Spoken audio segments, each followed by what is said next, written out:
Good morning. Good morning. Hey everybody, how are you today? I'm I'm a little slow this morning. I'm also very tired. Um, but I'm okay. Yesterday was very long. I was told to be there at 6 a.m. at the hospital for my surgery. Thought I was going to be first. Thought I was going to get in and get out and be home in time to do something, not, a full day of streaming, but something. And there was an emergency surgery, and I guess because mine was so easy and simple, they left me till last. So I was there all day long, sitting and waiting and pre-op holding all day. And I was supposed to be there at 6 in the morning, and it was 5 o'clock when they took me into the operating room. So I brought my iPad with me and I watched Recovery Addict all day. I'm so glad I brought my iPad. I'm so glad because when I did my pre-op on Friday, the nurse was like, "We've got y'all registered. You don't need to bring your driver's license or your insurance cards or anything like that. You're good to go. Just bring your eyeglass case for your eyeglasses and give it to your husband to hold while you're in surgery. You don't need anything." I was like, uh-uh. I get bored very easily. I'm bringing my iPad because if there's not a TV in the pre-op room, because some have them and some don't. So I was like, if there's not a TV in the pre-op room, I can watch my iPad, because I know that a lot of times after they pre-op you, you've got like maybe an hour to wait. So, and I'm the type of person that I can't just sit and do nothing for an hour. So I'm like, if they don't have a TV, I'm gonna watch my iPad. You know, I'm gonna find something, YouTube or a streaming service or something for an hour. Um, because all the hospitals have guest Wi-Fi now, so I knew I would use it at least, for half hour, 45 minutes, whatever. And no, I used it all day. I wore the battery slap out. I was so glad I had that thing. Man, what a day. So now, not only does my incision hurt, but my back is killing me from being on a stretcher all day for 13 hours, 14 hours. I don't even know. I've lost count. And in all the surgeries I've had, and I've had a lot of surgeries, this has never happened to me before. Never. It was such a weird day, y'all. Oh my gosh.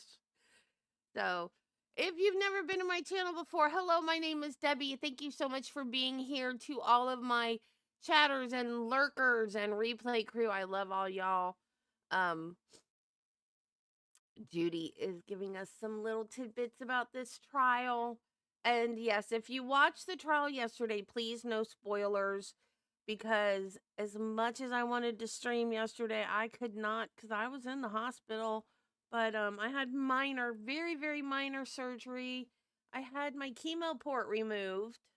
I just have a teeny tiny incision, like one going this way, and one going that way. I guess that's two incisions. And this purple is just glue. They glued it together.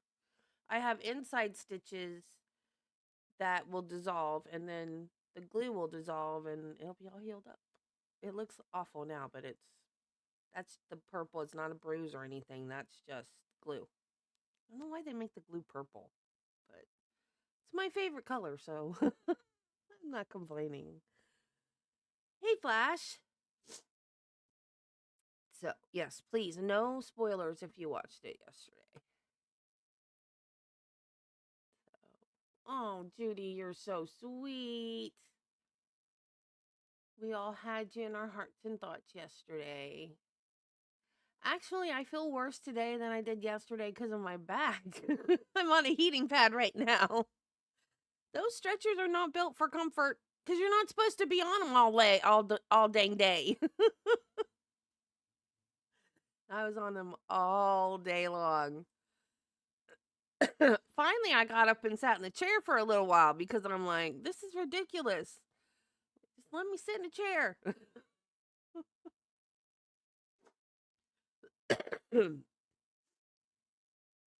Fatima reportedly broke free from the assault with help from her boyfriend, and the teens fled into the school. Zahraa Ali followed them inside, but school staff stopped her at a set of double doors. Surveillance footage of the incident showed Zahraa trailing the teens through the front doors of the school. After being blocked, Zahraa exited the building and attempted to find a side entrance. The school principal then stepped out and told her to leave. Man, can't take a hint. That's horrible.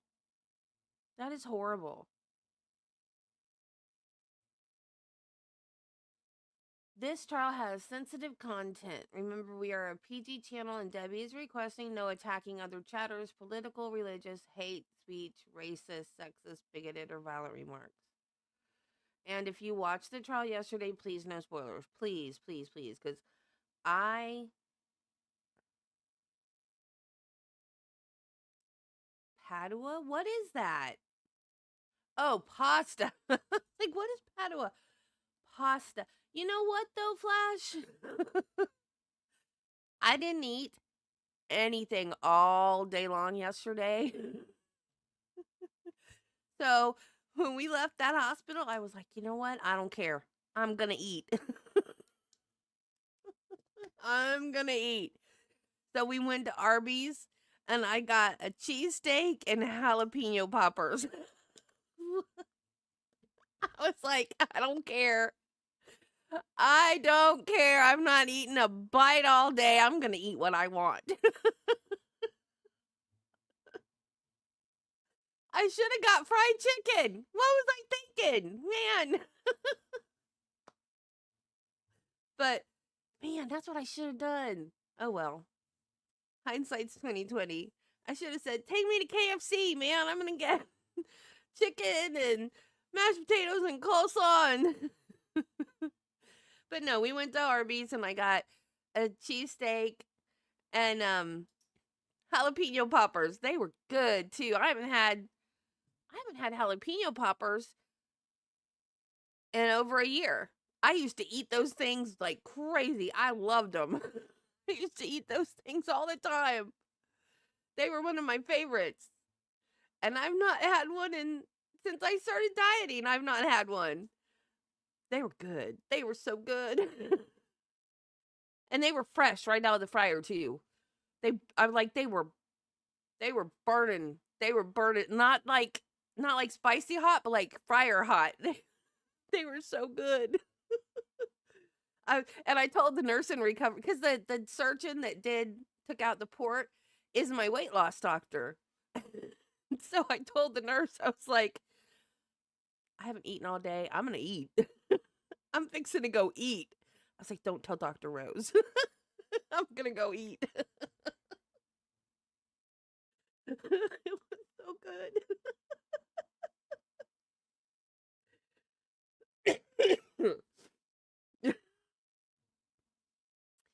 Hey, Terry. Who else came in? Just Terry? Yeah. It was so good, though. I have lurkers in, and Terry came in. Hey, guys. Okay, so we are going to catch up on we missed day 5 while I was in hell yesterday. I was in limbo yesterday, waiting for my surgery. And it was funny because I was watching Recovery Addict, and he's doing the penalty phase of the guy Shelby Neely down in South Florida, Tarpon Springs. This guy unalived his wife, and then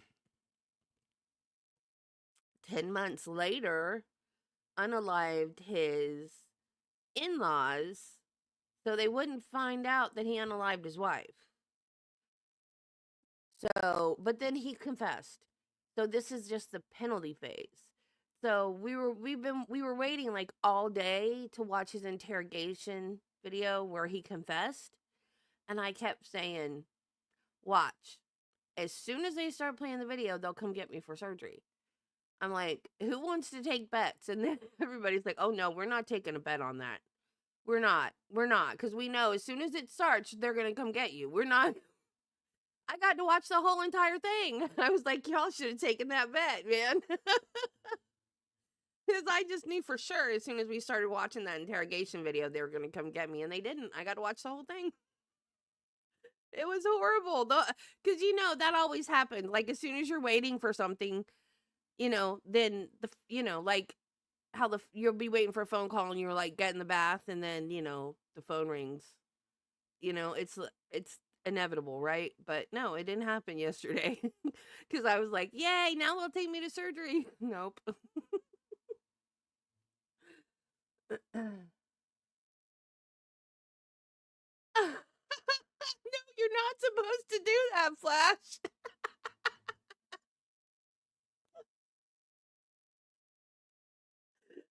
No, you're not supposed to do.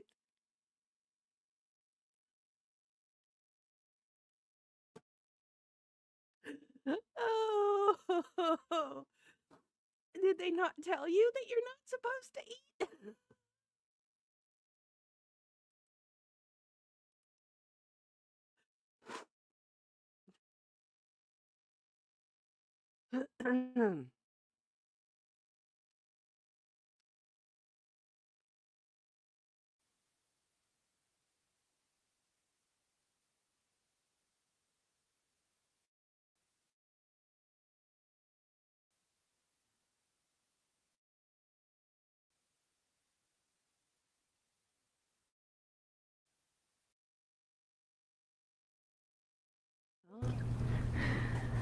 All right, we are present on 24-1-130234 and 24-1-132534, State versus Ali.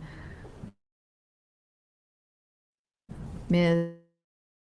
Stone and Ms. Zoe are present on behalf of the state. Mr. Kading Leary is present with Mrs. Ali and representing Mrs. Ali. We are before the court on a continuation of trial.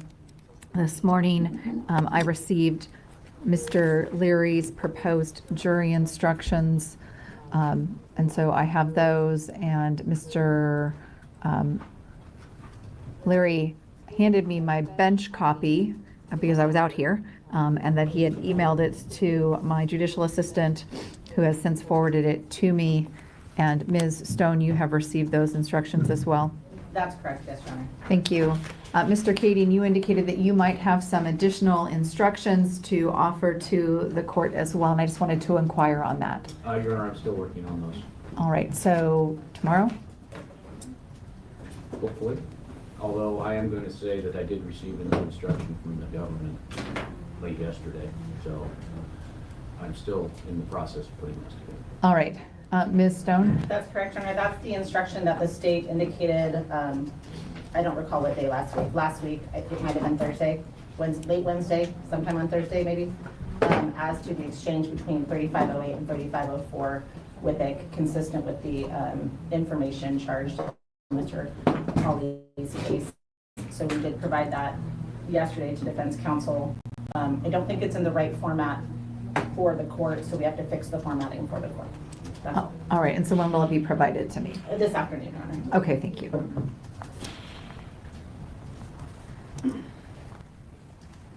All right. And I would just indicate that on Friday, I did put together the start of the draft instructions, using what I had from the state and what I had from Mr. Kading. I identified just my own notes, what I thought was missing. And I will be working on adding Mr. Leary's proposed instructions as well, so that hopefully once I receive the other proposed instructions that people know they're offering as we sit here now, that I can at least get those instructions in a draft format. What I never like to see is when I have provided the draft instructions to the parties the day before we're going to talk about them and no one has looked at them. And so they're reading the instructions instead of us being able to go to the places in the instructions where there is an objection by anyone or exception. That's the most efficient way for us ultimately to address the jury instructions. Ms. Stone, any preliminary issues before we get started? I think just a forecast to the court, the state has Dr. Kim this morning, and then Officer Chavez. Ms. Zoe is doing Dr. Kim, and we're doing Officer Chavez. The state has Officer Bell here as well to testify this morning. I indicated to Mr. Leary and Mr. Kading yesterday that the state intends to introduce some portions of Officer Bell's. Oh wait, wrong judge. That's Bev. Body camera. There was a discussion, very short discussion late last night about an objection to that. There was some conversation this morning based on the case law associated with that.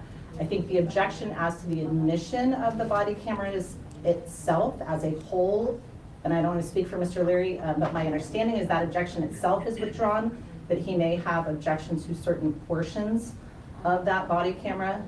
So I anticipate that the parties are likely following Officer Chavez to ask for a break to see if that is something we can resolve between the parties prior to Officer Bell testifying. I can tell the court we have taken Sergeant Newcomb off of the list for today. So following Officer Bell, we have Officer Howard and then Dr. Gilbert, state's witnesses for today. And you anticipate Dr. Gilbert this afternoon still? Yes, Your Honor. At 1:30? Yes, Your Honor. Or close there too? Yes, Your Honor. All right. And who is doing the exam of Officer Chavez? I'm doing Officer Chavez and Officer Bell. And Ms. Zoe has the remainder of the witnesses for the day. You gotta figure out how to work it in somehow. Mr. Leary? Just to kind of complete the record, Your Honor. So I did provide a case and a statute to the state where it appeared to me that the requirements of the statute weren't complied with, thus making the body-worn video inadmissible. Did? I was provided with an unpublished case that I had not seen this morning that Whoa. contrary to my argument. He no-showed? Does that mean he gets arrested? Can they do a bench warrant for him because he no-showed for a subpoena? Oh, man. That man is a piece of work. I need to go, excuse me, I need to go back and watch that. I don't know why I'm so congested this morning. I'm not sneezing. I don't think it's, well, I guess it's still my allergies, but I started to watch that. And then I didn't because I was so engrossed in the Shelby Neely thing on RA's channel. Wow. I can't believe he no-showed. What a piece of work. He's on vacation?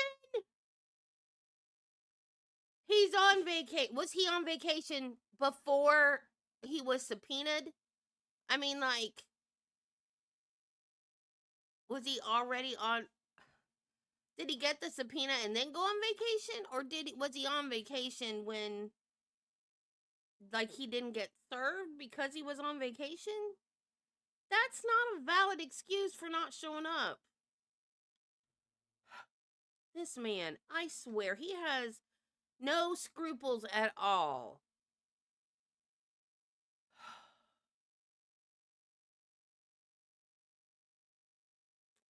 I don't know. No way. Are you, this man, I swear. Put him in jail. Arrest his butt. If that happened to any one of us, we would go to jail for that. Right? He was subpoenaed. No, cancel your dang vacation. You're subpoenaed.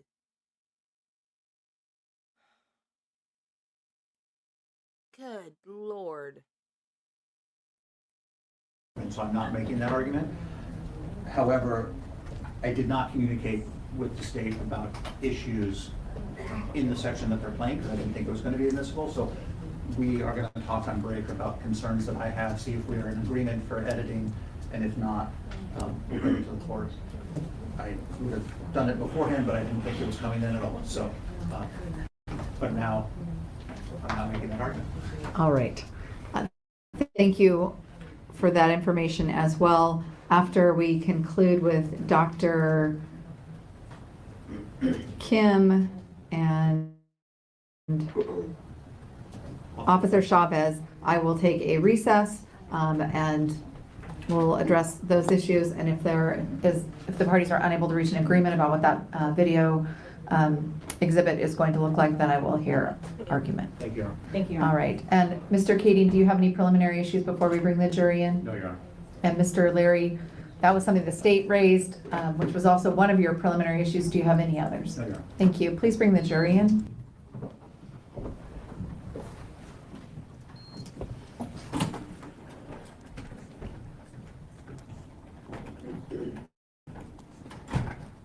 And you can have your witness come in, please.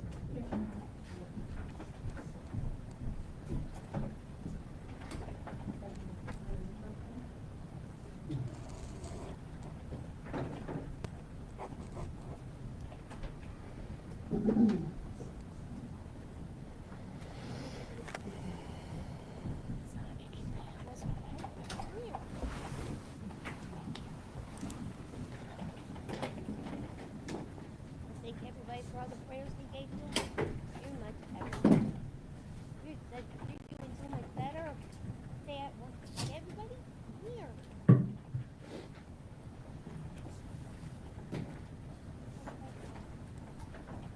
Okay, pray for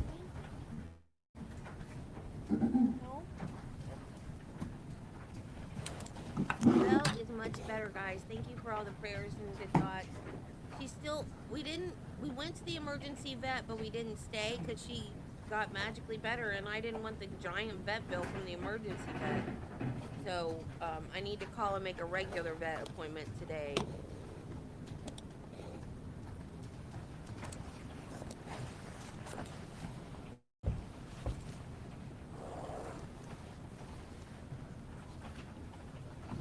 Oh, cool, Flash.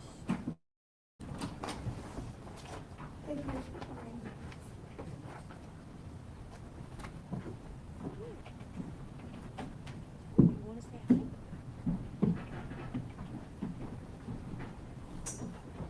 I know you don't like to be held, right? Unless it's storming and then you insist on it. Maybe later it'll storm and mommy can hold you and you can say hi. It's supposed to storm right now. Please be seated.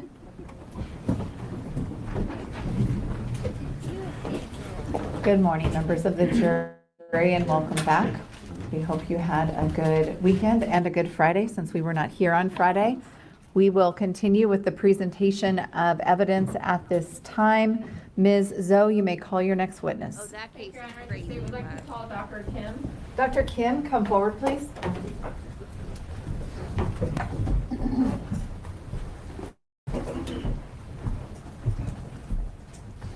going to place you under oath. Please raise your right hand. Do you solemnly swear or affirm that the testimony you're about to give will be true and correct? Yes, Please be seated. thank you.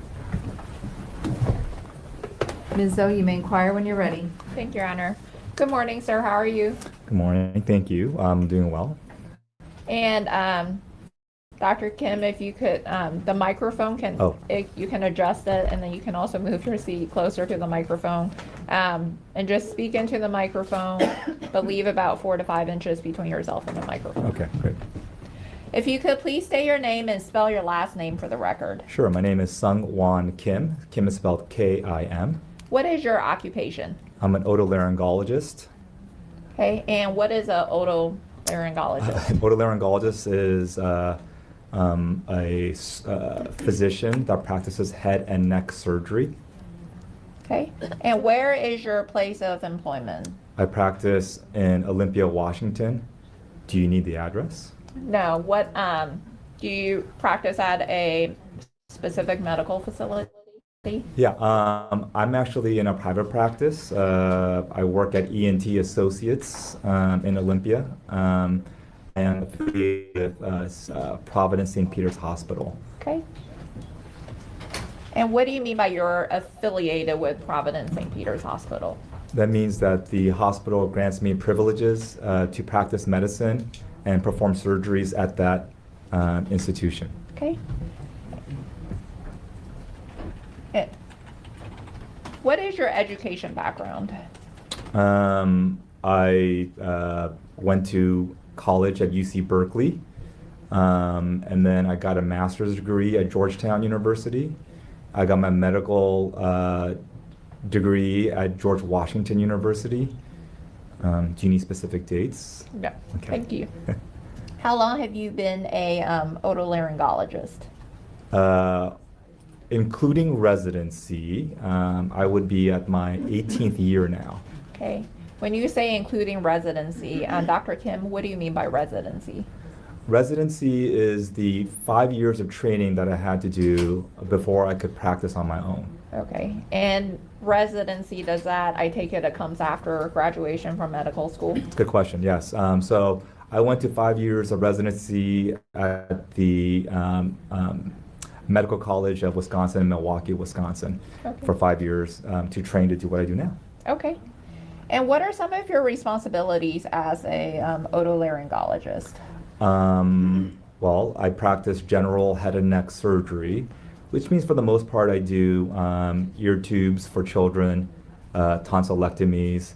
I'm also the primary head and neck surgeon. Specifically, I do thyroid surgeries and other endocrine surgeries around the throat, as well as cancers of the tongue, tonsil, voice box, everything clavicle and up except for the brain. Okay.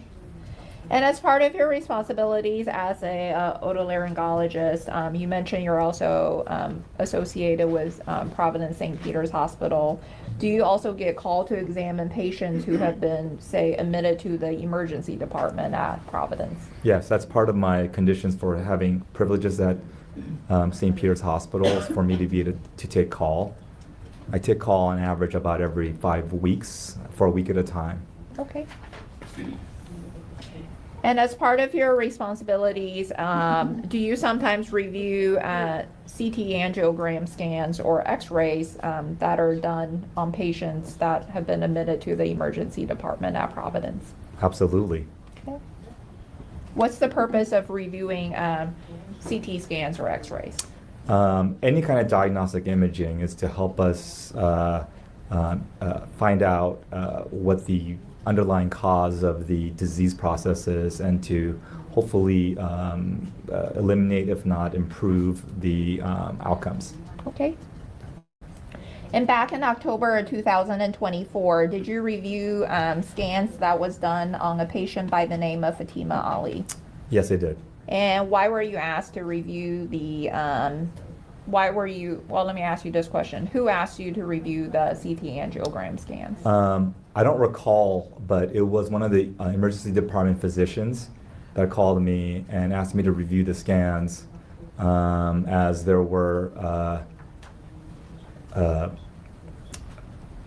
he described as abnormalities that he wanted me to take a look at. Okay. When you say abnormalities, what do you mean by abnormalities? He gave me a quick story about a young patient who had a traumatic event to her neck. Specifically, I believe he called it a strangulation event. And there was free air, that means air underneath the skin, that was tracking along the trachea and into and around the superior mediastinum. Okay. And did you in fact review these scans that was done on Fatima Ali? Yes. Okay. And what, if any, diagnosis were you able to provide after reviewing the scans? it was clear that the patient had paratracheal air or subcutaneous air around her trachea that extended down towards her superior mediastinum, and I said as much. I also confirmed, the radiologist read about this. I also confirmed that there wasn't any vascular injury, which is what we worry often with strangulation injuries. And I specifically said that the amount of air, again, if I remember correctly, I specifically said the amount of air in her neck was not a large amount. Okay. And then you indicated there was air in the, I believe you said paratracheal. It was that on the left side or the right side? I gotta be honest, I don't recall 100%, but I believe it's in the right.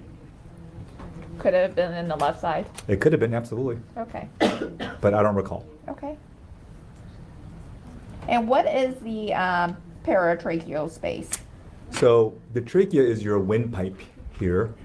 Para means next to, so it's the space around, it's a potential space around your trachea, which is a windpipe here. Okay.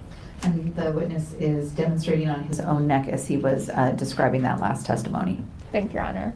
And Dr. Kim, have you heard of the term subcutaneous emphysema? Yes, ma'am. Okay, and what is subcutaneous emphysema? Subcutaneous emphysema is having air underneath the skin in places where it generally is not found. Okay, and in this case for Miss Ali, you indicated there was a free air in the tracheal space. Was the air in the free air in the tracheal space underneath the skin? Absolutely. Okay. And based on your training experience, can subcutaneous emphysema be dangerous? Yes. And how can it be dangerous? It can be very dangerous if you develop what we call tension pneumothorax or tension pneumomediastinum. The tension portion means that whatever caused the air to go underneath the skin or around the tissues where it doesn't belong can continue putting air into that region without it being able to be released.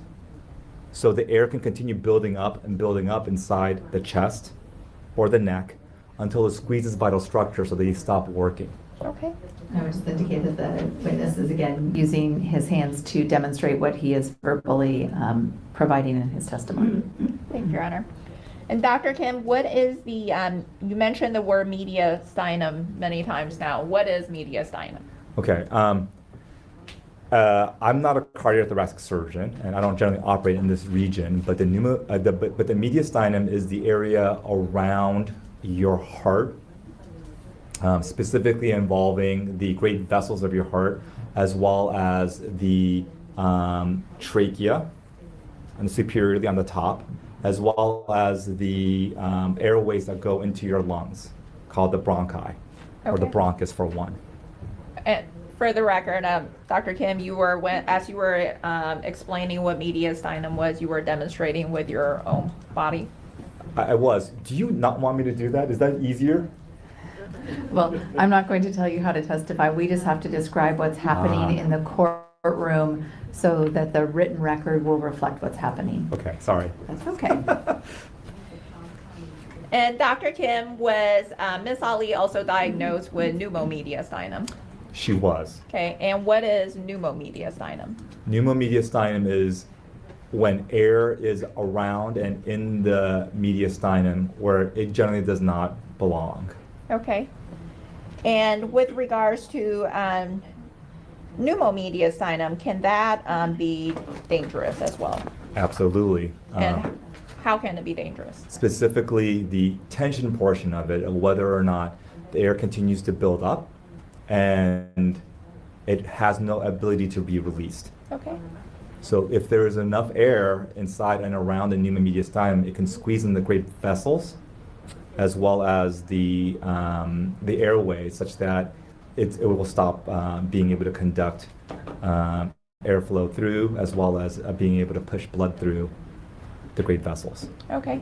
And when you say great vessels, what do you mean by great vessels? The aorta, which is the major blood vessel that comes out of the heart that feeds all of your body, including your brain.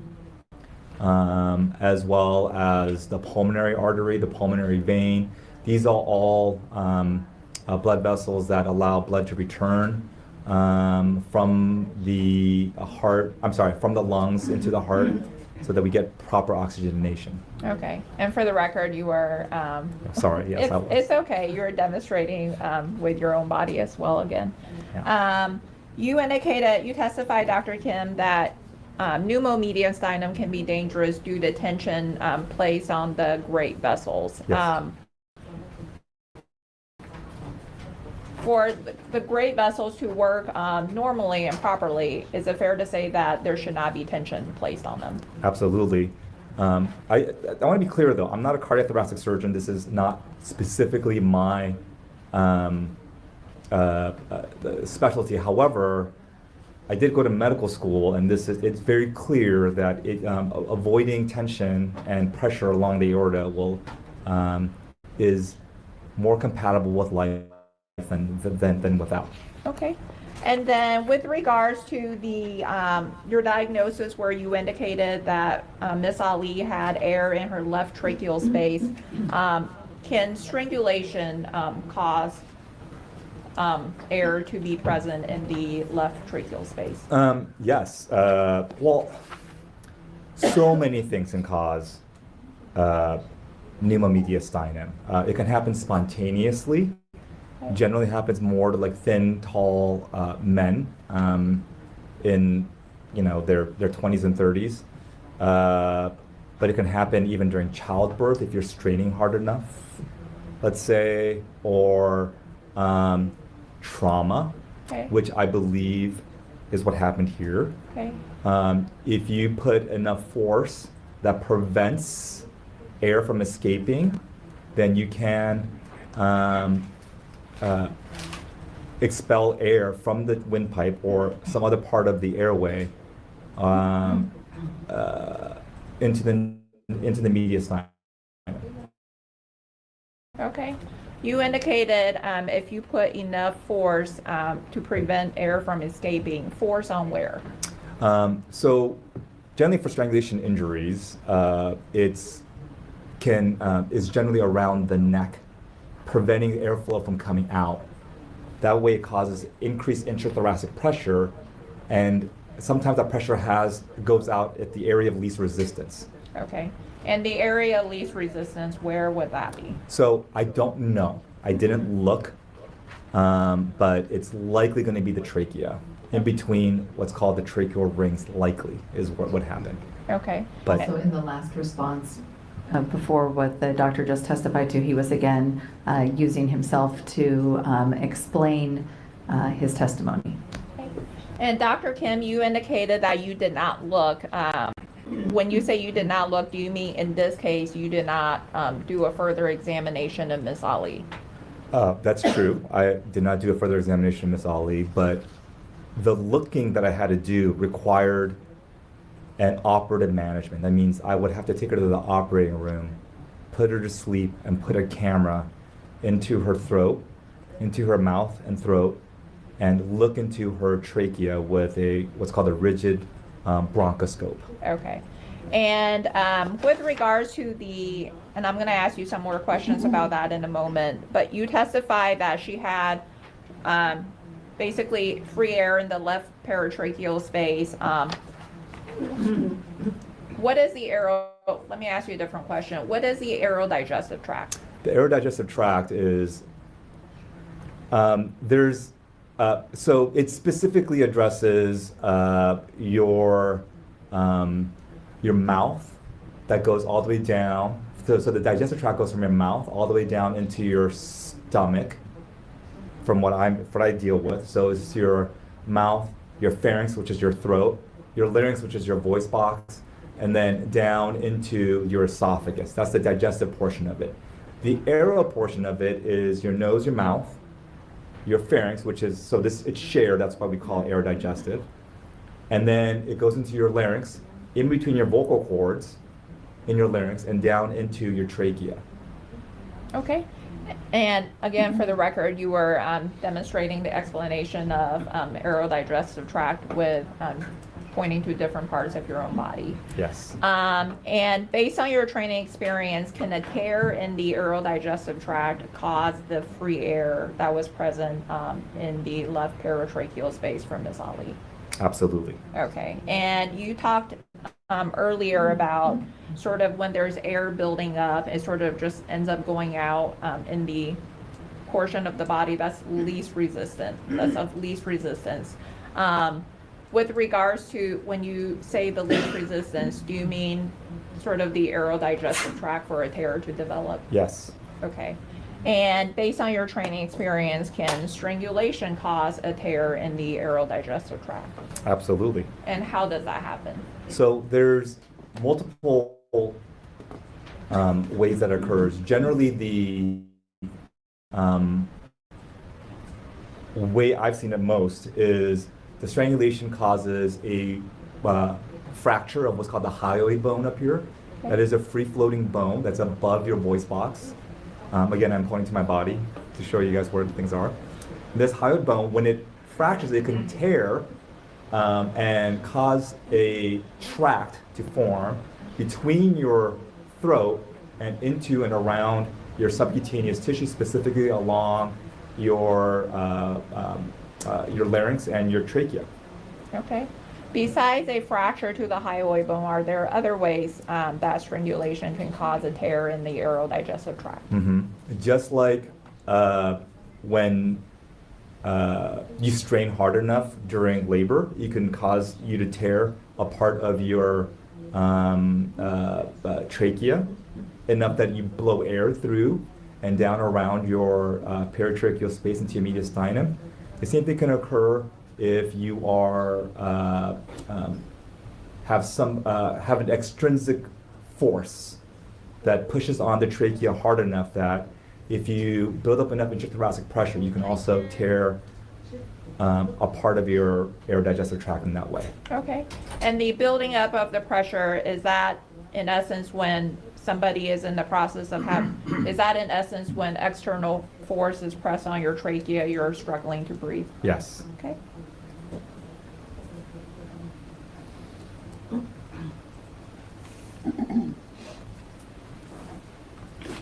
And in this case, what is the best way to determine whether Ms. Ali in fact had a tear in the aerodigestive tract? Well, there are a couple ways. I mean, there's multiple ways. We discussed one already, which is I could have taken her to the operating room, put her to sleep, and taken a look inside of her trachea specifically, and I could have also looked in her esophagus with something called an esophagoscope. That's an option. We decided, well, I can talk about that later, but that's an option. That's option one. Option number two is you could get a study called a swallow study or a barium swallow study. We wouldn't use barium per se. We would use another medium called gastrographin, which is much less irritating along the mediastinum. The thing we worry about for potential violation of the mediastinal space is that we can put more stuff inside of it that can cause her to have a terrible infection. Okay. So, and the last study is really getting what's called a CT scan of the chest. All of these, and there may be more that I don't know about, but those are the ones I know about. Okay.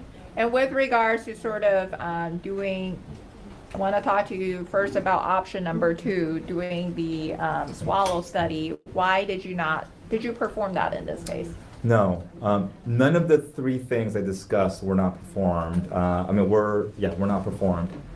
The reason why we decided against performing a gastrographin study is that, or the swallow study, excuse me, with gastrographin. The reason why we decided against performing that specific procedure is one, is that it's a lot of radiation. So it's essentially, the study is performed by you sitting in front of an x-ray machine and you swallow a bunch of gastrographin. And then we watch it with with essentially an x-ray machine. It looks like a movie. You can actually see it as it goes down and see if it leaks out into her chest or mediastinum. Okay. And one of the big reasons why I didn't want to do that was because the amount of free air that was inside of her paratracheal space and mediastinum was not very much. I would call it a mild amount of air. I, number one, anticipate this will likely get better on its own with conservative management. And number two, I did not want to irradiate a 17-year-old female, as it may, although unlikely, may increase her risk of developing cancer in the future. Okay. And what about the first option, which you indicated taking her to the operating room and putting a scope? Okay, that's a great question. Again, it's trying to, just because we can do something, we generally just don't do it. In this case, the risk benefit of that would have been high. Specifically, the active intubation alone, where we put a tube down the throat into the airway so that we can see whether or not she has a tear inside of her trachea, may make things worse, because we'd be blowing more air and increasing intrathoracic pressure in an area that I was concerned already has a small tear. Okay. So looking would have given us a good answer, but it could have made a condition tremendously worse and put her life at danger. If there was something that we could have done about it, that would be more a more reasonable plan of action. But given that in most cases, even if we find the tear, we don't repair it generally. We allow it to repair on its own. Okay. And with regards to, if I'm understanding you correctly, if there was in fact, whichever of the three options you testified about, if you had in fact pursued one of the options, even if you had confirmed that she had a tear in her aerodigestive tract, the solution would have been just sort of, I don't want to call it a wait and see game, but sort of wait and see and have the tear heal on its own. Yeah, yes, I believe doctors call that watchful waiting. Okay, all right. We were watchfully waiting. My great concern for her was whether or not she would have fevers overnight, chest pain, or shortness of breath. If that was the case, then we would call the cardiothoracic surgeons and have them emergently place chest tubes into her chest to relieve her of any fluid and or air from her chest. Okay. And with regards to the concerns that you had developing a fever, shortness of breath, are those symptoms of tension pneumomediastinum? So the fever portion is actually mediastinitis, which is a different process. So although I wasn't very concerned about this, there was a chance that her esophagus had torn a little bit. And then if saliva from her mouth as she's swallowing gets into her mediastinum, then she could develop problems with chest pain and fevers. And that could cause her, then I would be very, very anxious that she would have a very serious and potentially life-threatening problem. Okay. And with regards to, you testify earlier, doctors call it watchful waiting. Yes. In this case, was watchful waiting done in Fatima's case? Watchful waiting was done in Fatima's case. Okay. And did you put her on any restrictions, though, after you reviewed her CT angiogram scans? Specifically, I asked the pediatrician to have her not eat or drink anything when I saw the CT scan. The reason why I asked the pediatrician not to have her eat or drink anything was, one, although my concern was low that she had a tear in her esophagus, I didn't want to make that worse by having her eat a hamburger, let's say, and getting a piece of bread or some type of food particle stuck inside of her mediastinum. Number two, that if she got worse, that if she required urgent operative management, that we wouldn't have to worry about her having food or water or anything else inside of her stomach for us to do a surgical procedure. Okay.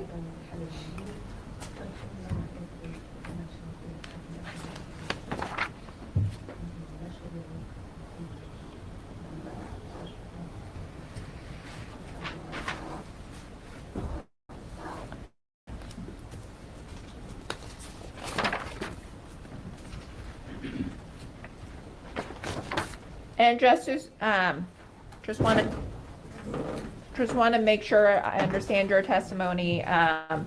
You indicated in this case that she had free air in the left paratracheal space. Is that correct? Yes. Okay, and no procedures was done because you were, as you testified, watchful waiting. You were doing watchful waiting. Yes. And despite doing watchful waiting, you still had the concern that she could develop mediastinitis.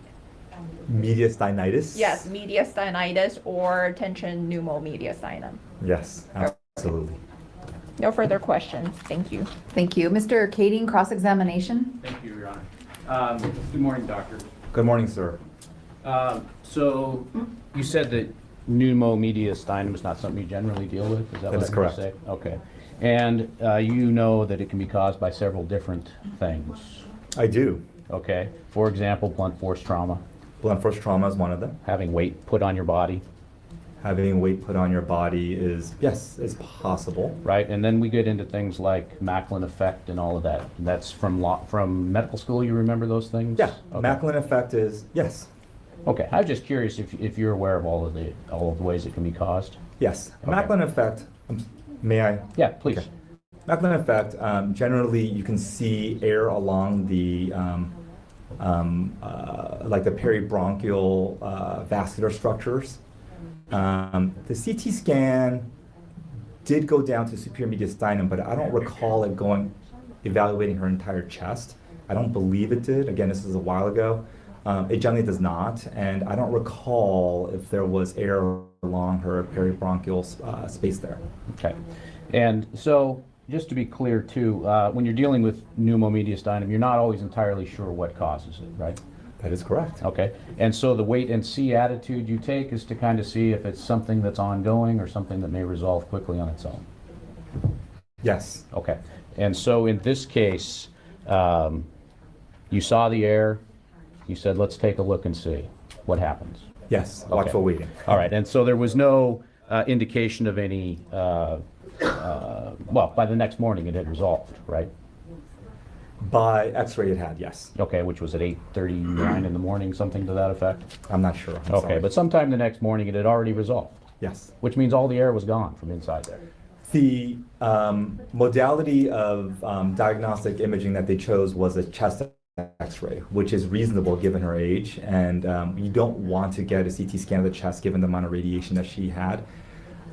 The gross air on chest X-ray, you're looking for dramatic worsening, which I did not see.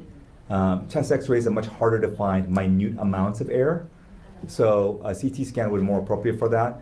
I cannot say if it all resolved based on the chest X-ray, but I would say that it was better on Okay. chest X-ray. And so when something is getting better, that typically means in this case that maybe tension pneumomediastinum is probably no longer a major concern, right? That is very true, yes. Very true, because that means that there's not a structure that's leaking air continually into the chest cavity, Yes, right? Okay, well said. all right. Now, typically in a case like this where it's something that we'll say resolves quickly, is there any lasting effect from the incident of pneumomediastinum? Generally, I'm struggling with this question because I'm not an expert in pneumomediastinum. I would say that I don't know what the answer is, but I would anticipate that it's likely no, you Okay. won't have long-term effects. Perfect. Okay, and again, just to clarify, the lack of food and water was for two purposes, essentially. One, we don't want to make things worse by getting a piece of hamburger stuck in there, Yes. right? And two, if there is a problem that we're not seeing right now, we want to be able to immediately address it, right?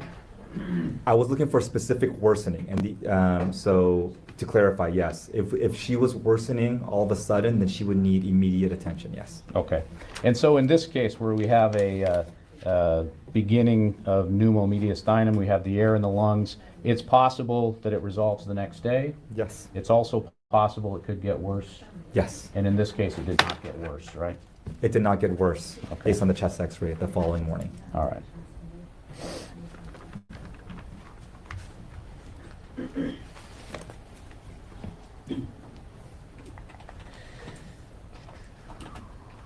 Okay, I think that's all I have. Thank you. Thank you. Mr. Larry, cross-examination. Good morning, Dr. Kim. Good morning, sir. Thank you for being here. Thanks for having me. We appreciate it. I mean, I assume that it's every doctor's dream to come in and testify, No, right? this is actually pretty terrifying and horrifying to me, so thanks for saying that. Well, I really appreciate your honesty, and I'm sure it can be horrifying for many people. Oh, yeah. But this shouldn't be too bad. So, okay. So at the start of the direct, you testified that you didn't see vascular injury. Did I hear Yes. that correctly? Yes, sir. Okay. And you said that vascular injury is a common result of strangulation cases. Is that? Did you say that? I want to. The answer is I did say that. Okay. So it's not very common, but it's what we look for because it's dangerous. Okay. I'll tell you why. May I? Absolutely. Okay. The amount of force it takes to restrict, and this is an area that I'm actually expert at, the amount of force it actually takes for you to choke somebody to prevent venous flow, that means blood from your brain going back into your heart, is not very much, about 4 pounds per square inch or so. The carotid artery is a little bit higher, so preventing blood from going from your heart up to your brain is a little bit higher. And if I remember correctly, I want to say it's about 11 pounds per square inch or so. That's about a really firm handshake you can get around the neck. Okay. Sometimes the amount of force it takes for you to strangle somebody and even break the hyoid bone is so much that it causes carotid injury. Specifically because of that, the emergency department has, and I did use my hand to demonstrate what part of the neck I was talking about. The emergency department has a protocol for strangulation injuries to look specifically for carotid injury specifically, as it can cause terrible problems with neurovascular damage. You know, it'll look like a stroke sometimes. You can have carotid blowout, all these other terrible things that can occur. I did not see that on the CT angiogram. Okay. So what you did see was this loose air, Yes. correct? And that was the only thing that you saw that was of significance to you in this case, correct? Yes. Okay. And that's why you were called in? Yes, sir.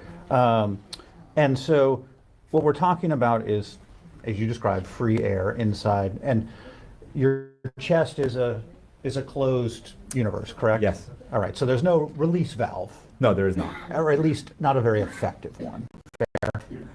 Yeah, over time, it'll slowly absorb. Okay. But yes, there's no obvious release valve. Okay. And so you talked about it's dangerous if it develops tension in various parts of your chest and your neck area, correct? Mhm. That's correct. And that is because it's kind of a one-way. So if there's a tear and it's an open tear, that air is then going in and pressure is building, correct? That is correct. And your body doesn't have the ability to actively, quickly release that air. Exactly. Okay. Generally, the rate of absorption is much, much slower than how quickly you can build up the air inside Okay. there. And so we didn't, in this case, see any of that ongoing buildup of air. Fair? That is fair. Okay. May I expound on that? Sure. The CT scan was done, I believe, a few hours afterwards. Okay. The amount of air I saw wasn't great. There wasn't a lot of air inside of her. So let me interrupt. So when you say wasn't great, So, what does that mean? Like danger, or not Right. a great amount? so it wasn't that it was a small amount of air, Okay. right? So when I do neck surgeries, I can cause pneumomediastinum, okay? Just because I open up the neck, I'm operating along the trachea and such, right? When I see that on a chest X-ray or a CT scan the following day, I'm not generally worried about it because I know that there's no more air going inside the body, Right. right? So for her, I thought, well, she may be already absorbing some of this. And that's the reason why we're seeing definitely air, but not a large amount. I was a lot less worried about tension tension pneumomediastinum at this point. Okay. And so we talked about kind of things that can go wrong, right? And that's why you're watching her, correct? Mhm. Why she was admitted, Just have to have a verbal response. Sorry. Yes. and that's why she was admitted overnight, correct? Yes. And what you then talked about is just because we can doesn't mean we should. Absolutely. Okay, and so the watchful waiting in the morning, if you had seen fever, chest pain, shortness of breath, you then go to we're gonna take those additional steps to research it, correct? Very good. Yes. Okay. I'm just trying to pay attention. So, I mean, there's no need to scope. I mean, if it's going to resolve on its own, we don't need to scope, Right. correct? We don't need to do the swallow study. Right. And we don't need to do a CT scan of the chest, No. correct? Because of the amount of air, correct? Yes. And she wasn't showing signs of further distress. Right. Okay. She was asymptomatic at this point, from what I understood. Okay. All right. I appreciate your time. Thank you. Thank you. Ms. Zoe, redirect. Thank you, Your Honor.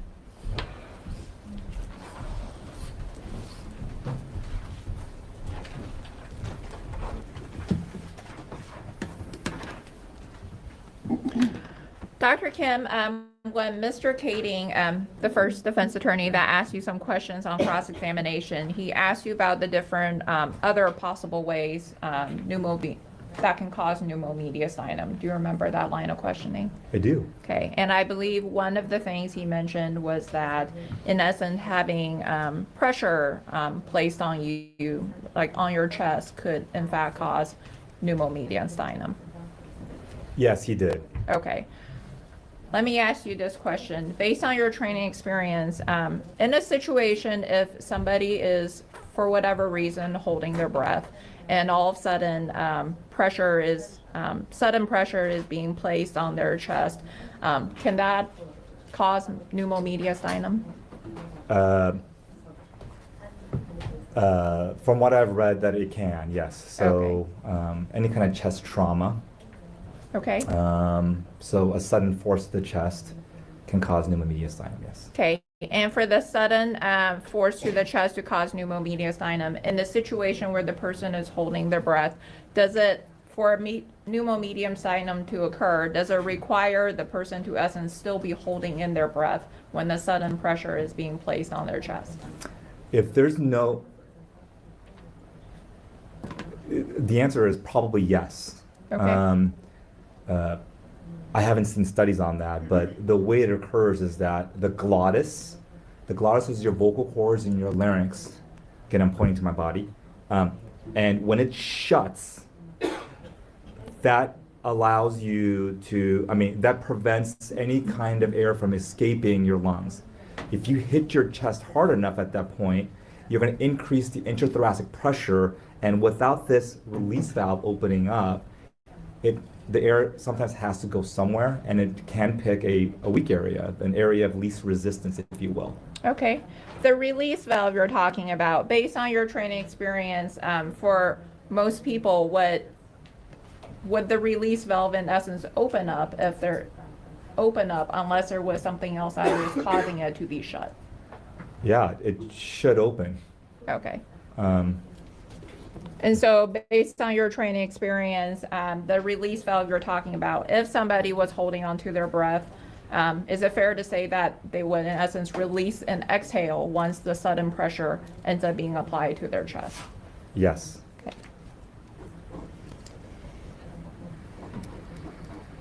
And on October 18th of 2024, when you first reviewed the scans that was done on Ms. Ali, you testified that the next day you didn't have any concerns due to the fact the presence of free air was, in essence, had disappeared. But on October 18th, at that time when you first reviewed the scans, did you still have the concern? Did you in fact have the concern that she could develop tension pneumomediastinum? Oh, absolutely. If I thought that she didn't have any chance of something life-threatening happened to her, I would have said you can just discharge her home. But I was absolutely concerned for a potential life-threatening tension pneumomediastinum, yes. Okay, and then what about the concern for mediastinitis? I believe that was the correct pronunciation? Okay. Yes, yes, I it finally is. got it right. Was that also a concern on October 18th when you first reviewed her scans? Oh, absolutely. Okay, I specifically that's one of the big reasons why I recommended not to eat or drink anything until the following morning. okay.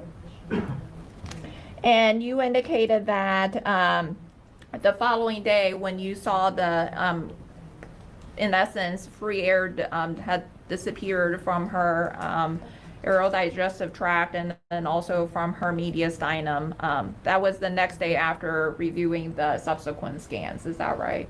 That is correct. I want to be clear.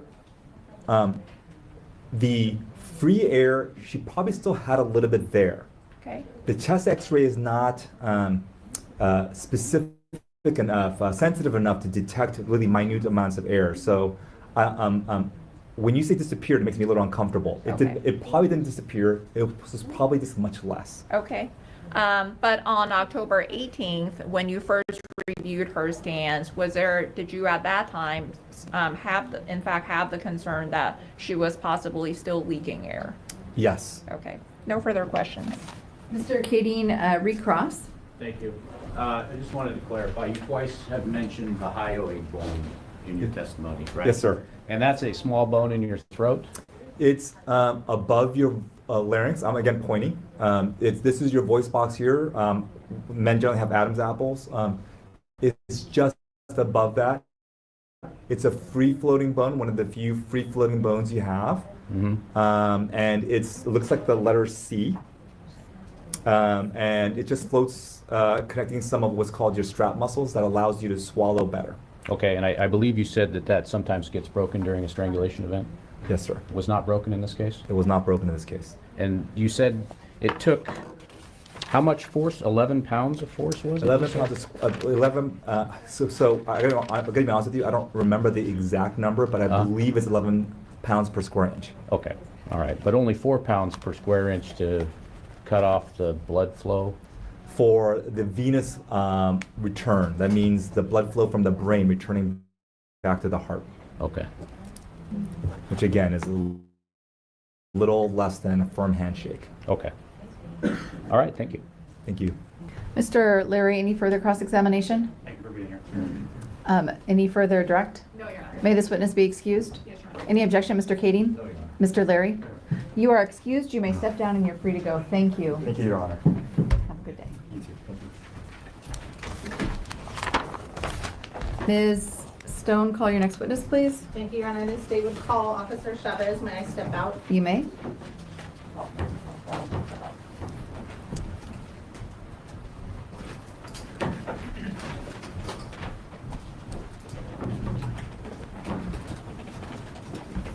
Members of the jury, if you'd like to stand briefly while we're waiting for the next witness, you're welcome to do so.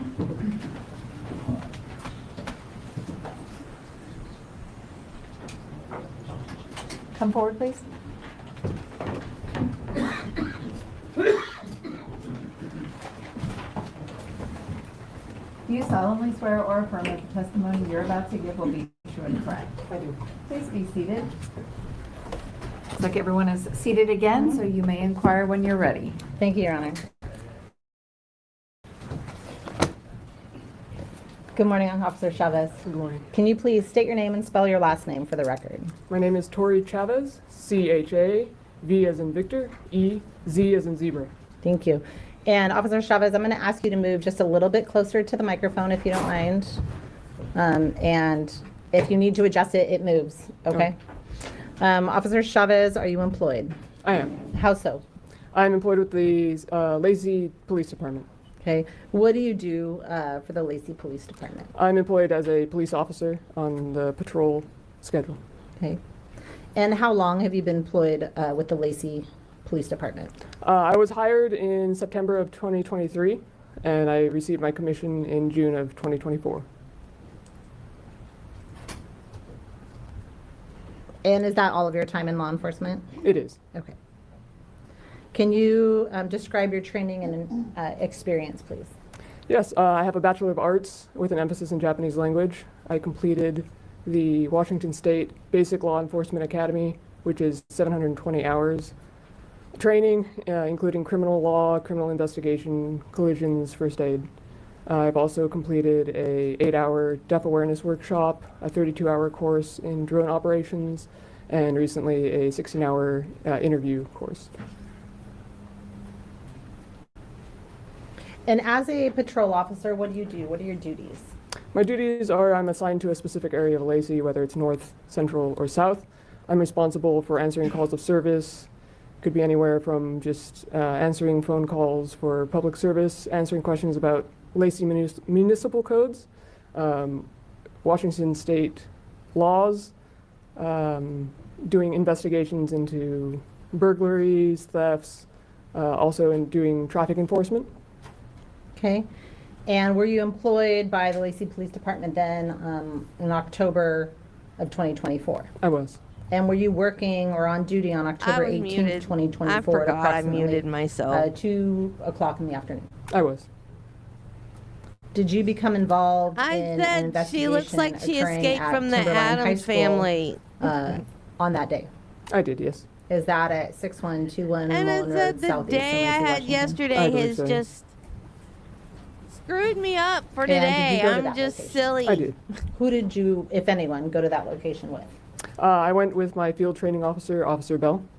What is a field training officer? They're responsible for making sure that once we graduate academy, we meet the requirements that the Lacey Police Department has for new entry-level officers. So with him, he was my phase 3, which would be towards the end of the training that the department gives new officers. I don't have a And serious when you say bone you in went me there with them, today. does that mean you share a vehicle? You Yes. go in pairs? What does that look like? At that point, on that phase, I was the driver of the vehicle, and he was sitting in the passenger seat in the front.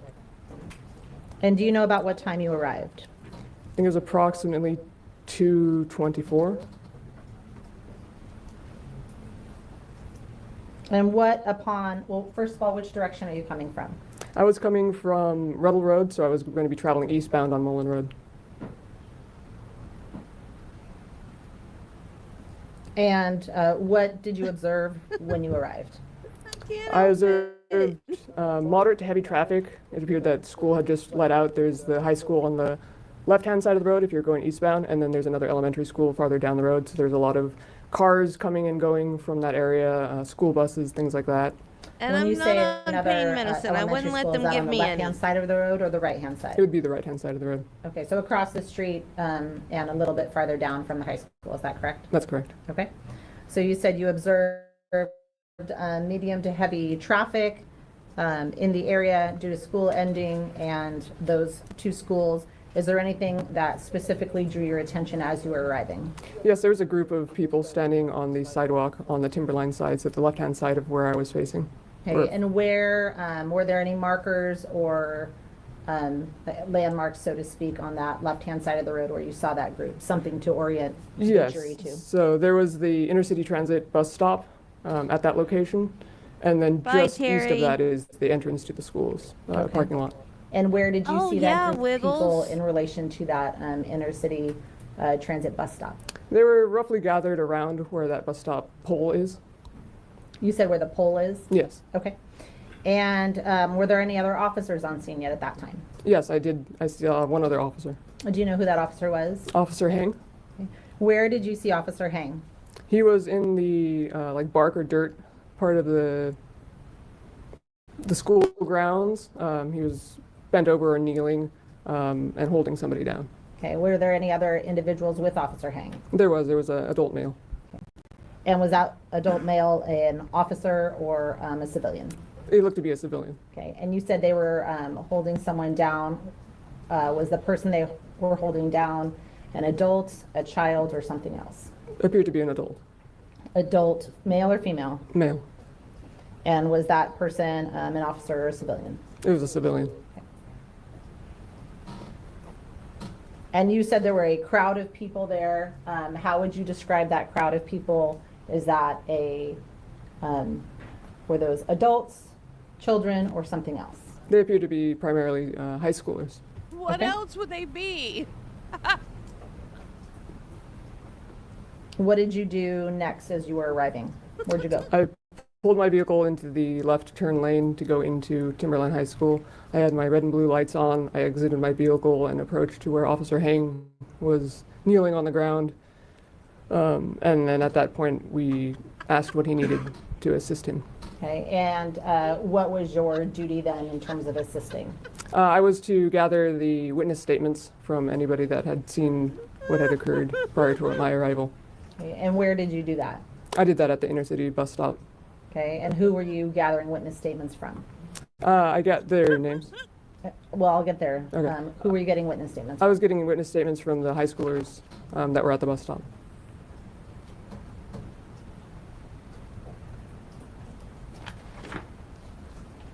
And do you remember specifically who you spoke with at the bus stop?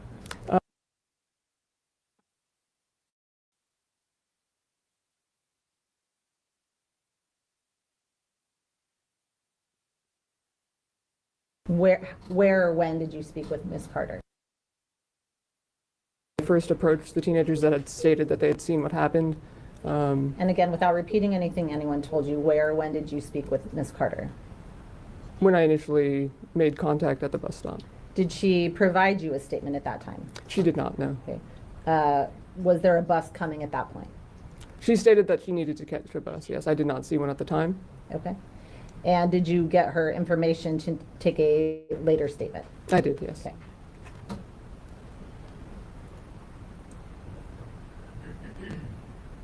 At some point during your investigation, well, let me back up. At any point during your interaction or your time on scene, did you come in contact with anyone by the name? What about Ihsan Ali? No contact. That would be in the parking lot proper of the Timberline High School. Was that before or after you made contact with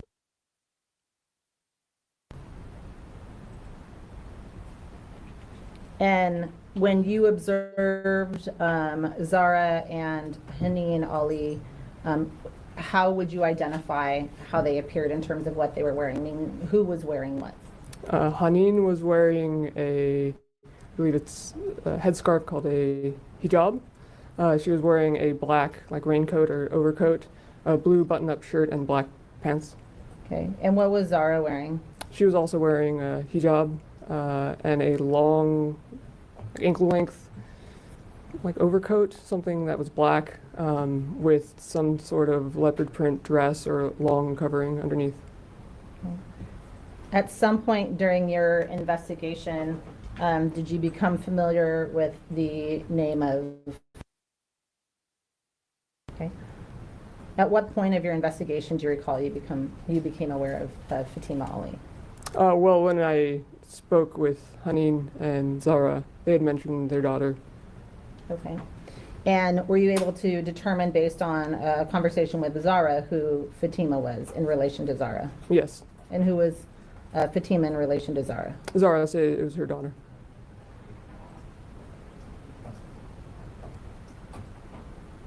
Were you able to determine what were you aware at some point of anyone by the name of,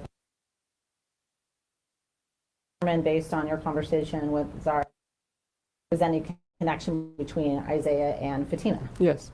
What was that connection? From my understanding was that Isaiah was Fatima's boyfriend.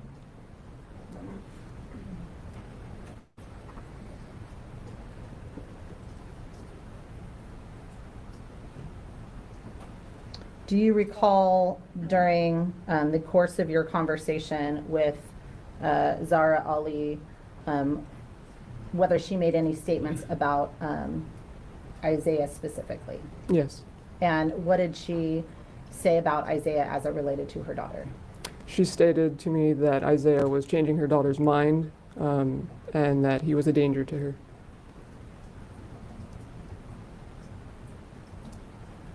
And were you speaking during the time that you had contact with with Zahra and Haneen? Were you speaking to both women, just Haneen, Zahra, or something else? I was speaking to both.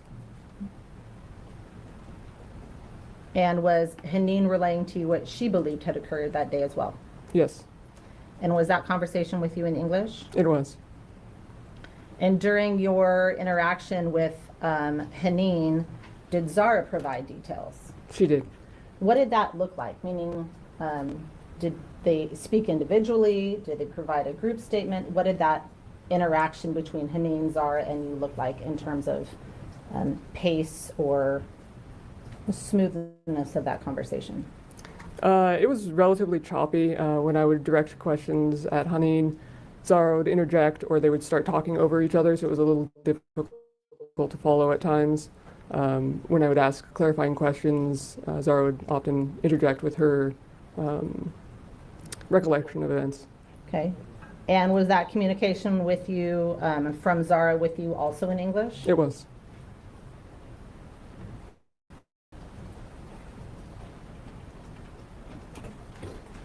During the course of your interaction with Zahra Ali, did she indicate to you whether she had observed Isaiah punching her husband? She did. Did she indicate what that looked like? She made gestures with one of her arms in a punching motion, or like a rapid punching motion. Okay. So what did she say about her observations of Isaiah punching her husband? She said when she arrived, she saw Isaiah hitting her husband.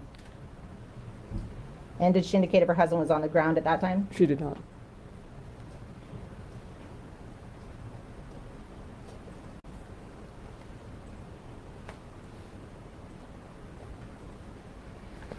And did you ask them to clarify where they were when they made the observations about Zahra hitting her husband? I did. And what was the response? The response was both of them answered at the same time. Haneen stated that... Without introducing what Haneen said, please. Okay.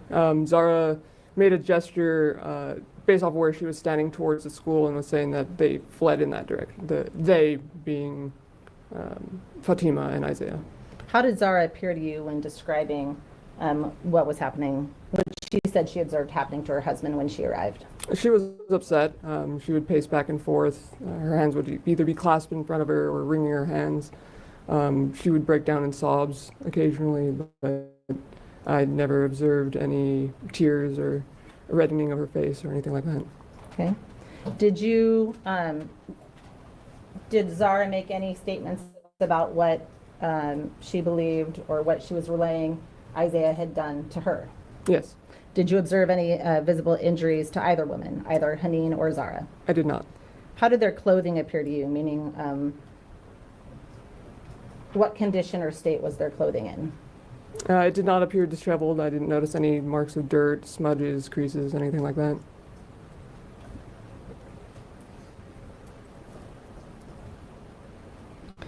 When you, at some point during your interaction with Zahra and Haneen, did you give them any instructions or directives about where they could go or what they could do while on the scene? I did, yes. And how would you describe their responsiveness to those directives? At times they appeared not to hear what was said, or they were slow to respond in the affirmative of not doing what I asked or doing what I asked. Okay. And so during the course of the time, was there any request from Zahra to speak with her husband? Yes. Okay. Was she immediately allowed to do that? No, she was not. And what did that interaction look like? How would you describe that period of your interaction with Zahra? She became upset. She continually repeated that she just wanted to speak to her husband, and began kind of pacing around or trying to move past where myself and other officers were standing at the time. And did other officers have to intervene to stop her from going to her husband? Yes.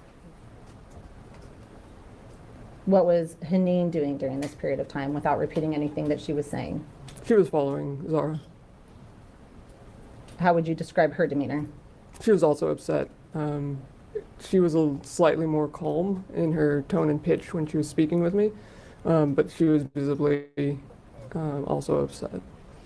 And when you say upset, what does that mean? Like, what do you mean by upset? I know that that is a general term, but what does that look like?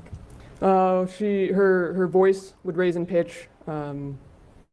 She would kind of sob, speak rapidly, breathe rapidly, pace around.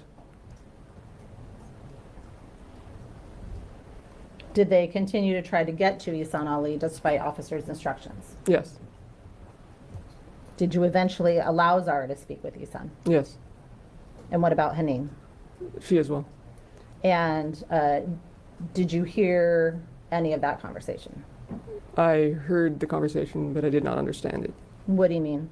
It was not in English.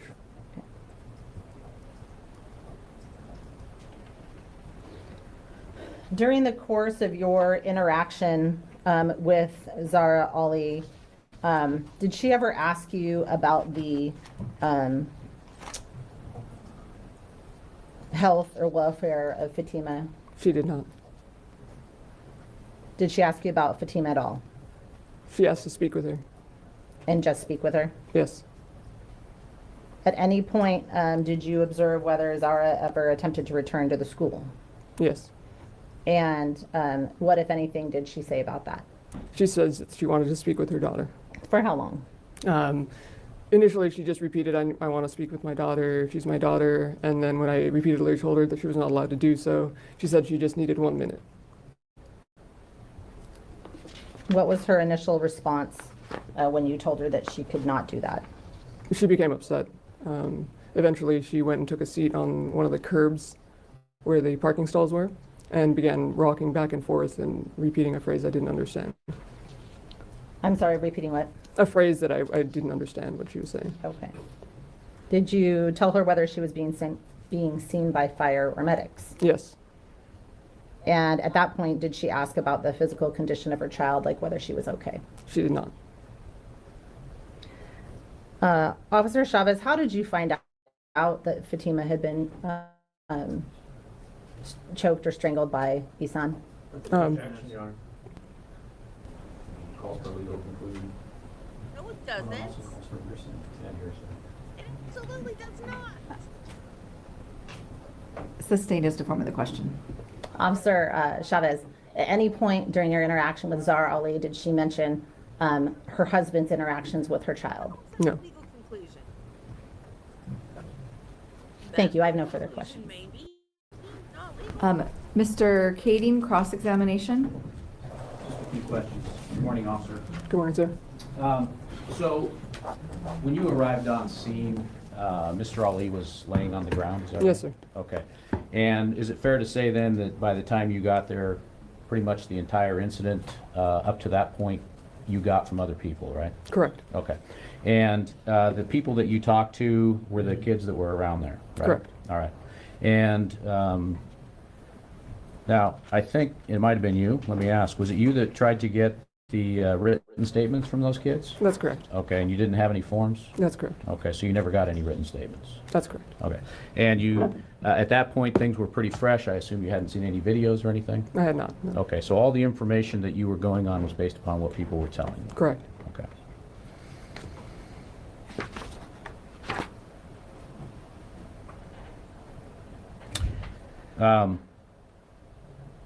Thank you.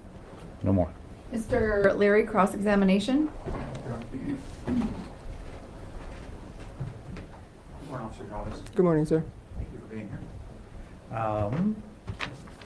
All right, so if I understand correctly, you get dispatched to this call? Correct. Do you recall how long it took you to get there? Maybe 10 minutes? And you were roughly the second officer that you saw on the scene? Correct. And Officer Hung had Mr. Ali detained on the ground, correct? Correct. And you walked up and said, basically, what do I need to do? Hmm. That's correct. And that's kind of typical protocol, right? Correct. See if there's what the other officer needs. If he had needed assistance, you would have provided it, fair? Correct. But he didn't ask you to help, correct? Correct. And so you saw students standing around, and logically it then made sense to talk and find out who knew what Correct. and get their information. Correct. Did you separate the students to talk to them individually? I did not know. Okay, so they're all talking in a semicircle around you, Correct. and you're taking notes? Correct. And you also have your body-worn video activated, is that fair? That's And is correct. it on throughout the entire process? It is. Did you review that prior to testifying today? I did. Okay. And that's what it's for, right? Correct. And so, did you have concerns about kind of witnesses hearing what other witnesses said and having it impact their observations and ability to provide independent descriptions? In the moment, no. Okay. How about later? Well, now that I'm no longer in training, I could see the benefit to trying to separate or isolate each individual witness, yes. And what benefit would you see by having people separate? Making sure that the witnesses aren't borrowing words from other witnesses. Okay. And so, understanding the timeline, so you arrive, you see a fellow officer, you see Mr. Ali, correct? Correct. You do not see Zahraa Ali initially, correct? No, I did not. And so you're taking time. Do you recall how long it was you were talking to Caleb Fisk, Eric Price Jr., Athena Rich, and Zayla Carter? No, I don't recall how long I was. But you were kind of talking to them at the same time sequentially. This is a large conversation, correct? Correct. Yes. And it wasn't a brief conversation, correct? Correct. And you'd also gone back to your patrol car to see if you had witness forms, and you didn't have them, correct? Correct. All right, so then you come back. At one point, Zayla Carter says, hey, I got to go catch my bus. And you may have indicated that you would follow up with her, or Correct. somebody would, correct? Correct. All right, so then you then see Zahraa Ali and Haneen Ali coming back from the school, correct? Or not? I, What is happening? no. Yeah, Okay, you didn't know where they came from, fair? everyone that they Cool, bleeped well, out a correct. while ago. So you didn't Every see him single initially, but after this passage of time, you then have interaction with Zahraa and Haneen, correct? Correct. And at this point, you had not had contact with Fatima Ali, correct? Correct. And did you say that you did see her at the school? I did not know. Okay, so at no point did you see her at the school. I did not know. So that's affirmative? Correct. Okay, I just, for the purposes of the court report, I want to make sure we're on the same Yes. page. All right, and so you subsequently learned that there was an incident that the reason for the call was an interaction with Fatima Ali, correct? Correct. And that's what you were there talking about and investigating, correct?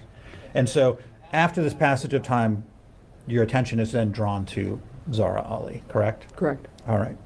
And you described her as upset, correct? Correct. And so emotionally upset. Just by looking at her, you could tell that something was going on, correct? Correct. And that she was pacing back and forth, correct? Correct. Wringing her hands, correct? Correct. And sobbing. Correct. Okay. And I think you didn't see actual tears, but in terms of kind of somebody who is very distraught. Is that correct? Correct. All right. Um, No, court did not mute us. Why? Can you not hear it anymore? Are you asking about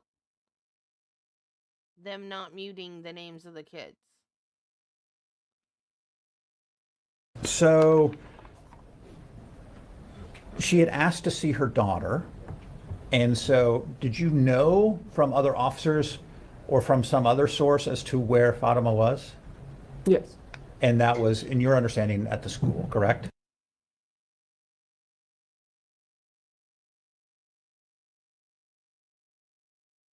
Is everybody having trouble hearing? Or just Judy?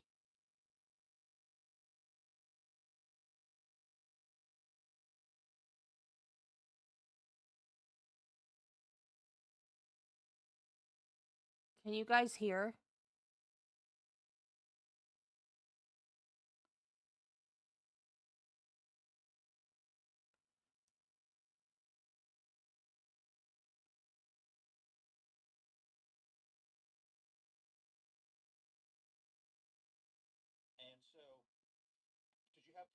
about kind of witnesses hearing.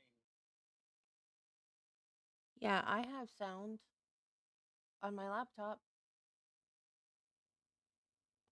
Must be on your end, Judy.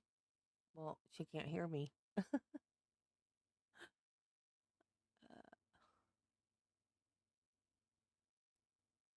Correct. All right. And so she asked you for permission. Hey, can I go back to the school to see my daughter? And did you check with others or did you just tell her no? I told her she was not allowed to at this time. Okay.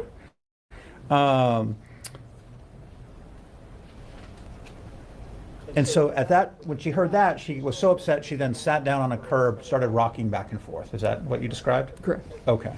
So then at some point, she is asking to talk with her husband, correct? And he is detained at this point with other officers, correct? Correct. And there were multiple officers who were talking to her about whether she could talk with her husband, correct? Correct. And you heard those conversations? Correct. And there was a discussion to her like, at some point, yes, we will let you talk with your husband, but just not right now, right? Correct. Okay. And she continued to be very upset as to what was happening and what was going on, correct? Correct. You did not take a statement from her, correct? Correct. And you didn't sit down and say, hey, I want to interview you, I want to get the facts as to what happened, correct? Correct. All right. And so the statement, like, she didn't describe her husband's interactions with their daughter, Fatima, that you didn't ask her, I want you to tell me what happened, what led up to this, correct? Correct. All right. So your interactions with her were primarily, hey, can I go see my daughter, which you said no, correct? Correct. Can I see my husband?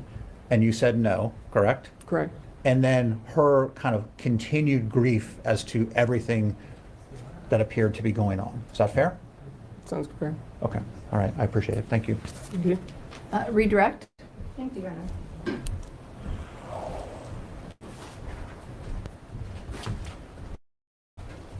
Officer Chavez, you indicated that you took those statements and you reviewed that prior to today. Do you recall that?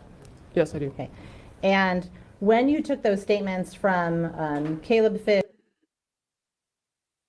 Oh, now they mute the names. What? statements, all exactly the same. The majority of it was the same, but each one would add a little bit of a different take on it. Is it fair to say based on their own vantage point? I would say so.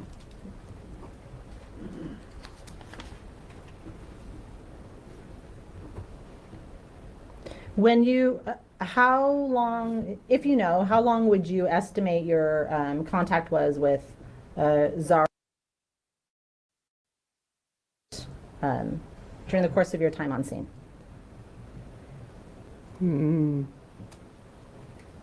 Would say no less than 15 minutes Collectively? collective. Okay.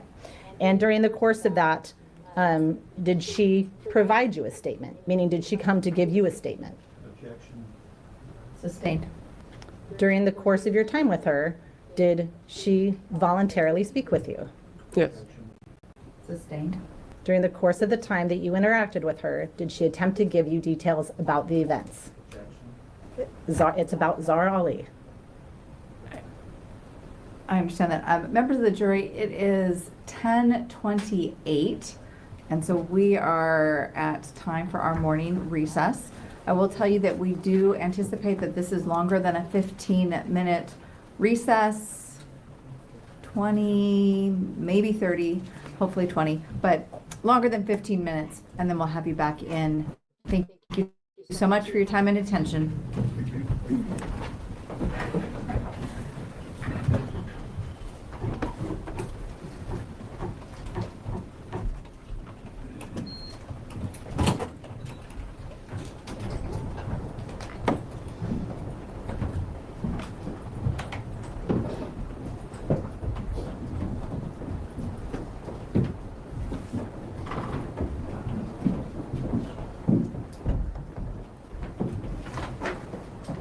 Officer, we'll have you step down. We'll have you back on the stand after our break, okay? Yes, ma'am. Thank you. Did I exit? Yes, not at that door. Thank you.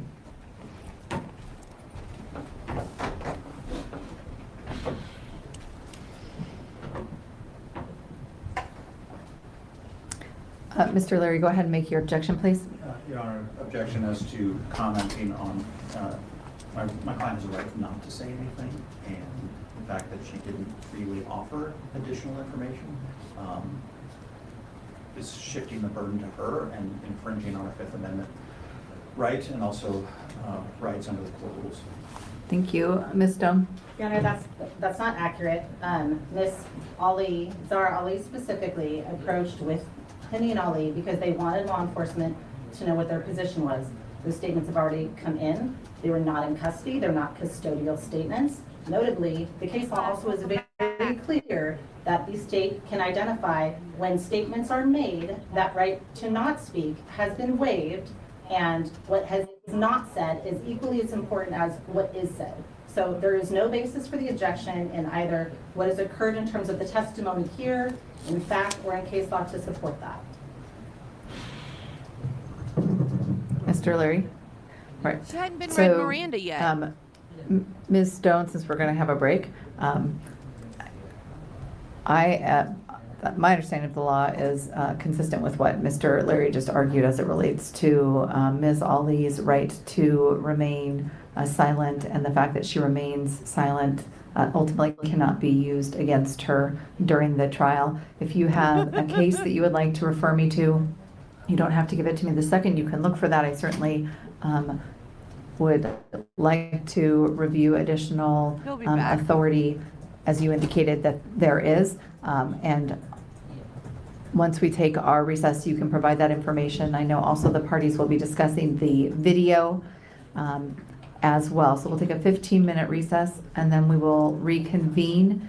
And we'll first discuss the video when we reconvene, and then if there's additional authority, I will take it at that time and take a brief recess to review that before I ultimately rule on the objection. The court will be in recess for 15 minutes. Thank you. All rise. Court's in recess.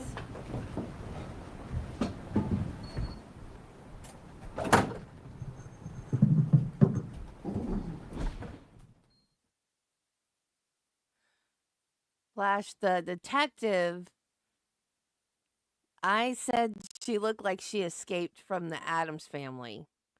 So Wiggles has deemed her Video, if post-divorce there were Wednesday. contested. Post-divorce Wednesday. You'll get it when you see her.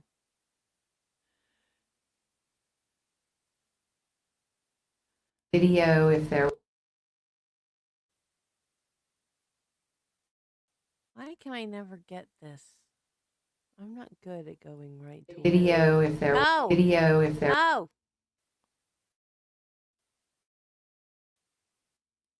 Video, if there. No. Video, if there. No. I'm terrible at this.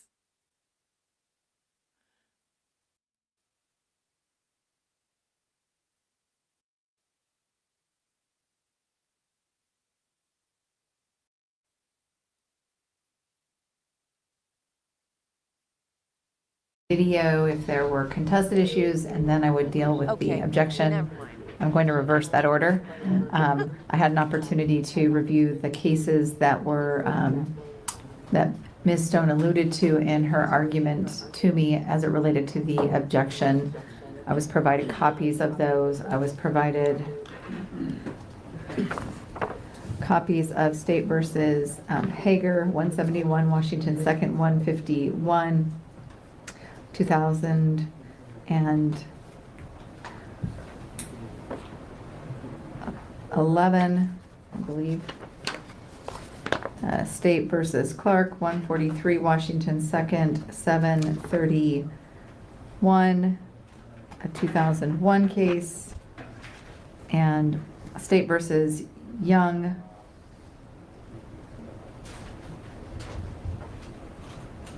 which is a 1978 case, 89 Washington 2nd, 613. Mr. Larry, did Ms. Stone provide you with those cases or cites to those cases? I received copies of Young, Hager, and Clark, Your Honor. Thank you. Do you wish to offer any further argument? I do. Go ahead.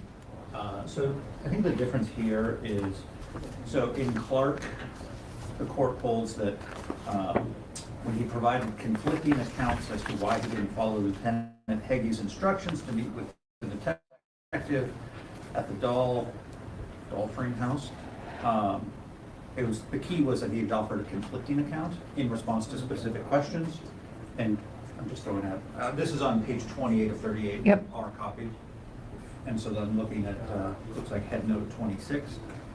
With respect to Hager, I'm looking on page 7 of 10, just above head note 3.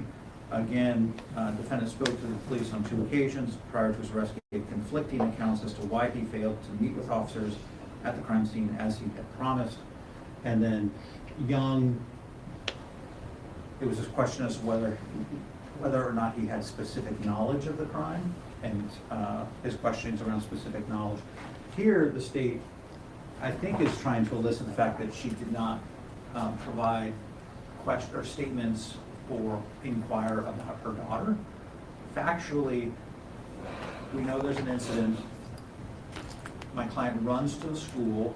I anticipate that the testimony tomorrow from a witness is going to say that my client ran into the school, was told to leave, and was then said, "You cannot see your daughter." The officers who were in the parking lot talking to my client, specifically this witness, never went to the school, never saw Fatima, told my client that she could not return to the school, and never asked her questions.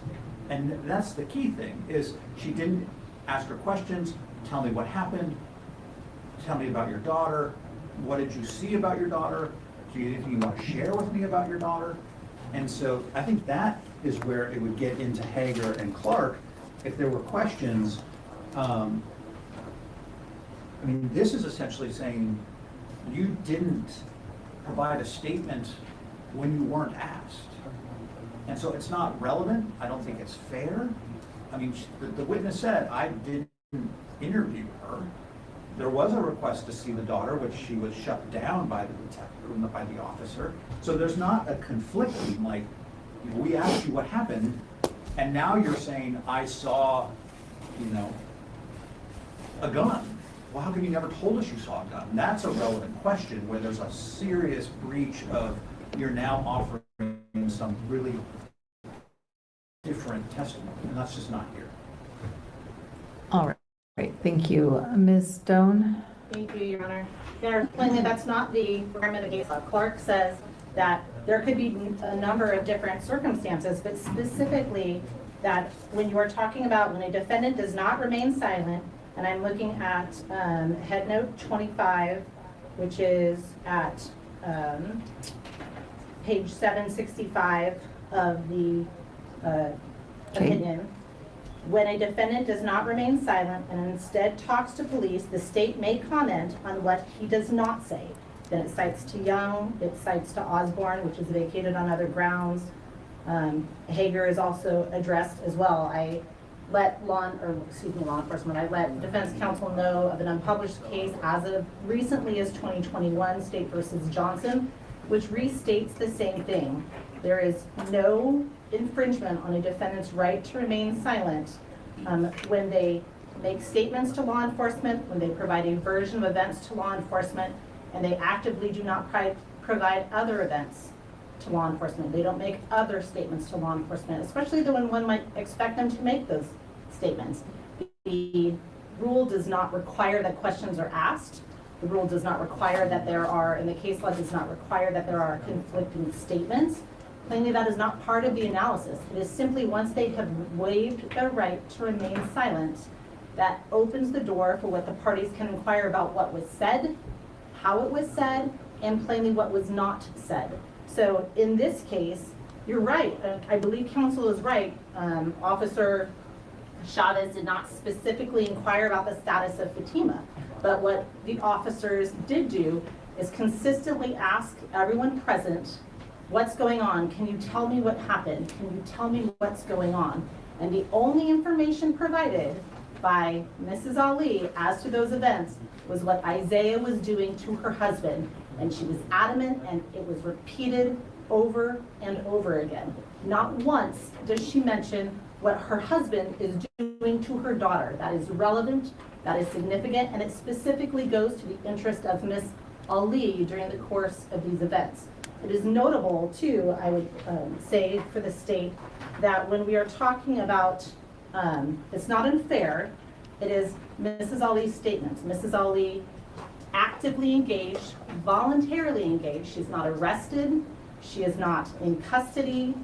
It is not any part of any pre-arrest silence. She is voluntarily providing that information because she wants law enforcement to act in a certain way.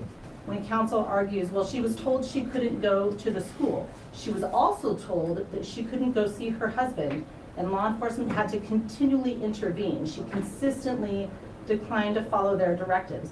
So it is absolutely relevant when we are talking, one, about where Ms. Ali's interests were at the time of these events, that is inconsistent with what I anticipate the argument has been or is going to be at closing by defense counsel. It's also inconsistent with the cross-examination questions that counsel has presented during the course of this trial about Mrs. Ali saying, my daughter, as if that was her primary concern. Her interaction with law enforcement says otherwise. Additionally, we have gone through this trial having law enforcement, or excuse me, defense counsel arguing that Mrs. Ali doesn't understand English, that her ability to understand, let's say, the substance of no contact orders and trespass orders is impacted by her ability to understand English. These interactions with law enforcement specifically speak to contrary information to that knowledge, and that she's able to offer the information when she wants to offer information, and she chooses not to when she chooses not to, when that is of import to her. So the inquiries that she actually made about her daughter are relevant. The inquiries that she didn't make about her daughter, and specifically as on direct examination the state elicited, there was no objection, presumably because defense counsel believes it's helpful to them, that did Mrs. Ali say anything about her daughter? Yes, she asked to speak with her for just 1 minute. She asked me a number of times to speak with her daughter, and for just 1 minute, and then sat down. What she never asks, and what we've elicited throughout this trial, is about the condition or welfare of her daughter. Instead, her attention is focused throughout on her husband. So that is not a comment on her right to remain silent.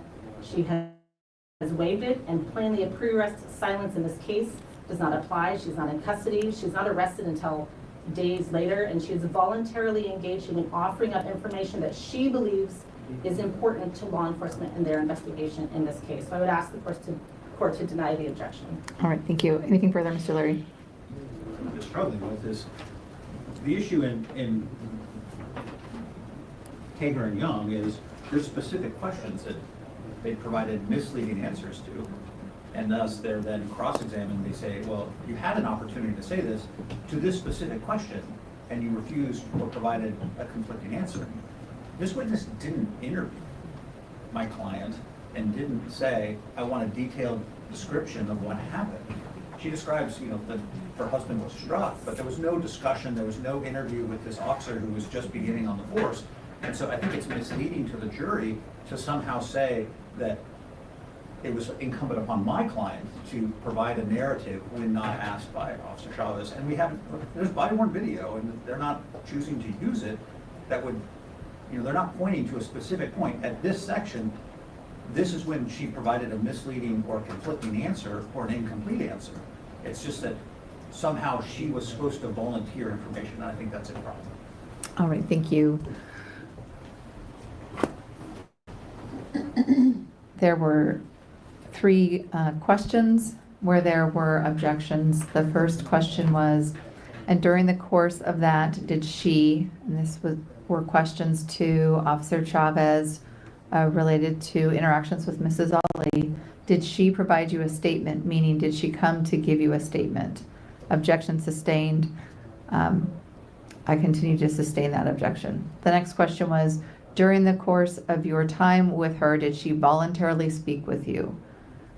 Response, yes. Mr. Leary objected.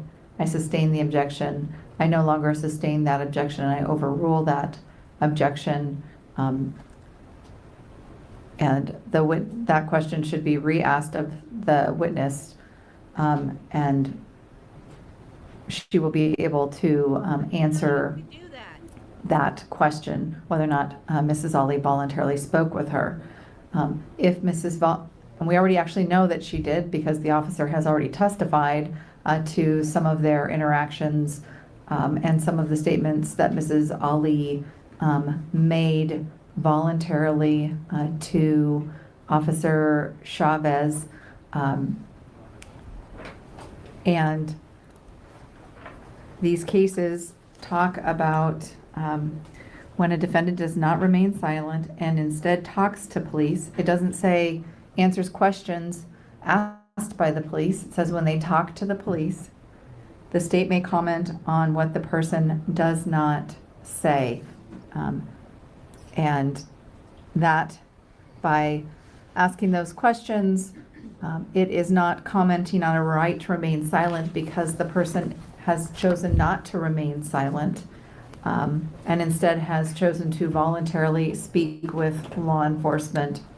And so in that way, I am going to be overruling the objection and allowing the witness to answer questions. I do not find that that violates Mrs. Ali's constitutional right to remain silent, does not violate, really the argument is the state commenting on a right to remain silent because she did not remain silent. Let's address the video if there is an issue as it relates to the video at this point. First, I'll ask, was there an opportunity to review the exhibit that's been referenced this morning? Ms. Stone? Yes, Sharon, I provided all three of those exhibits from Officer Bell's body camera to defense counsel. My understanding from Mr. Leary is that he is objecting to one of them. I'm not sure entirely of the but it may, the basis for that objection in terms of what evidence rule. But it may be that he wants to play it for the court first, and I suppose I would ask for clarification from Mr. Leary. That conversation happened literally just before the court. The review of the videos happened while the court was off the bench. The conversation about where Mr. Leary's objections might land happened just a bit before the court came in. So I'd ask Mr. Leary for clarification. So actually, I'm going to stop you there, Mr. Leary, because I want to bring Officer Chavez back and conclude. We're at 11:20 and the jury's been in recess for quite a while. Now that I know that it's going to be a lengthier issue and that it could require me to review the video that is being objected to, that's going to take longer. So I'd prefer to conclude this witness, then I can let the jury go for lunch and we can deal with the video issue at that time, and then I will fully hear from you at that time. I appreciate that, Your Honor. Thank you. Thank you. Please bring the jury back in. Please get your... Thank you.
Please be seated.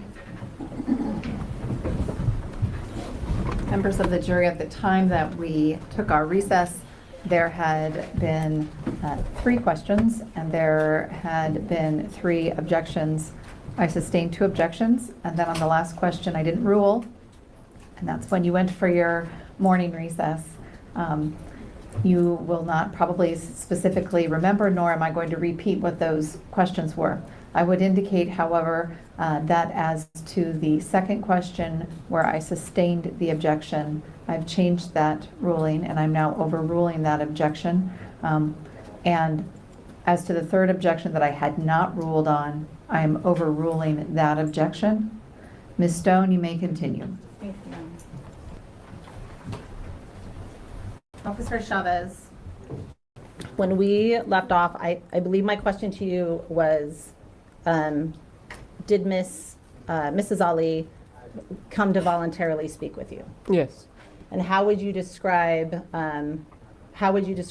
her engagement in trying to provide you information? Meaning, eager, reluctant, something else? She appeared eager. Sustained. How did she engage with you? How would you describe that engagement? Her initial reaction to seeing me appearing on scene was to approach me and begin to plead or beseech me. Okay. And during that interaction, who was she expressing her concern for? When you say beseech you, about what? What does that mean? Would you like me to tell you what she told You me? can ask questions. I see. That's okay. When she initially made contact with me, she asked if I recognized her, confirmed that I knew who she was, and then stated that there had been people punching her husband. Okay. And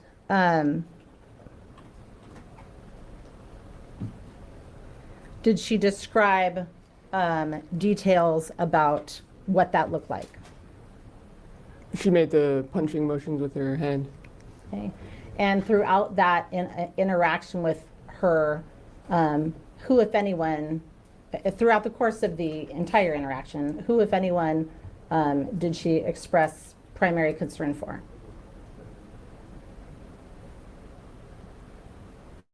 Could you restate the question? Yeah, I'll Sorry. rephrase that. When you interacted with Mrs. Ali, did she express concern for her husband? Yes. Did that seem important to her? Yes. During your interaction with Mrs. Ali, did she ask about the specific health of Fatima? No. Did she ever discuss the actions of her husband on Fatima during that period of time? No. And how much of your interaction with her was focused on her husband's condition and what Isaiah had done to her husband? I would say that was her primary focus. Thank you. I have no further questions. Mr. Kading, cross-examination.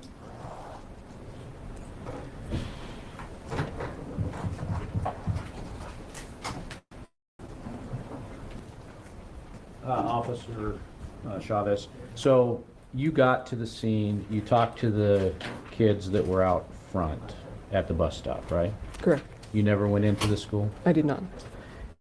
And you said you didn't know where Fatima had come from, right? Correct.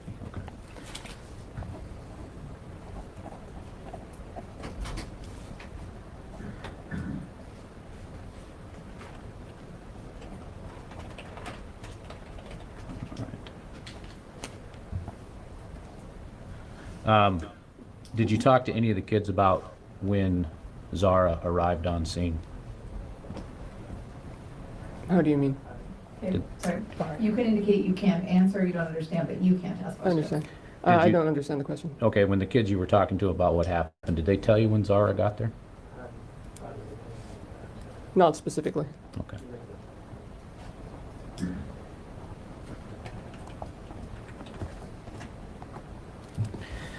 All right, no further questions, thank you. Thank you. Mr. O'Leary, cross-examination. Thank you.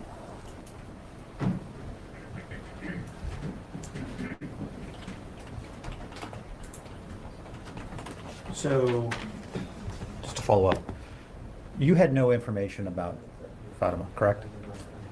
In terms of her condition, correct? Correct. Couldn't see her, correct? Correct. Didn't see what was going on inside the school, correct? Correct. Whether she had been seen by the fire department, correct? Not initially, correct. What's that? I did not initially know her condition, no. Okay. And so, and you never told Zahra that you had information about her daughter, correct? At one point I did, yes. Okay. As to her condition? As to her being seen by the fire department, Okay. Did you have information as to what the results were of that? I did not. And did you make efforts on the radio to inquire how she was doing? I did not. Okay. So, but in front of her is her husband who's been handcuffed and detained, correct? Correct. Okay. And you told her that she couldn't go to the school to check on her daughter, correct? Correct. I told her she could not go to the school. Right. So couldn't go to see what the fire department was doing, correct? Correct. You ordered her to stay away from the school. Correct. And she followed your direction, right? She did. Okay. So then her husband has been, from the outward appearance, arrested, right? Correct. Right? So he's in handcuffs, correct? Correct. Put in the back of a squad car, correct? And she is concerned for him, right? She appears to be concerned for him, correct? Correct. And describing how he had been punched repeatedly in the head, correct? Correct. Okay, and that was information that she wanted you to have to understand, you meaning collectively the police, about her husband, right?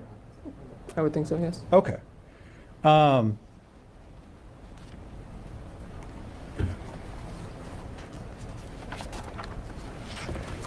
And I just want to be clear, you interviewed the 4 students you talked about, correct? I interviewed 3 of them, yes. Okay. You attempted to interview 4, you were able to interview 3 of them, correct? Correct. You did not conduct an interview of my client, correct? Correct. You didn't attempt to do an interview of her, correct? Correct. Okay. And there were other officers present who said, we will let you talk to your husband in due course, right? Correct. And she said, I really want to talk to my husband. I want to know what's going on, correct? I don't remember her exact words. Okay. But that was what she appeared. She wanted to communicate with him, correct? All right. Who had just been detained after what she described as an incident where he was punched, correct? Correct. Okay. And did you ever tell her that she could talk to her daughter? I think it's cut like that. I said at some point she would be allowed to. Did you tell her when? I did not. Okay. Nothing further. Redirect. Briefly, Your Honor, thank you. When you told Mrs. Ali that fire and medics were checking out her daughter, what was her reaction? She didn't have any specific reaction. And, but she said she was present when she saw the punches happening, is correct? She described her husband being punched, yes. And at the time, her husband was in a police car. He wasn't being dragged through the street or something like that. Is that fair? Correct.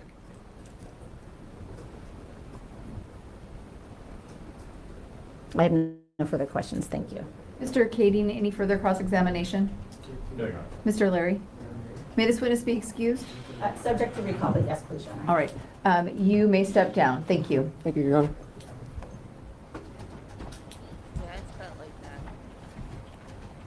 It's not just the hair, though. It's her demeanor, her voice, the suit. Members of the jury, I know that this seems a little bit like a habit because I told you we go until noon, but you are done right now for your morning time, and I'm going to have the bailiff lead you back, and you will be in recess until we reconvene at 1:30. Thank you very, very much for your time and attention. As always, please remember all of the instructions that I have given you, and we will see you at 1:30. Thank you.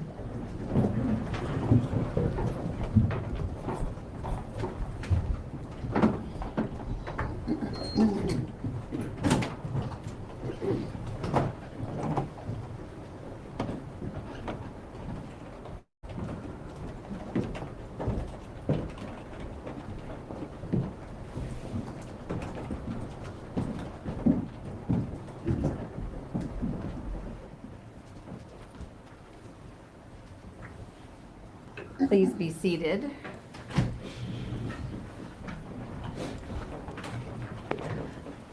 Mr. Larry, why don't you tell me, well, actually, first of all, Ms. Stone, have you had whatever it is marked for exhibits?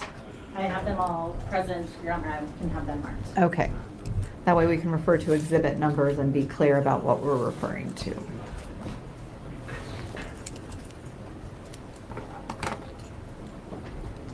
Do you remember which one was marked as, Tim? Which one was? The one.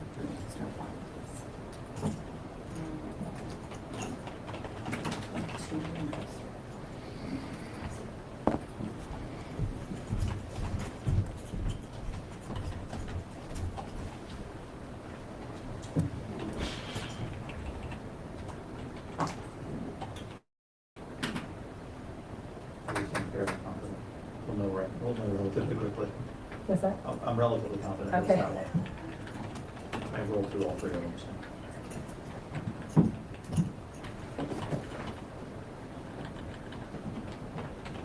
Would you like me to make a record?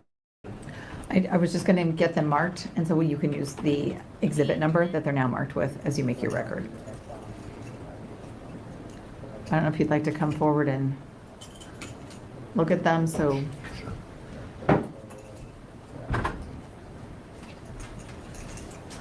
All right, so the state has 3 clips from Officer Bell's body-worn video. And clip 1 is exhibit 96. Clip 2 is 97. And then 98 for clip 3. All right. In terms of the, are you fine with me making this record? Okay. And so the state has provided me with, we had a 52-minute section of body-worn video. It's not clear on that, but we know from our discussions that Exhibit 96 is 5 minutes and 54 seconds to 8 minutes and 19 seconds on the greater clip. Exhibit 97 is 12:13 to 13:34. And finally, Exhibit 98 is 15 seconds long, 14:30 to 14:45. So the first clip is, if I do my math correctly, about 2 minutes and 23 seconds long. The concern that I have with that is there's an extended period of time of my client wailing, kind of yelling off into the distance to what I presume is the officers off camera, detaining Mr. Ali, basically saying, "My husband, release my husband, release my husband."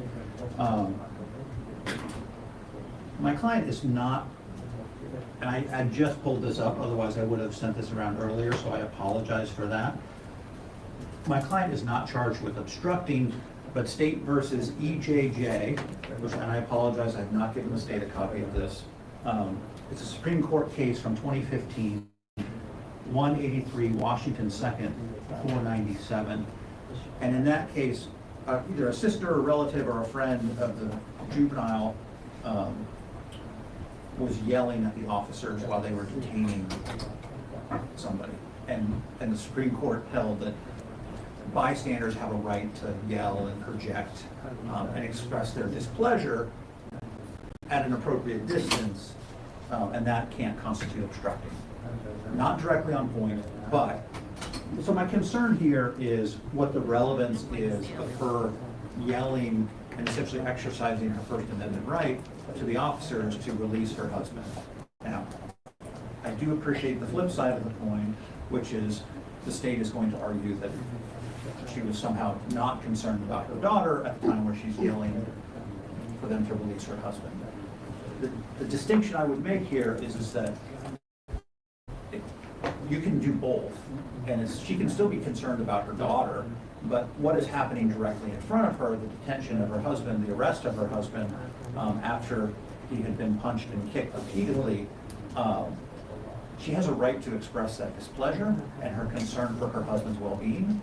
I don't think that it is consciousness of guilt or consciousness of disregard for her daughter. We know in terms of timing from other witnesses that this occurred after she had already been gone to the school and turned away, which is going to be discussed as a part of the burglary allegation tomorrow. And so as she returns and sees him being lifted, after he's been lifted from the ground and taken, that she is then wailing. I'm concerned just the length of it. She was It feels right like in it's the about a midst minute of and the a whole half, but thing we will herself. also time it when we play it. So that's my concern. One, it's relevant. Two, it's unduly prejudicial. And I think it comments on her First Amendment privilege right to express her displeasure with the officer's decision to detain her husband. I just don't think that it is sufficiently relevant to somehow suggest that she is not also concerned with about her her arm daughter around her and therefore throat. would be unduly prejudicial. All right. Let's go ahead and publish the exhibit so that I can watch it. I'm sorry, Your Honor, may I approach your graphic? Yes.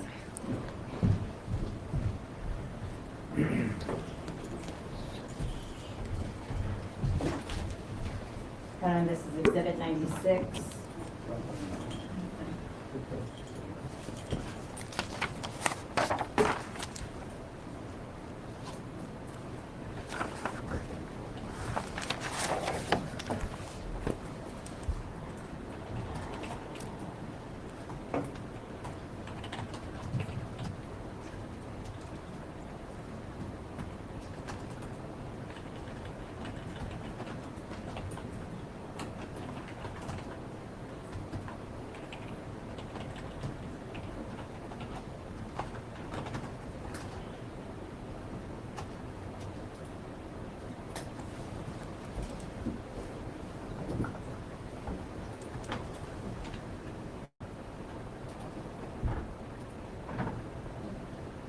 Sorry, Your Honor, it's muted. One second, please.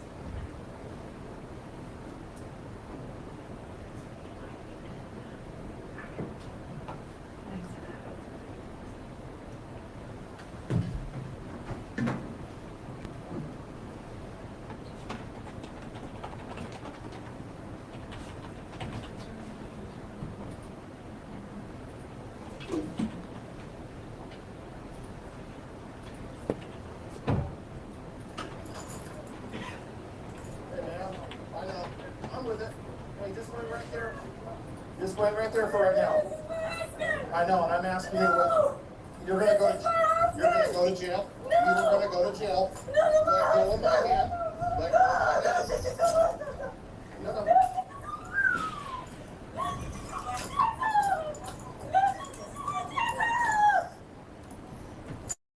Wait right here. That's fine, but right now he's being detained for a criminal investigation. And as of right now, until we get to the bottom of this, okay?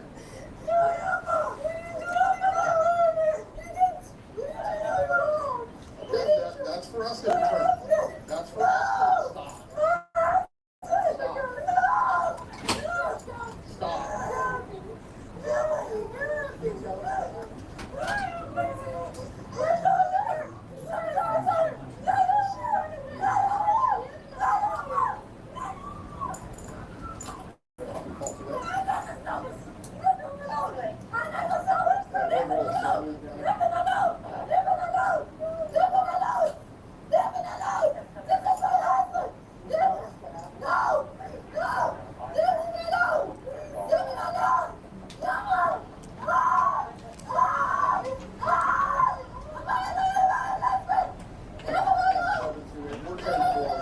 This is what your husband broke American law called child abuse.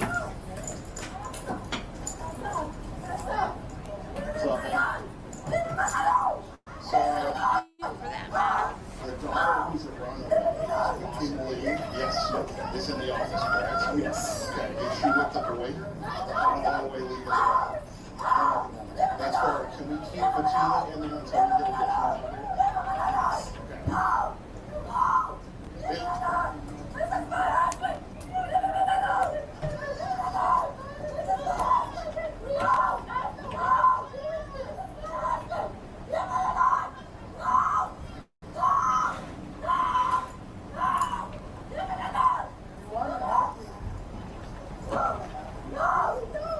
Thank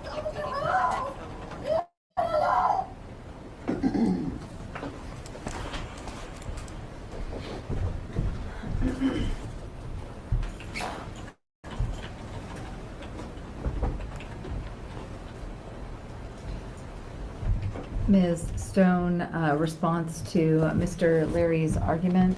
Thank you, Your Honor. There's a couple of things that this addresses in terms of relevance. First of all, she's not being charged with obstruction, so while I appreciate the cite that Mr. Leary has provided, it's not applicable to the question that is before the court. I would note too, in that case, EJJ, at least as I recall it, and in my quick recall of it, that sister is yelling at officers while the defendant is being detained, and then ultimately the sister is obstructed, is charged with obstruction, and the question was whether that was actual obstruction in that case, and whether essentially there was a sufficiency of the evidence argument as to that behavior. That is not what is presented here. When we talk about this case, first of all, at the time, Ms. Ali was not arrested for that behavior. The officer informed her she potentially could be, but she certainly was not. The officers were trying to engage with her, and you saw Officer Dawes, who was the officer observed on body cam, stepping in front of the women. Mrs. Zahraa Ali, Ihsan Ali, saying, "Can you tell me what happened?" and trying to engage with them, and just the constant yelling, "This is my husband, leave him alone, leave him alone." Notably, in terms of relevance, that demeanor and the expression of that demeanor and the expression of how Mrs. Ali prioritized the people in her family on this day specifically was very different for Fatima than it was for her husband. We are going to, I anticipate, see the videos tomorrow from the burglary, for the burglary charge from the Timberline High School. This behavior seen as it relates to Mr. Ali is grossly different from the state's perspective than the behavior presented when she goes to get a hold of her child. There is a concern, there is almost a panic here when we observe State's Exhibit 96. That does not appear to be present when she is trying to make contact with her child. So the relevance specifically to demeanor and how she presents here is fair for the state to inquire about. Additionally, throughout the course of the trial thus far, Mr.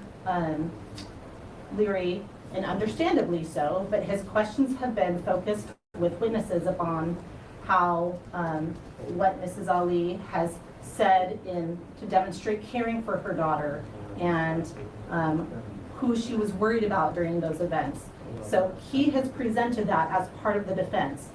This is, from the state's perspective, in contrast with that, not just the demeanor, but the forcefulness in which that is expressed. Additionally, there has been consistent argument there has been consistent questioning, and I anticipate argument at the end of this as to how much English Mrs. Ali understands, how she engages with people in English, and whether she can be held essentially accountable for understanding the orders that she has been given. This is a very good demonstration from the state's perspective as to how she engages with English, when she engages, and when she does it for the purposes that suits her. Additionally, during the course of that, certainly she does not come back from being turned away at the office and start demanding that law enforcement tell her about the condition of her daughter. She is only demanding for her husband to be let go.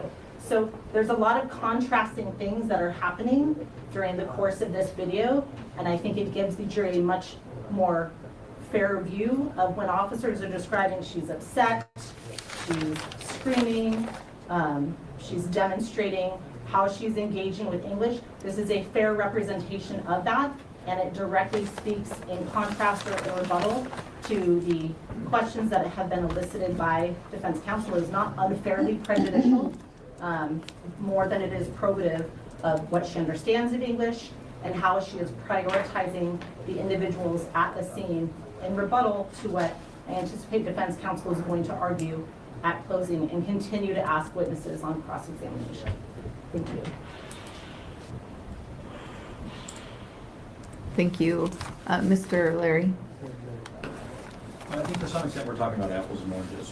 One, She knows that her daughter is under the care of the firefighters, and the school has directly told her, you cannot be here. And I anticipate a witness tomorrow going to reference, and I referenced the trespass order, that she couldn't legally be there. So her daughter wasn't being arrested. Her daughter was under the care of medical. She had been turned away at the school. She asked Officer Chavez, at some point, can I go see my daughter?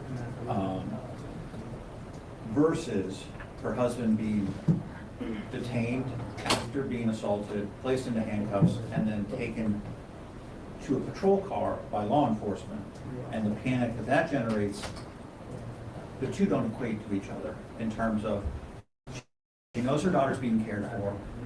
She knows her daughter stood up, ran away, was conscious, and the testimony of the condition that Dr. Kim talked about this morning, there's nothing that would outwardly, she wasn't shot, she wasn't bleeding, she was conscious, breathing, running away. So, and then in terms of this as evidence of her English, we have the body-worn video from Officer Hang, who talked about, we saw what the interaction was, the question with respect to the no contact order.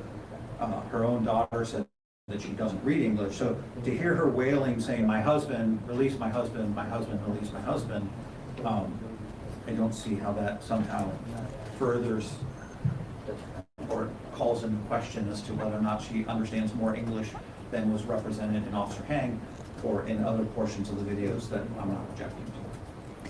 Mr. O'Leary, what is prejudicial about this video to your client? I think it's just, I'm not sure what it's relevant to, and then, her basically,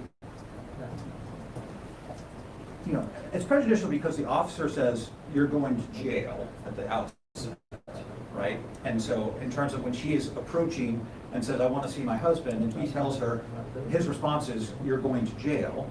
And then her continued, wailing and just basically saying, release my husband, release my husband. I think it's unfairly prejudicial in terms of that, that somehow she wasn't taking this seriously, or that,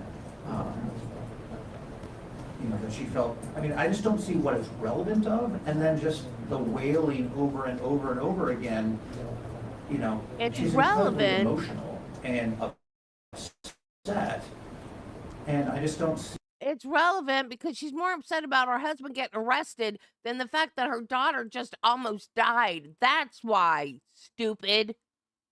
My concern is that the state's going to say, that she is somehow behaving inappropriately by being upset that her husband has been detained. I think there's also maybe some cultural overtones as she's kind of swaying back and forth. I can't hear what she's saying. It sounds like she's saying something in Arabic. And so I just think I have concerns about the jury taking untoward assumptions about how she's supposed to react and how somehow she's acting outside the norm as she appears here, in a hijab, as her law enforcement has arrested her husband after he was assaulted. I don't He think wasn't it's relevant, assaulted. and I'm worried that it's somehow going to be construed that my client is not acting in a way that she's supposed to, which I'm not sure how anyone is supposed to.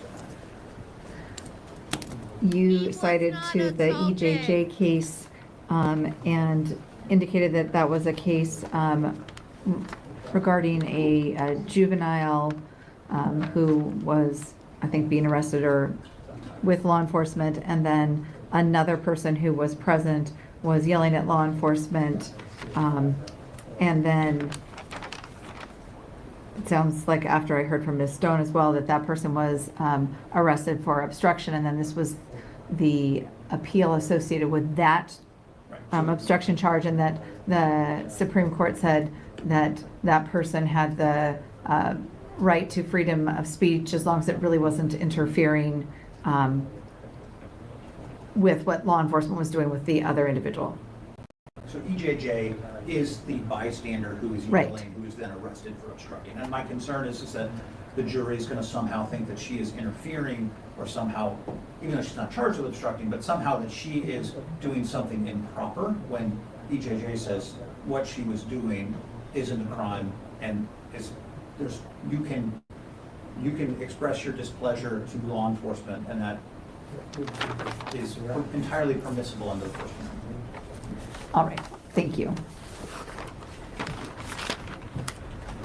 And I would just indicate that is what I understood from what you had previously argued and what Ms. Stone argued as well.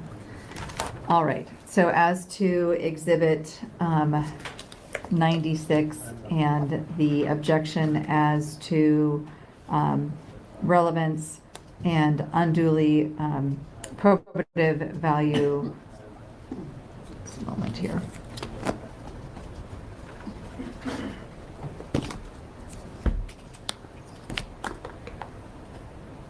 And argument that if it is relevant, that the evidence, its probative value is substantially outweighed by the danger of unfair prejudice.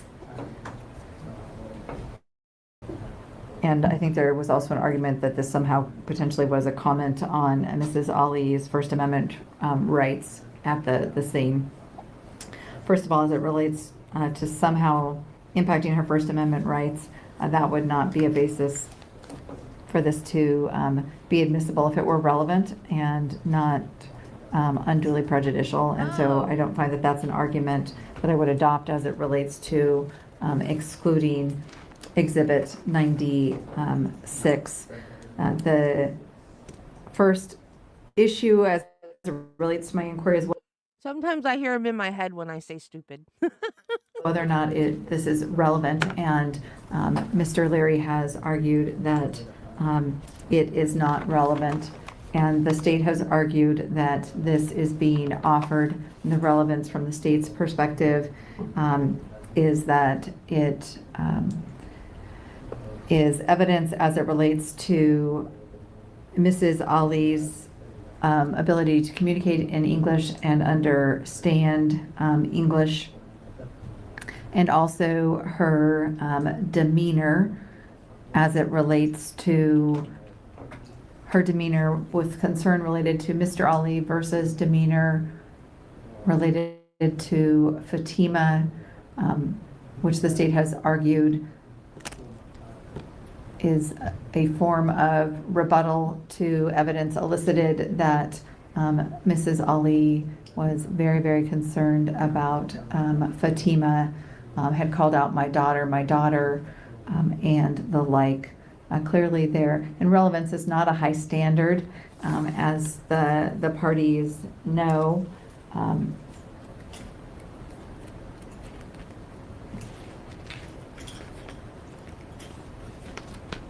Get out the garbage. Why don't I tell you that every day by garbage is not. I like to actually read from the rules instead of just trying to paraphrase them. And Evidence Rule 401 indicates that relevant evidence means evidence having any tendency to make the existence of any fact that is of consequence to the determination of the action more probable or less probable than it would be without the evidence. And I do find that based upon the state's argument as to why this is relevant, that it is relevant under that standard. And so then the court must balance, if relevant, whether or not the evidence should still be excluded, if the probative value is substantially outweighed by the danger of unfair prejudice. I asked Mr. Leary about the issue of the unfair prejudice. And before I talk about that, Mr. Kading, I did not ask if you had any argument as it relates to the issues that are being raised. No, Your Honor. I would note that my client was in the middle of the video being walked through. I didn't see any handcuffs, but certainly he was being detained at the time. I don't know how much we can edit, but I don't think that that's an appropriate scene to have in the middle of the video.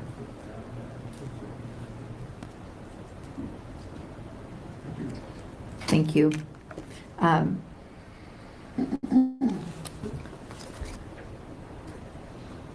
Mr. Leary indicated in part that it was unfairly prejudicial. Mrs. Ali was very emotional and upset.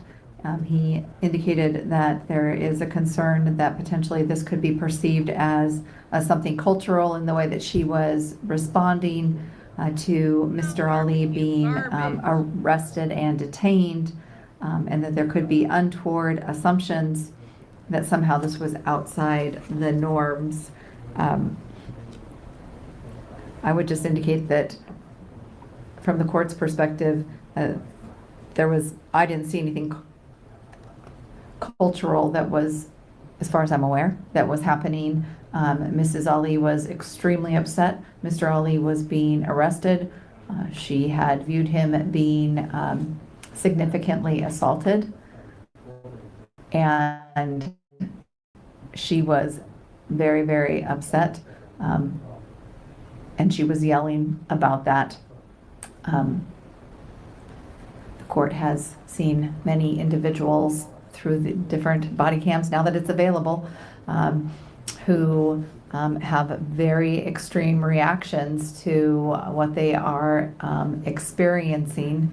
And so I would just indicate that I don't think it's outside the norm of how a person can react when their spouse is being arrested and they either don't understand why they're being arrested or don't agree with it. And so I don't find that this is, that the probative value is substantially outweighed by the danger of unfair prejudice. I'm not saying that there's not the potential of some prejudice, but it is not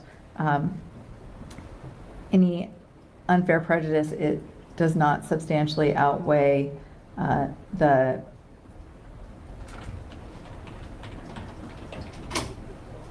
I find that the probative value of the evidence is not substantially outweighed by the danger of unfair prejudice. So I deny the objection. However, there's one thing that I do find is prejudicial, and I don't know how, and overly prejudicial as to any probative value, and that is the statement of the law enforcement officer telling Mrs. Ali that she could be arrested for, I think he said obstruction. He said something that she could be arrested. You're going to jail.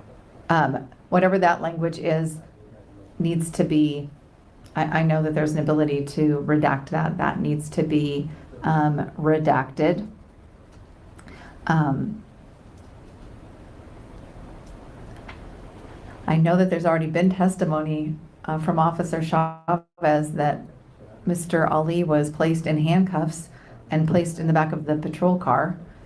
I believe that came out on cross-examination, but it could have been on direct examination. So I want to hear from Ms. Stone as it relates to Mr. Keating's concern that he raised as to Exhibit 96, when we see that at the start of the video, Mr. Ali, actually don't know that we can see him, but he's clearly on the ground because I see the witness, Mr. Wagner, is kind of in the very corner, and he's still on the ground. And then we see ultimately Mr. Ali up and walks through the video briefly. So I'm going to hear from Ms. Stone on that issue. Your Honor, before we go on, I'm going to go ahead and unobject. Okay, withdraw your objection. Yeah, I'm going to withdraw my objection, Your Honor. I actually, upon further review, I do not have an objection to that. Okay, Thank you. then I won't address that issue. So the only thing I'm ordering as it relates to Exhibit 96 is removing that portion of the video, or redacting that as it relates to the officer telling Mrs. Ali that she's going to jail or that she could be arrested, whatever that wording is. And then, so then 96 ultimately will not be admitted because we will need a new exhibit that has the redacted information. So it will have a different number, which we will identify when we come back at 1:30. And I want the parties to actually watch the new exhibit once it's been redacted to ensure that there are no issues to the redacting. And I say that only because in a different trial that I had, not with any of these lawyers in the courtroom, something was supposed to be redacted and they thought it was redacted and it wasn't. So I just want to make sure. Is the court coming back on at 1:30? Is that the intent? I just want to make sure that the parties are in the room timely to be able to do that. Yes, it's a little bit afternoon. It's 12:02. So we'll recess for lunch. We will resume at 1:30. And what I would like to do is, if Dr. Gilbert is here, we'll take Dr. Gilbert's testimony. Is that what you anticipate? I need to ask Officer Bell, Your Honor, I apologize. I thought Officer Bell would be done this morning, and so I need to deconflict Officer Bell with Dr. Gilbert. We had anticipated taking Dr. Gilbert right at 1:30. If I can get Officer Bell done shorter and or scheduling allows, I may ask to start with him, but I need to go have that conversation. All right, so if it's Dr. Gilbert, I just want to bring her in and then we'll deal with the video, the new exhibit after Dr. Gilbert is done. But if Officer Bell will be called first, then obviously we'll verify the new exhibit with the redaction. Okay, thank you, Your And Honor. I don't have to watch it. I just need to know that you watched it to ensure it's correct. I'll be back at 1:15. All right. All right. Court will be in recess until 1:30. Thank you. All rise. Court's in recess.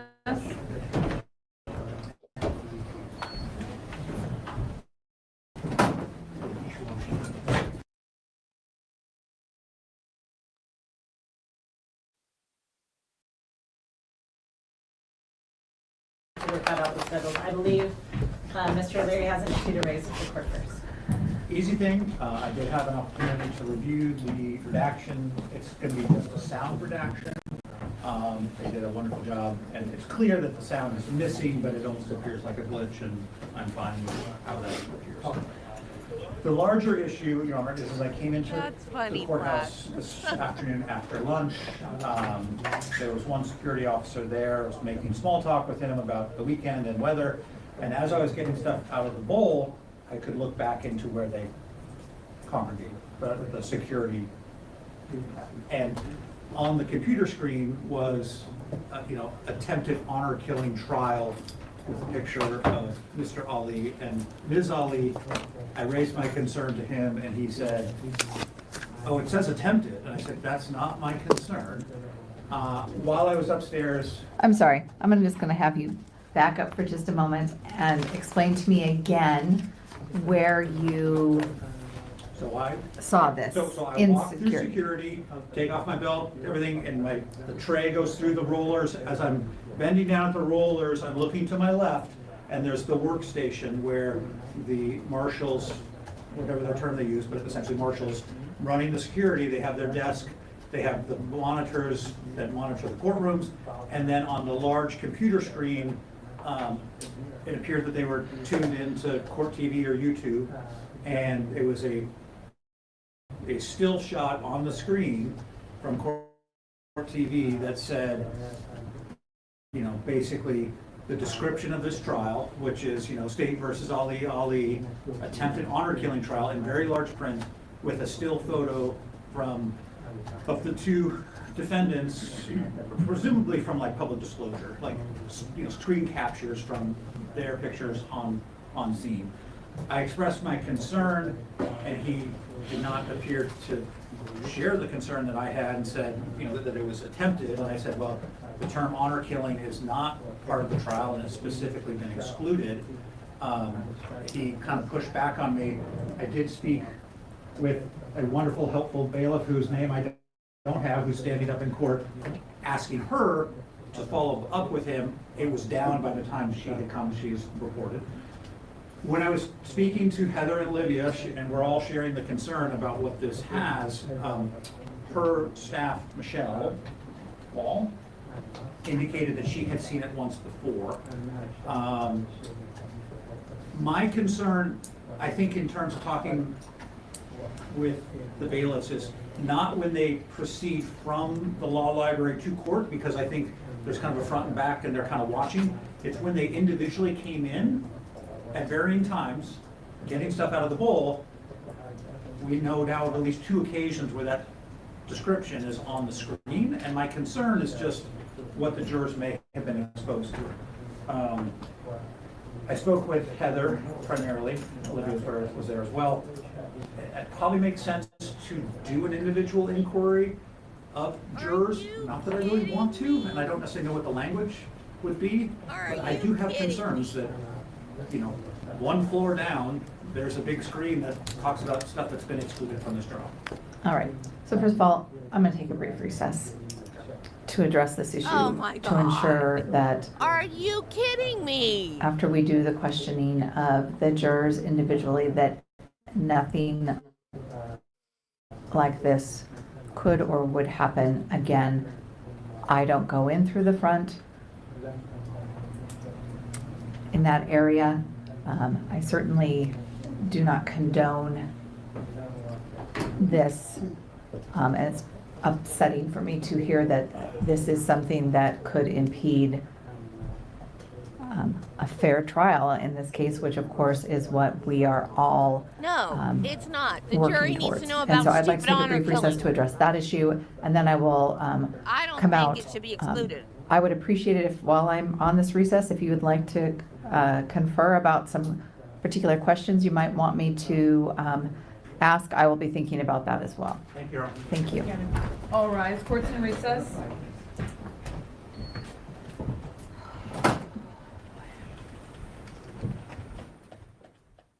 Yeah, but it's not clickbait in this case.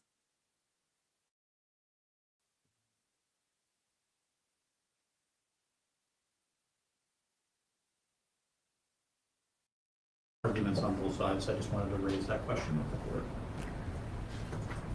I mean, I could ask them whether or not they have, How are you going have to you been ask exposed to without any telling media coverage associated with this trial here at the courthouse? Well, at this point, I don't think we should limit it.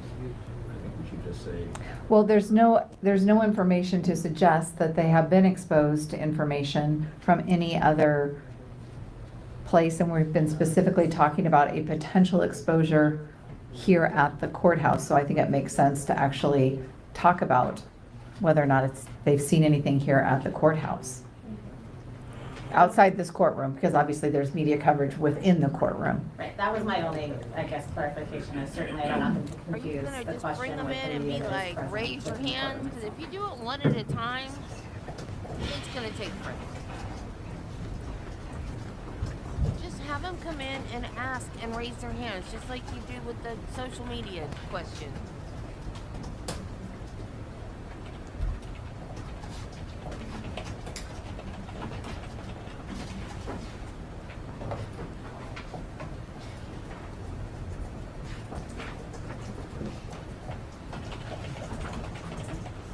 Okay. So I'm suggesting using what has been presented to me. Since the beginning of this trial, have you been exposed to any media coverage associated with this trial here at the courthouse or courthouse complex, apart from what you have received within this courtroom? Media includes still shots, news articles, social media posts, and/or news stories. Okay. All right, so So are the guards watching the I trial on would court like TV the bailiff downstairs? to inform the jury that we are going to bring them in individually to ask them some questions so that they know that that is what's going to be happening. And then, of course, once I'm done with questioning, I will advise the juror who's in here not to discuss it. All right? Thank Are we you. going to stand for them individually, or do this like we did with individual question where we stay seated? I think we'll stay seated. Okay, thanks, Your Honor. Number one.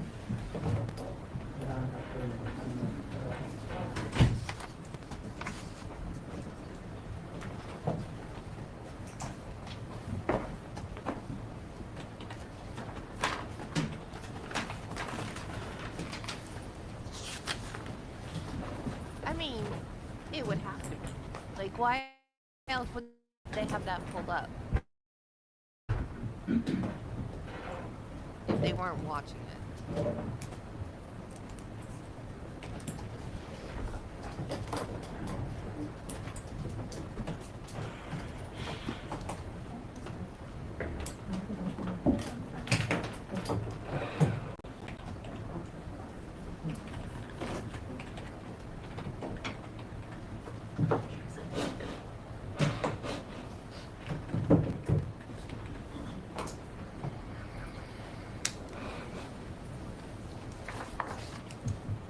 sure if they're gonna lose any jurors because of this.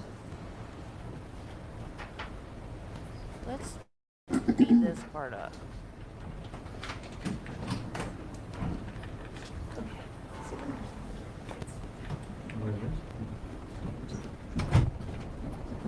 Juror number 1, we are bringing in each juror to ask everyone the same question, okay?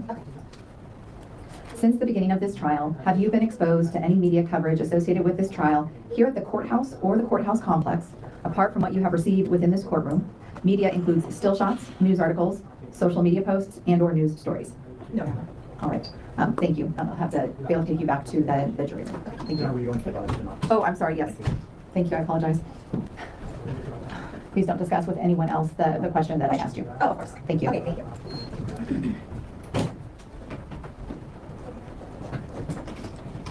Well, apparently she didn't do that in this case because she's upset about it, so she didn't know what was going on.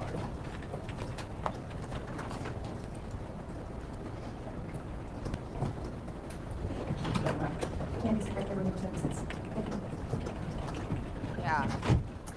Juror number 2, we are bringing in each juror to ask them the same question. Since the beginning of this trial, have you been exposed to any media coverage associated with this trial here at the courthouse or the courthouse complex, apart from what you have received within the courtroom? Media includes still shots, news articles, social media posts, and/or news stories. Maybe. All right, can you tell me what you mean by maybe? Maybe. We've been watching the national news to feel like that's fair game. And I was watching the dishes and I switched over to, I wasn't really paying attention, so looking, all I heard was the most basic description of the trial, and then I switched it. So maybe 3 seconds. But I didn't hear it on the local. Your Honor, the interpreters cannot hear the jury. Sorry. Okay. I'm just going to read back what you said. We've been watching the national news because I feel like that's fair game, and I was washing the dishes and it switched over to I wasn't really paying attention. All I heard was the most basic description of the trial, and then I switched it, so maybe 3 seconds, but I did hear it on the news. Is that correct? Just have to verbally respond. Yes, sorry. I should know that by now. As you sit here knowing that you heard 3 seconds of some sort of report, that was at your home? Okay. Are you able to separate out whatever it is that you might have heard as it relates to ultimately deciding this case based only on the facts presented during the trial and evidence presented during the trial, and then my instruction on the law? Absolutely. All right. Ms. Stone, do you have any questions? Does it have to do with your pressure on this? No. Thank you. No, you are. Mr. Kading? No. Mr. Leary? All right. I'll have you go back to the jury room. Thank you. Gosh, I apologize. I do have it written down. Juror number 2, you are not to discuss what we've been talking about here in this courtroom with anyone else, including your fellow jurors. You understand? Yes. Okay, thank you. Your Honor, I do have a question, I guess. Okay. How did you know it was about this case? It was, I really wasn't paying attention, but it was something like the jury in the trial in Thurston County of the couple that's pretty much all I heard. And then I switched the channel. I was headed toward the clicker when it came out, because I knew we run the local news as opposed to national news. Okay, thank you. All right, thank you. Am I the only person in the world that doesn't call the remote a clicker? Ms. Stone, anything as it relates to number 2? No, Your Honor, he indicated he'd be fair and impartial. It has not impacted, and based on what he relayed, it doesn't appear to be anything different than the facts that he has heard in this case. Mr. Kading? No, Your Honor. Just a moment. Not yet, not yet. No, nothing. Thank you, okay.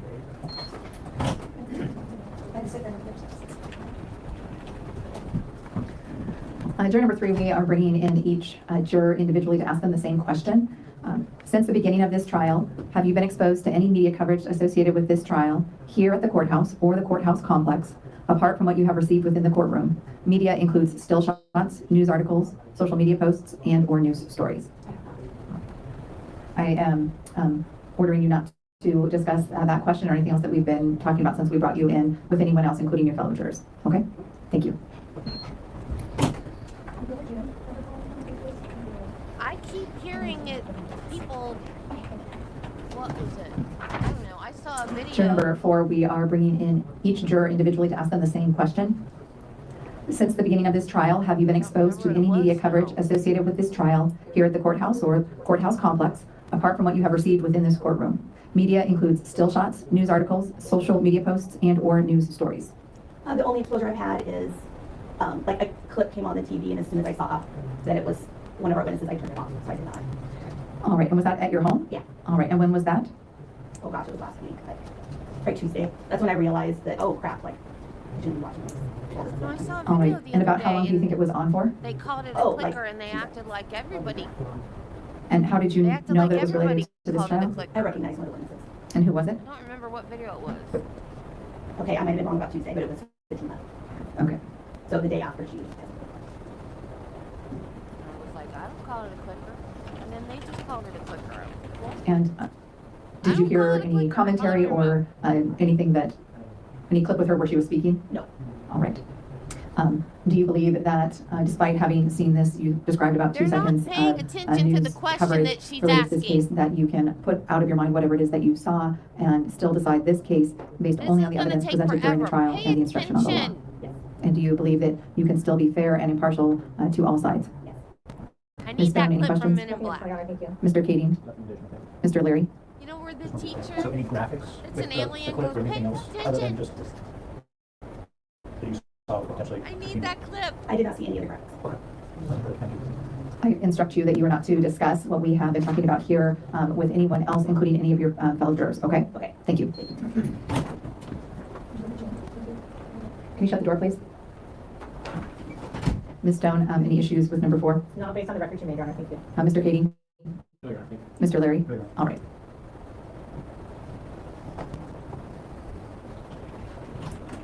I You can call bring that in a 5. garage door opener.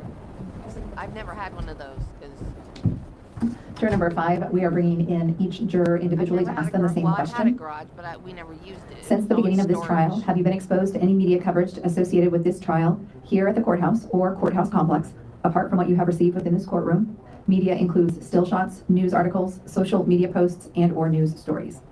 All right. I am instructing you that you are not to discuss that question or anything else associated with you coming here in the courtroom with anyone else, including your fellow jurors. Thank you. Can you bring in number 6?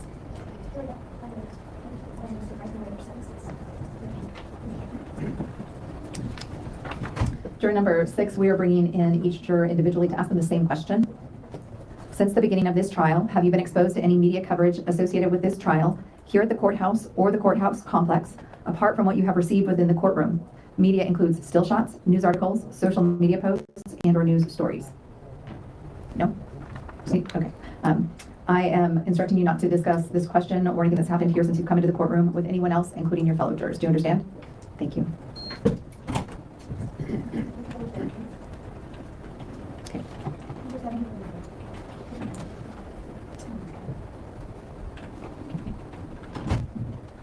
Juror number 7, we are bringing the jurors in individually to ask them all the same question. Since the beginning of this trial, have you been exposed to any media coverage associated with this trial here at the courthouse or courthouse complex, apart from what you have received within this courtroom? Media includes still shots, news articles, social media posts, and/or news stories. No. I am instructing you not to discuss that question or anything that's happening here in the courtroom while I'm asking you these questions with anyone else, including your fellow jurors. Do you understand? Yes, ma'am. Thank you.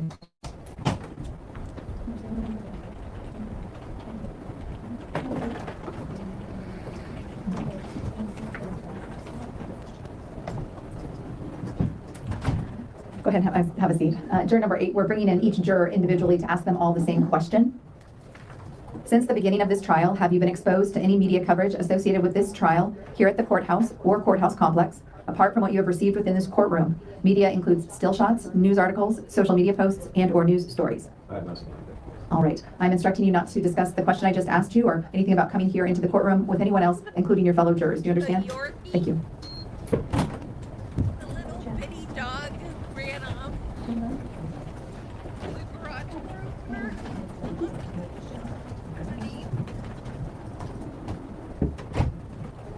Juror number 9, we are bringing in each juror individually to ask them the same question. Since the beginning of this trial, have you been exposed to any media coverage associated with this trial here at the courthouse or courthouse complex, apart from what you have received within this courtroom? Media includes still shots, news articles, social media posts, and/or news stories. No. All right. Juror number 9, I'm instructing you not to discuss the question that I asked you or anything about coming into the courtroom with anyone else, including your fellow jurors. And do you understand? I do. Thank you. I thought you kept those in your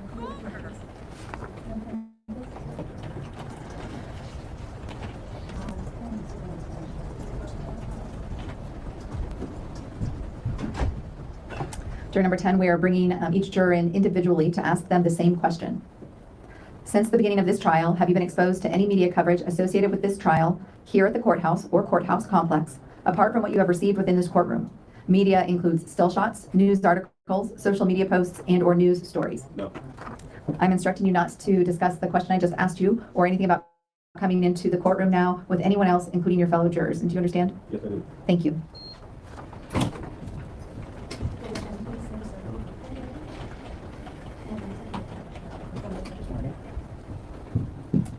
Juror number 11, we are having each juror come in individually so that we can ask each of you the same question. Since the beginning of this trial, have you been exposed to any media coverage associated with this trial here at the courthouse or courthouse complex, apart from what you have received within the courtroom? Media includes still shots, news articles, social media posts, and/or news stories. No, Your Honor. All right. I am instructing you not to discuss the question that I've asked or anything about coming into the courtroom with anyone else, including your fellow jurors. Do you understand? Yes, Your Honor. Thank you.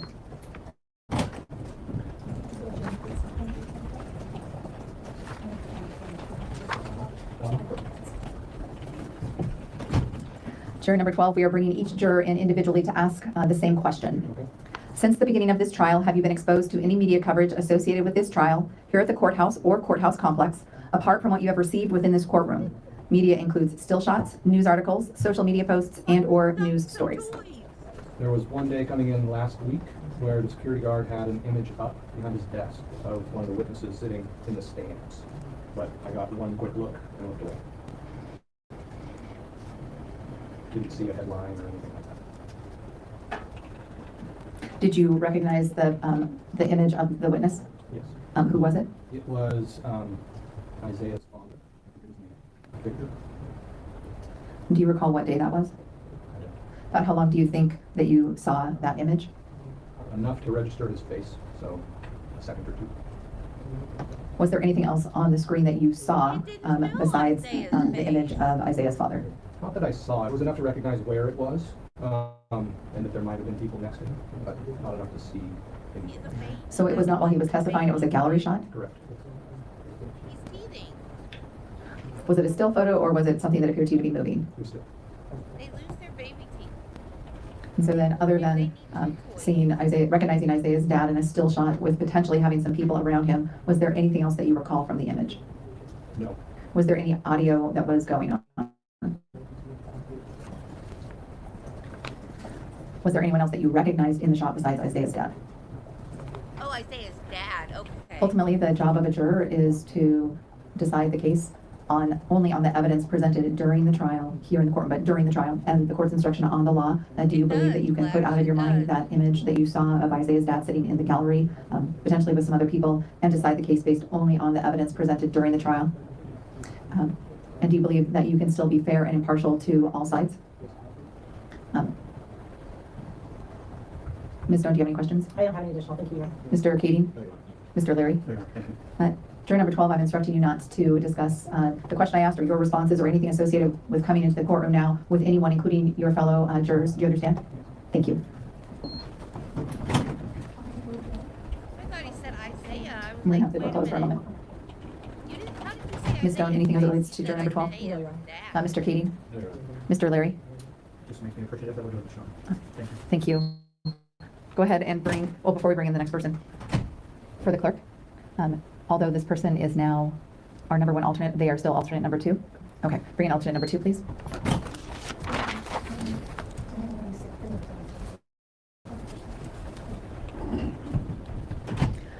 Alternate juror number 2, we are bringing in all of the jurors to ask them the same question.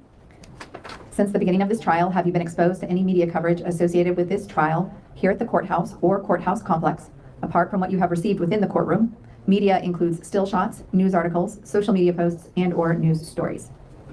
I went on Facebook like several days after I saw Cobalt's news, but I just looked at it and of course, basically I didn't go and read it, I just saw it. I need you to speak up just a little bit. I saw the news, but I didn't read it. I didn't look at the picture, I recognized, and I turned off. Who was in the picture? The two defendants. And were there any captions? I only looked at pictures. I recognized the picture and then I knew this is, I don't know why I went on Facebook. So. Did you go onto Facebook to look for information related to this case? No, it's like a daily thing I do, read my stuff. I'm not looking for. how was it that this information from Como News came up on I Facebook? follow most of the news stations around here, Cairo, Como, Fox, CNN. I just scroll through the news just to watch the news, and I happened to scroll and saw a picture, and I immediately just turned it on. So there's no information I got from there, basically just the pictures. Did you click on, well, can you click, as you scroll through, if there's something you want to look at, can you click into it and see more detail? It's the news article. Any of those is a link, basically. Okay. Did you click on the link? No.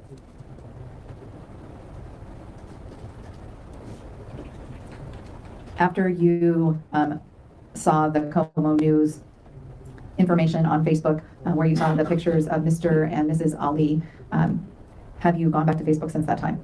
I don't go to that station. I went back on Facebook, but I don't see anything else. But doesn't the newsfeed come up on your Facebook page every day? Sure, but that's the only one, so.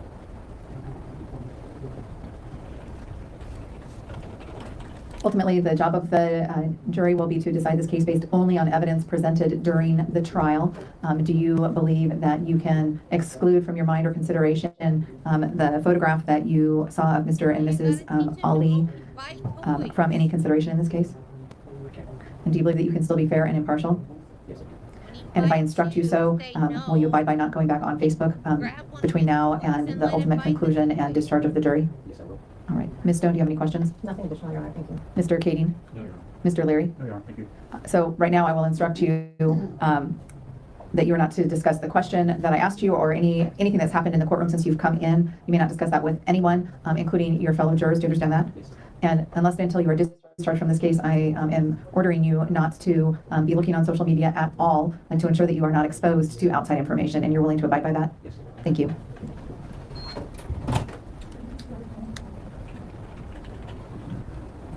Ms. Stone? Nothing additional, Your Honor, based on the court's questions and instruction. Mr. Kading? Nothing further. Mr. Leary? Nothing additional, thank you. All right. Thank you.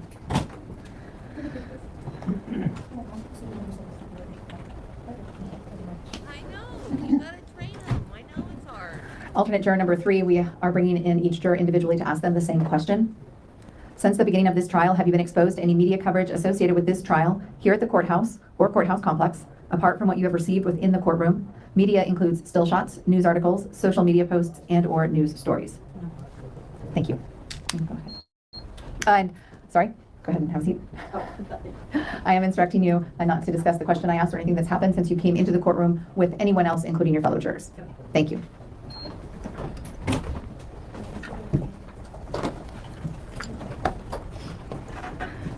Anything further before we bring the jury in? Ms. Stone? Nothing additional, Your Honor. Mr. Kading? No, Your Honor. Mr. Leary? All right. No, apologies, Your Honor. I believe that there is, so wants to put something on the record as to agreement about the parameters of Dr. Gilbert's testimony. It might make sense to do that now, if the court's willing to do that. How long is Officer Bell's testimony going to be? I think it's less than an hour. Okay, well, we'll probably take a recess, but go ahead. All right, I just want to let the court know that I spoke with Mr. Leary and also Mr. Kading with regards to Dr. Gilbert's testimony. The concern was that whether her testimony would in essence open the door to some of Miss Ali's previous history. And I think the parameters we've worked out, and defense can correct me if I'm wrong, but in essence, the state will be asking Dr. Gilbert to testify about her training and experience and the effects on the body with strangulation in general, and then to ask her questions specifically about the injuries that is attributed to this incident that is based on the strangulation exam that was done by Ms. Rivas, and then also the photos of the injuries, and that the state is not going to ask her to give any opinion or opine in any way about what injuries Ms. Ali could have in the future as it related due to this specific incident, so not to open the door. All right, and when you're referring to Miss Ali, you're talking about Fatima Ali? Yes, Your Honor. All right, thank you. Mr. Kading? Yes, Your Honor, that sounds will be discussed. All right, Mr. Leary? In agreement. All right, and Dr. Gilbert has been so advised? Yes, Your Honor. All right, thank you. Bringing the jury. Go ahead and have the officer come into the courtroom. Thank you.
Please be seated. Members of the jury, we're now going to continue with the presentation of evidence. Ms. Stone, you may call your next witness. Thank you, Your Honor. The state would call Officer Bell. Officer Bell, come forward, please.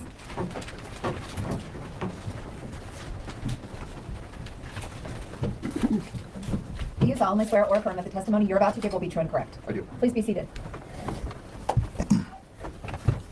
Ms. Stone, you may inquire. Good afternoon, officer. Good afternoon. Can you please state your name and spell your last name for the record? Sean Bell, B-E-L-L. Officer Bell, are you employed? I am. Officer. I'm a police officer with the city of Lacey. And how long have you been employed in law enforcement? In law enforcement, 23 years. Is all of that with the city of Lacey? It is. Can you describe your training and experience with law enforcement, please? In 2002, I was hired as a community service officer. My primary responsibilities was the transportation of offenders from the field to correctional facilities or correctional facilities back for judicial processes. Shortly after being hired in 2002, I was also hired as a reserve police officer. In 2003, I attended the Thurston County Reserve Police Officer Academy and was a reserve officer. Through that time, I carried both commissions as a CSO, community service officer, and a reserve officer. So I was paid as a CSO, but I was a volunteer police officer. In the summer of 2004, I was hired as a provisional police officer and I was assigned to the patrol division, and I worked there through the beginning of 2005. In 2005, I was hired as a commissioned police officer and would attend the Criminal Justice Training Center and obtain my basic law enforcement credentials. Returning from the academy, I went through a field training process, and after successful completion, I've been a police officer ever since. And as a police officer, what are your current duties? Currently, I'm assigned to the patrol division. Primary responsibilities handling calls for service via 911. Those include anything that really can come up, to include really you could think of anything and we get it. It also includes traffic enforcement as well as being a visual deterrent for criminal acts. And so were you employed by Lacey Police Department in October of 2024? I was. And were you working on October 18th, 2024 at approximately 2:14 p.m.? I was. And were you working with anyone at that time or working by yourself? At that time, I was a field training officer, and my student officer was Officer Chavez. And what phase was Officer Chavez in at that time? Phase 3. Is that the field training officer program you previously testified about or previously referenced? Yes. Okay. Are you the field training officer for Officer Chavez at that time? At that time, yes. Did you become aware of an investigation occurring at Timberline High School located at 6120 Mullen Road Southeast in Lacey, Washington on that day at about that time? Yes. Okay. Did you go to that location? Yes. Do you recall about what time you arrived at that location? I believe we arrived at 2:20 p.m. And what did you observe when you arrived? Once I arrived on scene, there was a person that was detained in handcuffs that was on their stomach. Officer Hang was with that person. And then there were students, would be to the right near the inner city transit sign. And when you say person detained, was that a child, an adult, or something else? An adult male. And you described Officer Hang as being present. Were there any other adults present at that scene? There was a male that was, I believe, kneeling down next to the detained person, white male with a beard, is what I remember. Okay. And was that individual an officer or a civilian? Civilian. And you described there also being other individuals. I don't remember if you said kids or students present, but where were they present? About how many? They were to my right. There was a handful. Okay. When you say to your right as you're facing the location of Officer Hang? Correct. Okay. Was there a landmark or feature near the location Officer Hang was present at? Not that I remember. Okay. Is there a bus stop in that area? Yes, the Okay. inner city transit sign. Okay. And where was Officer Hang and the civilian male and the other male that was on his stomach on the ground? Where were they in location to that bus stop? If where I was in the middle of the street, Mullen. If you look to my left, that's where they were. To the right would be where the IT bus stop sign or bus sign. Okay. And did you, during the course of your time on scene, did you have any opportunity to observe the male who was down on the ground at some point be relocated from that location? Meaning, throughout the time you were there, did the male stay on his stomach on the ground? No, he was moved. Okay, where did he go to? I believe Officer Hang took him to a patrol car. Okay. At any point, did you have an observation or an opportunity to observe him speaking with anyone? If you recall. Not that I recall. Okay. And what did you do upon arrival? Initially, I checked in with Officer Hang. Want to make sure I just needed to know what he needed from us. And that's when things started getting delegated. Okay. And so you said Officer Chavez was with you, is that correct? That is. Did you take statements from anyone at the scene, or did someone else do that? I did not. Officer Chavez did. Okay. What did you do next? About this time is when somebody was beginning to enter the scene. And what do you mean by that, enter the scene? With where we were, things were right there off of Mullen. There was a woman that was walking in from the parking lot of the Timberline High School. And how did that woman appear to you? She appeared to be upset. Okay. How was she dressed in appearance? It was either a dark colored, like a green or an olive drab. I can't think of the term off the top of my head, but the head covering. Okay. And then she had a black style gown or dress.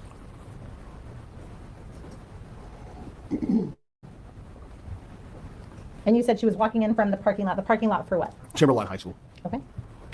And what is in the direction behind where she was coming from? From the direction she was coming from would be the main hub of Timberline. So that would be near the basketball, the swimming pool, the administrative office, and then kind of the front of the school would be the parking lot that we were at. Okay. And you indicated she was upset. Did she make contact with you? Yes. Okay. And can you describe that contact, please? So initially, I was trying to get her to wait where she was, and ultimately I had to stop her from entering and going past me, and then she was yelling. Okay. Do you recall what she was yelling? Initially, she was saying things to the effect of my husband or something to the effect of this is my husband. Okay. And you said initially, was there something else she was yelling, or that you can recall? It eventually would change from that to, I think it was something similar to leave him alone.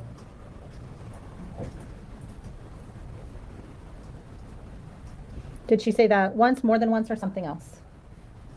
It was pretty much those two things, and it was said more than once. How would you describe her demeanor while she was making these statements? She was upset. And do you recall during your contact with Mom if she ever said or acknowledged anything about someone named Isaiah? Yes. Okay. And did you recall during your contact with that female if she ever said or indicated anything about to you that indicated where Isaiah went to school? She made a motion pointing to the front of the school. Okay.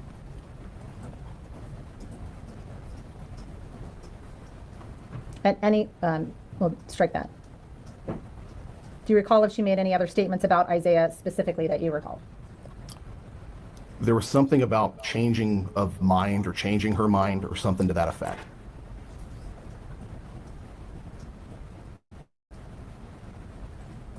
And when you say changing her mind or changing of her mind, was she referring to herself or something else based on your interaction with her? I believe she was referring to somebody else.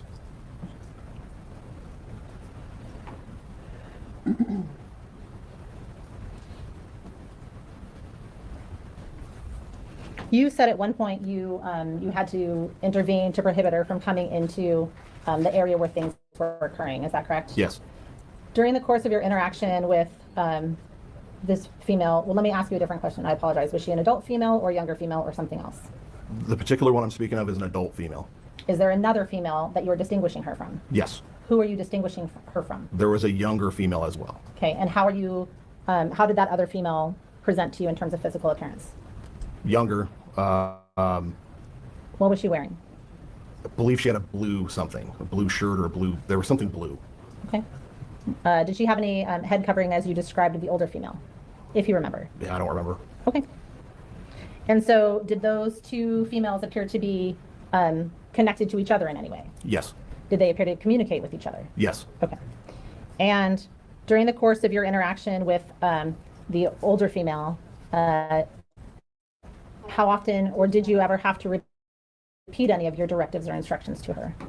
I did. And can you describe what that looks like, please? How did that go? I had to provide more than once to not enter where now the person had been taken to. Okay, and when you say the person, who are you referring to? The adult male that had been detained. Okay. How would you describe the older female's compliance with those directions? It appeared as if she was working left to right to find a path or a way to get past. And at that point, I had a second officer with me as well. That's what I was kind of observing. And Officer Bell, did you write a report about these events? I did not. How did you prepare for today then? I reviewed my body-worn camera. Okay. Officer Bell, you described having a body-worn camera. Where do you hold that body-worn camera? How was that attached to you? So at the City of Lacey, we're using external vest, at least most of us are, and those with external vests have straps that are referred to as molly, and so mine is specifically weaved through that fabric. And then the camera goes on, and there's a locking mechanism that when you put it on and rotate it, so give or take, it's right about here on my right rib. It's about where it's at. And the witness used his hands to describe physically his verbal testimony. Thank you. It's okay. And you pointed to your right rib. How does that body camera work? Meaning, is that something that you manually turn on and off? Is it something that records 24 hours a day, 7 days a week, something else? What does that look like? So there's a couple different ways that it works. The simplest and like the way that normally an officer would activate it is a double click of a large circular button on the front. And as soon as you double click that, that'll activate it. But for this particular event, our cameras were on. And so when we activated our lights for the code run to get to the school, the camera began running as soon as we activated our lights. And so Officer Chavez was driving. And again, once those lights were activated, there's a few other pieces of equipment that we own that also could activate it as well electronically. But this particular event, it was activated when the lights were on. Okay. And when your camera records those events, where are those events stored? So the company that we use is Ihsan. The simplest way I can explain it is the cloud. We plug them in and then they upload through the data center or however that works. But it's going to be above me. But that's where it goes, is the company is Ihsan. And if you have to download that camera footage for some reason, do you have the ability to edit it in the sense of removing people, adding people in, doing anything with that? Not to my knowledge. Okay. If you do, would you be capable of doing that? No. Okay. And you indicated prior to today you reviewed your body-worn camera in preparation for testimony. Is that correct? I did. Okay. And based on your review of that body-worn camera and your recollection, that appeared to be a true and accurate reflection of those events as they occurred? Yes. Prior to coming in today to this courtroom, did you have an opportunity to review a copy of that body-worn camera? Yes. And how long was that incident? How long were you on scene for? I think the recording for me was 52 minutes and something. So for my cam, I know we left right after that. Okay, and for part of that 52 minutes, does that include sitting in your vehicle, talking to other officers, other non-investigatory events, for lack of a better word? Yes. Okay. And prior to coming into court today, did you have an opportunity to review portions of that body cam video specifically as it relates to your testimony today? Yes. Okay. Did that video appear to be true and accurate based on your review? Yes. I thought we were going to lose her Sunday. She was sick. You may. Officer Bell, I'm handing you what's been marked as State's Exhibits 97, 98, and 104. I'm going to ask that you review those silently to yourself for a moment and then look up at me when you're done, please, sir.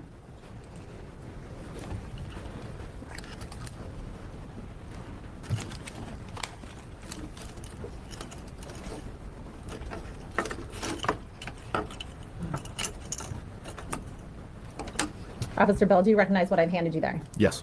And what are those?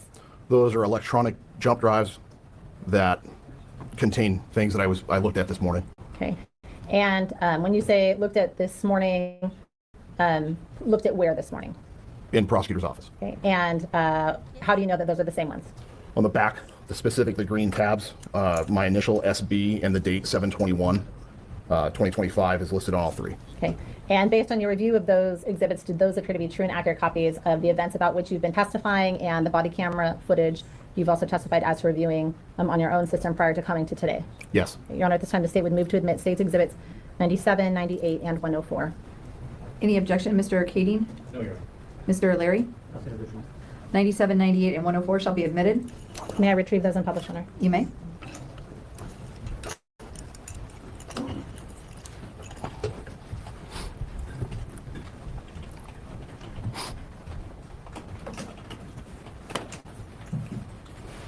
Officer Bell, do you recall as it relates to State's Exhibit 104, does that video occur during the course of your interaction prior to State's Exhibits 97 and 98 or after? Do you recall? No, I don't recall. Okay.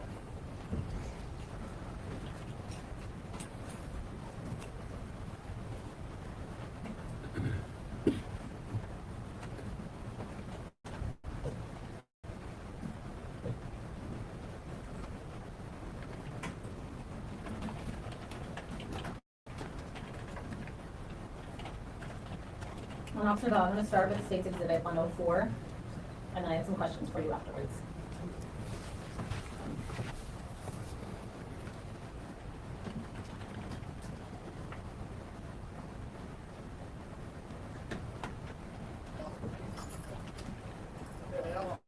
I know. I'm with it. Hey, just wait right there. Just wait right there for right now. I know, and I'm asking you, but you're in. Oh, my hand.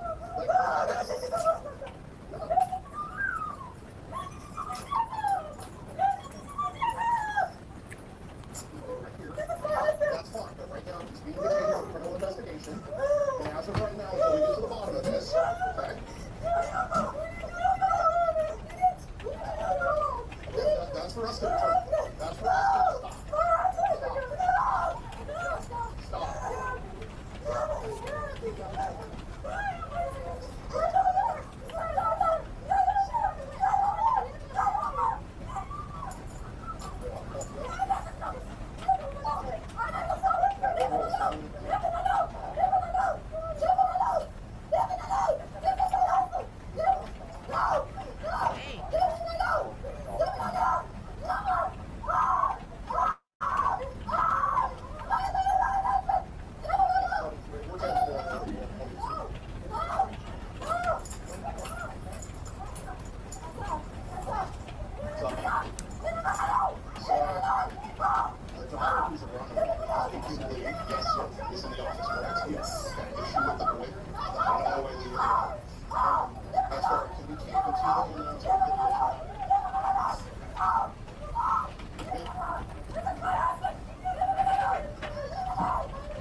And Officer Bell, when you were talking about the two women, are those the two women that you previously referenced as in blue, and then the individual, the older female in the, I believe you said olive drab head covering? Are those the two women you were talking about? Yes.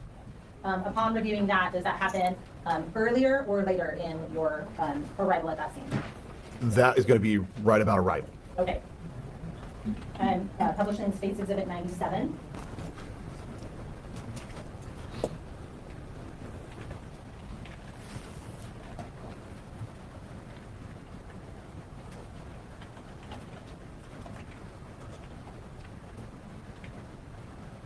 Sean, I'm hoping it's off the LACPD. Okay, well, so here's what's going on. You need to figure out what happened out here. I know, it's Fatima, right? And so, she's in the office. She's safe. She's safe. Okay, so here's what's going on. Something happened out here that could potentially be a crime. So with it potentially being a crime right now, okay. They keep it for her. You talk about. We're gonna get there. We're gonna get there. They keep talking. We're not gonna change my mind. He changing my mind.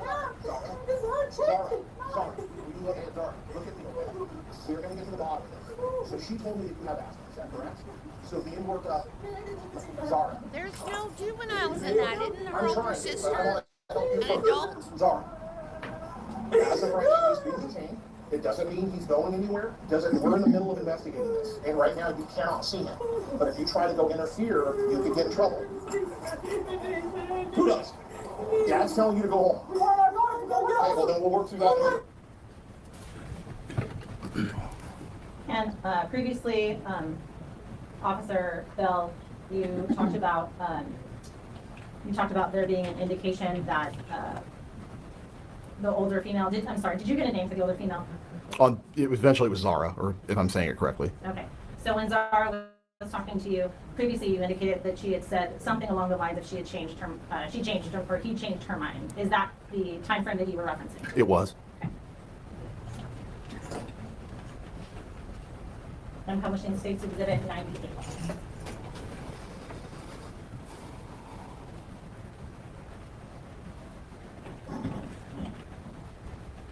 This one. The screen is not working. Can you start? I will start. Publishing State's Exhibit 98.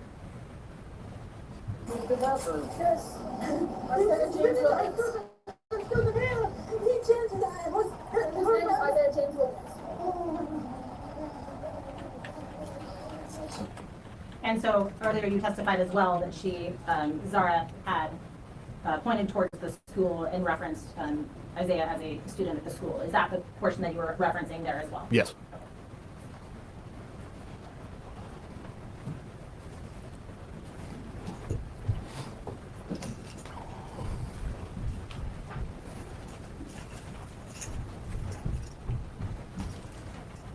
At any point, Officer Bell, did you actually go into the school or make contact with anyone inside the school? Yes. And who did you make contact with? When I checked in with the school, I'd check in with Sergeant Landwirl and then Lacey Fire. Was that after or before that interaction, if you remember? I think it's going to be towards the end of all of my interactions. Okay, so somewhere towards the end of that 52 minutes that you've referenced, that's when you believe you were in. That's what I think so. Okay. What did you do when you checked in with them? I mean, what was the purpose of that? What was the intent? I was checking in to make sure that we still had a safe scene. Okay. Did you observe Fatima or anyone by the name of Fatima Ali at any point during your interaction with the school itself? When I was inside the school, who I believed to be Fatima was down a hallway, and I didn't see them at the time. It was eventually when they brought her out on the gurney and brought her out to the ambulance. So when you initially saw Fatima, or when you recognized seeing Fatima, it was already on the gurney and going into the ambulance? That's what I think. That's what Okay. I believe. Did you see anyone else loaded onto a gurney and taken into an ambulance besides one individual? I did not. Okay.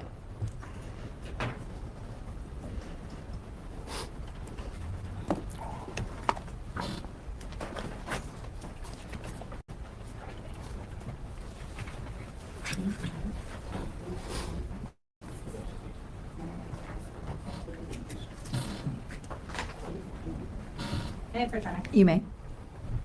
Officer Bell, I'm going to show you what's been marked as State's Exhibits 85 to 95. Will you look at those silently to yourself for a moment, please, sir, and then look up at me when you're done.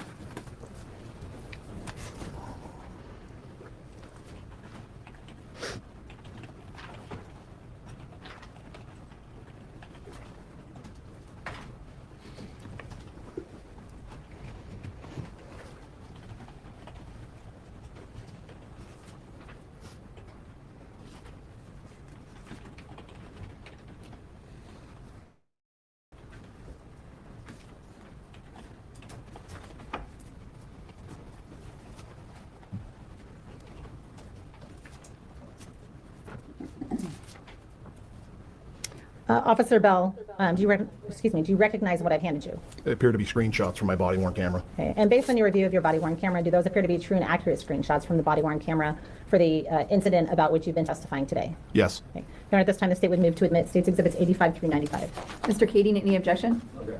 Mr. Larry? 85 through 95 shall be admitted. Your Honor, request permission to retrieve and publish. You may. Yes, ma'am.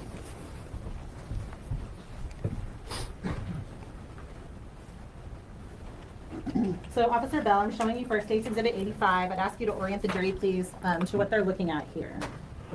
If you're looking at this particular, this is me being in the roadway of Mullen Road. I'm going to be in front of Timberline High School. More or less straight in front of me, you can see Officer Hang, the person that I described on the ground, and the other male. You can see the students on the right. Okay, and is that the bus stop on the right-hand side of the photograph to which you've been referencing? The bus stop area here? Yes. Okay. And just so that we understand what we're looking at in terms of some of the markings on this exhibit, and I'm going to ask you when, if you're describing something in the exhibit, to indicate where geographically on the picture we are. Upper right-hand quadrant, center of the photo, bottom left. Does that make sense? I'll give you an example, okay? So up here in the upper right-hand side of the photograph, there are some markings. What do those markings indicate? So the big yellow triangle is Axon's logo. Okay. If you read it from the top line left to right, 2024-10-18. Timestamp's going to be 14/20/23. So we're using military time. So the 14 representing the 2 o'clock, 20 being the minute, and then the second counter is going to be the last number. I am unaware or unfamiliar with the -0700 is, and then the bottom with the Axon Body 3. I'm assuming that's the style of camera and potentially the serial number, but I'm uncertain about that X number that's to the right of Body 3. Okay. And as you're looking at this, there is a runner across the bottom. Do you see that? Yes. And what does that runner indicate to you across the bottom? So normally that runner is going to indicate where we're at within my time frame of the video. So it's been recording for 4 minutes and 43 seconds is the time that I see on the left. And on the outside right is 52:36. Okay. And is that the 52 minutes that you indicated you were recall being on scene for? Yes. Okay. And you indicated, I believe, at the beginning when your cameras come on and start recording, it's attached to the lights on your vehicle. Is that correct? In this particular scenario, yes. Okay. And so will that then also include part of your drive to that location? Oh yeah, yes. So you haven't, if I understand your testimony correctly, you haven't actually been on scene for 4 minutes and 43 seconds at this point. That is just when your camera started recording in relation to the lights on your vehicle. Is that correct? Correct. Okay. And State's Exhibit 86. And what are we looking at in State's Exhibit 86? So Who now, are these individuals? So I've traversed and I'm almost out of the roadway of Mullen Road. The area that we're there is the front landscaping area of Timberline High School. Then you can see the male that's detained. You can see Officer Hang looking towards me. You can see the other male that I described earlier. And then there's a concrete sidewalk back there that's going to be away from Mullen Road. So that's what that is.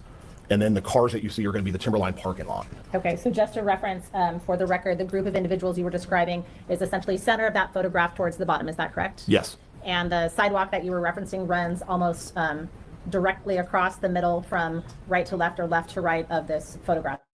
Is that correct? Yes. And then just slightly above that is pictured the Timberline High School parking lot. Is that fair? So that's just above center and heading towards the top half of that page. Is that correct? Yes. And are all of the same markings still indicated at the top as it relates to your body cam specifically? Meaning, are these going to be on the top right hand corner of this photo? Are these going to be on every still shot essentially from your body camera? Yes. Okay.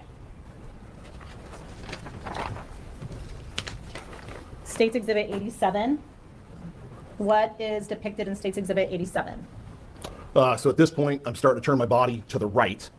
You can see the male that I described that's kneeled over there to my left, on the left lower corner of the screen. I am now looking directionally, I'm looking east so that would be Mullen Road is the road right behind us. East, you can see the IT bus stop logoed sign there in that photo. And then we have a handful of students there. Okay. And who is pictured, so you've identified the logo on the just center of the photograph, but to the right. Who is depicted on the very right-hand side of this photograph, if you know? That's going to be Officer Chavez. Okay. And the individual in blue and black in the very middle center of the photograph, just towards the bottom, is that the same female that we observed earlier? Yes. State's Exhibit 88. What is depicted in this photograph, sir? So I believe I've moved just a few feet to the east. So I'm a little bit closer to the IT sign. You can see me right in front of the woman that's got the blue on, and then Officer Chavez is starting to do investigative work. Okay. And are those the students that you were referring to earlier as observing upon your arrival? Yes. Okay. What time are we at in terms of elapsed time from your camera notated at the bottom with that runner? We're at 5:35. Okay. I'm showing you State's Exhibit 89. What are we looking at here at State's Exhibit 89? So now I'm going to be to the left or to the slight west of the initial photo that you saw of the person that was down on the ground. And what I'm seeing now for the scene is there's a light colored pickup truck I would say lower left, and there's a person walking towards me. Is that the same individual that we just observed on State's Exhibit 104 in that very first body camera we watched you engage with? It is. Okay. And there's a tree trunk about center of this photograph. Do you agree? Yes. How would you describe the right-hand side of the photograph? What is depicted in that right-hand side of the photograph? I would say more of the sidewalk that we've described, and then you also have the Timberline High School reader board, the electronic thing. That's going to be slightly to the right of the trunk, to the left of the person wearing red shorts and a dark colored top. Okay. And going back quickly to the left-hand side with Zahraa depicted, what kind of vehicle? You described a light-colored vehicle. What kind of vehicle is that? That appears to be a Dodge Ram, one of the heavy-duty rigs. Okay. What time has elapsed in this photograph? We're at 5:58. Okay. State's Exhibit 90. What is depicted in State's Exhibit 90? These are faculty and administration from Timberline. Specifically, I believe that's going to be Mr. Dean, the principal, that's a dead center or middle center. To my left, I believe that's another faculty member, Mr. Bush. Okay. And when you say Mr. Dean in the green shirt with white sleeves, is that correct? Yes. Okay. What time has elapsed at this time? We're at 9:17. And I'm showing you State's Exhibit 91. What are we looking at in State's Exhibit 91? I'm now inside the office of Timberline High School. This is just inside the main door, or the main entry door for the office. What we're seeing is some of our personnel from Lacey Fire. And then I don't know who the person wearing the blazer shirt is. I'm unfamiliar with them. And then I can't tell there's a firefighter on the left. I know him because they're wearing the jumper pants. Sure. But to the right, I don't know who that is. Okay. And you said, do you recall if you went back and walked back towards the back side of the office area? I did. Okay. And when you initially indicated that you had observed or believed you had observed who you thought was Fatima, where, if you recall, in terms of this photograph, was that? In the terms of this photograph, there's a door that is propped open that you can see behind the two people that are in the, I would say, to the left middle. There's a prop door open that leads to another area of the office, and that's where I believed I saw the gurney initially. Okay. And what time are we at elapsed in terms of your body camera time at this point? Elapsed right now is 46:33. Thank you. Showing you State's Exhibit 92. What are we looking at in State's Exhibit 92, sir? It's going to be one of our Lacey firefighters, and that's looking back at the door that I'd entered. So that's the door I was describing just a moment ago. Specifically, I had handed off what I believe to be property for Fatima. So if you look at the bears, to the bottom of that, you can see like some blue, I think it was like a blue, like a reusable shopping bag, I think was one of them. And I think the other one was a backpack, I think. So I brought those, and that's where I put those on that lower left underneath the bears on the bookcase. Are you familiar with the interior of Timberline High School? A little bit of it. Okay. And this area here, what area is depicted on the right-hand side of the photograph? Where does that lead? Where does that go to? So Timberline has an open concept. So with looking through the area that you're seeing, that is their main cafeteria, is what I think they're using it for. And then if you make a right, that'll take you back to the student classrooms. It's a 2-story building now, so like they have classes. They have one and a 2-story. There's a stairwell, I think, right about there in that area, the cafeteria as well. Okay, thank you. And State's Exhibit 93. And what is that a photograph of, sir? It's going to be the same office with no personnel. Okay. And on the right-hand side, is there a window depicted? Yes. Okay. And what does that window lead to? Does it lead to the interior or the exterior of that building? That I'm uncertain of. Okay. And is this still the same doorway you were referring to on the left-hand side of the photograph that is propped open? Yes. What time has elapsed at this point? Time on the lower left is 47:34. Thank you. State's Exhibit 94. What are we looking at in State's Exhibit 94? So I've now moved to the said described propped open door. As you look down, it kind of looks like a hallway, and you see some fire personnel. You can see, I'm going to describe the bookcase that's on the left. Just past that, you can see you can make out what's going to be the foot of a gurney. Then you can see some other personnel. And just to be clear, in terms of this photograph, you say the bookcase is on the left. It's on the left-hand side of the hallway in the photo, but actually the center of the photo in this case. Is that correct? That'd be correct. Is this a single door entry, or are there 2 doors there for this entry into that back hallway? I am not certain. Okay, well, what is this picture here on the right-hand side? It looks like another push door. Okay, so it looks like 2 push doors for this entrance? It appears to be that way. Okay. And State's Exhibit 95. do you recognize any of these individuals? Yes. And who is anyone that you recognize in this photograph? Specifically, the taller officer wearing a pink badge is going to be Sergeant Landwell. To the right of him, depicted with the blue gloves, it's going to be Officer Dawes. I'm assuming a Timberline faculty member that I'm unfamiliar with, and then we've got two of the Lacey firefighters to the right-hand side. So if you're looking left to right, first officer with the pink badge, Sergeant Landwell, blue gloves, Officer Dawes, I believe to be a faculty member, and then to the right, the two firefighters. And is then Mr. Dean, who you previously identified, located all the way on the left-hand side of that photo? It appears that way, yes. And in this photo on the right-hand side, is that ambulance still present?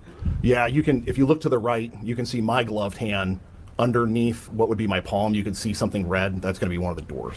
Okay, and your palm is that blue glove all the way on the top right-hand corner, is that correct? Yes, it is. Okay, and what time are we looking at this at on your body camera? Elapsed Time elapsed, yes, sir. is 50 minutes, 3 seconds. Okay, and the total video itself is 52:36, is that correct? Yes.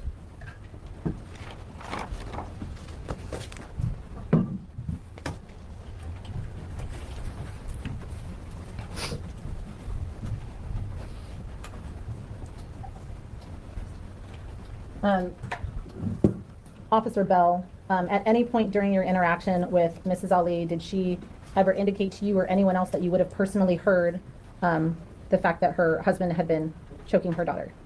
No. At any point during your interaction with Mrs. Ali that you would have, or with anyone else that you would have personally heard, did you hear Mrs. Ali indicate that her daughter had been unconscious at any point? No. Did Mrs. Ali ever ask you or anyone else that you would have personally heard specifically about the health and welfare of her daughter Fatima? No. How long into your investigation on this scene did you, until you found out that there had been an injury to Fatima? Towards the very end. Did that come from anyone in her family? No. Thank you. I have no further questions. Thank you. Members of the jury, I know that you came into the courtroom well past 1:30, but we started at 1:30 this afternoon. So it is 3:05 and time for our afternoon recess. I'm going to ask the bailiff to come forward and take you back for a 15-minute recess, and then we will continue with this officer's testimony.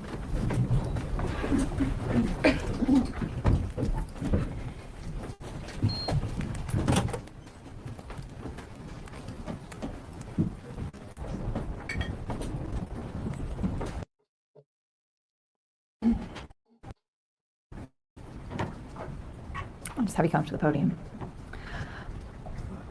A law student from the University of Kentucky is apparently watching the live stream on Court TV, indicating that she is able to see the rules of evidence being applied in real trials. She's taking the bar exam next week, so this proceeding is educational. She indicated that the names of minors are not being redacted in the live stream. And that's what needs to be addressed, because I specifically indicated that they could not be used. Yes, ma'am. This has come to my attention too. I thought that the names are being redacted. We have done everything possible to ensure that that doesn't happen real time in the courtroom. But there are some times that the testimony is coming so fast that we can't capture all of the names. So we use our safeguard of with a delayed broadcast. But unfortunately, I'm trying to get more information about what's happening with our live stream. So that's what I was in the process of sending an email to our folks back in Atlanta to figure that out. All right. So I'm not going to allow you to live stream if this is violated again. And so specifically, minors are to be protected. And there's a strong public policy in favor of protecting minors and their names. They can't be photographed. None of the exhibits that have the minors in it, because they deserve a right to privacy, despite the fact that this is a public trial. And so I do not believe that our current witness, other than potentially referencing the alleged victim with the initials FA, and potentially a reference to another minor IW, that there should be a reference to any youth. But if you can't ensure that the names are redacted in real time, and however you're recording this and live streaming it, then I have to revoke the permission, because those rules have to be followed. Yes, ma'am. Well, we are going to follow the rules, and I'm going to ensure that this doesn't happen going forward. All right. Thank you. Thank you. Ms. Stone, anything on this issue? Nothing additional, Your Honor. Thank you. I wasn't aware, so I appreciate the court's bringing that to our attention. Mr. Kading, anything further? Mr. O'Leary? No, Your Honor. Go ahead and bring the jury in, and if you could bring the witness back in to return to the stand. Thank you. Just snitching all over the place today.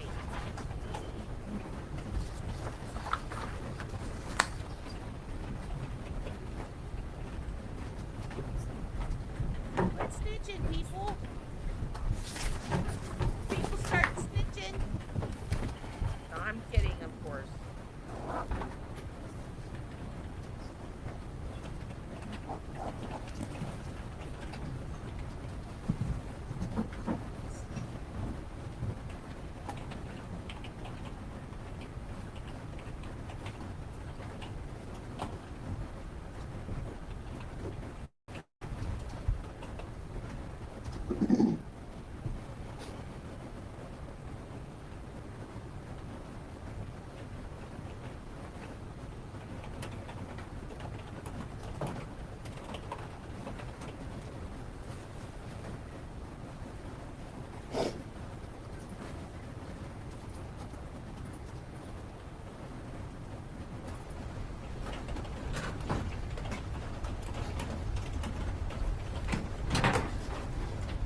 Thank you.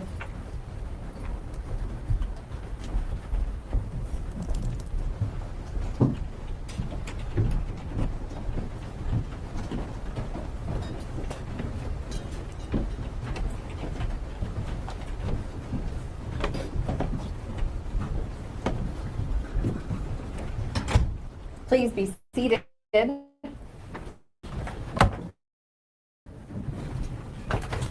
Mr. Kading, cross-examination. Good afternoon, Officer Bell. Good afternoon, sir. You indicated you were a field training officer, right? I am. And you're an experienced officer, been around for, it sounds like 22 years doing police work? Been in law enforcement for 23, yes. Okay. And during that time, you've investigated many cases, right? I have. Okay. And just so we're clear in this case, Officer Chavez under your supervision essentially this day? Yes. Okay. And did it occur to you to tell her to maybe separate the witnesses before she interviewed them?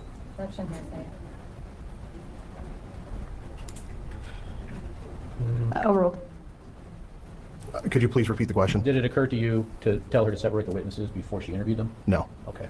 And do you typically then interview witnesses in a group? No. Okay. And when you arrived on scene, were you assigned any particular duties? No. Okay. And so you were kind of, it looks like from the videos and things, you were kind of walking around the parking lot Yes. and up to the school Yes. and talking to all the other officers there? Yes. Okay. And during that time, was Officer Shaw with you, or was she off doing other things? She was off doing other things. Okay. And so, did you know that she was out of paper to write witness statements? No, it was not. Okay. You mentioned in your testimony there was a truck parked there right near where everything was happening, right? You Yes. described it. It was a silver truck, I believe. Light colored? Yeah, light colored. Okay. And did you eventually determine or find out that that was Mr. Ali? I don't remember. Okay. Did you ever take a witness statement that day? No.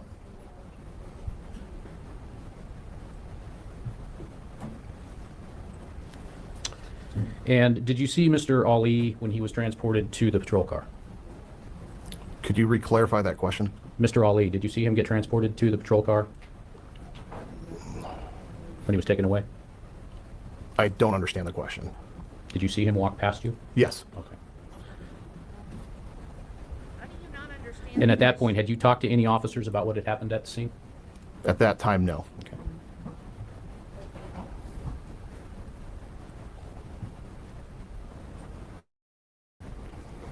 All right. And did you eventually come to know that Mr. Ali had been kicked and hit in the head? Towards the end. Towards the end, okay. And when you say towards the end, you mean of the 52 minutes you were there? Yes. Okay. And at the end of those 52 minutes, was he still there in the patrol car, or was he gone by that point? I'm not aware. Okay.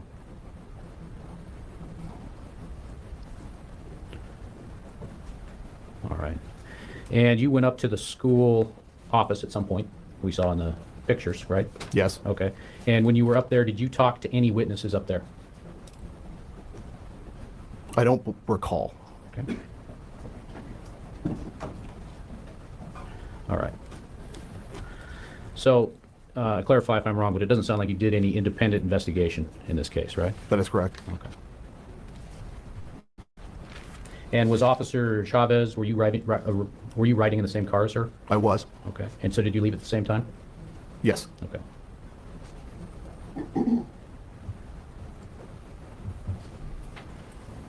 Okay. Thank you. I have no further questions. Mr. O'Leary, cross-examination.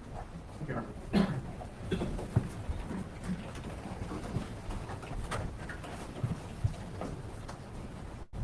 afternoon. Good afternoon. Thank you for being here. You've been here all day, right? Yes, sir, I have. I appreciate it. Did you work last night? No, I did not.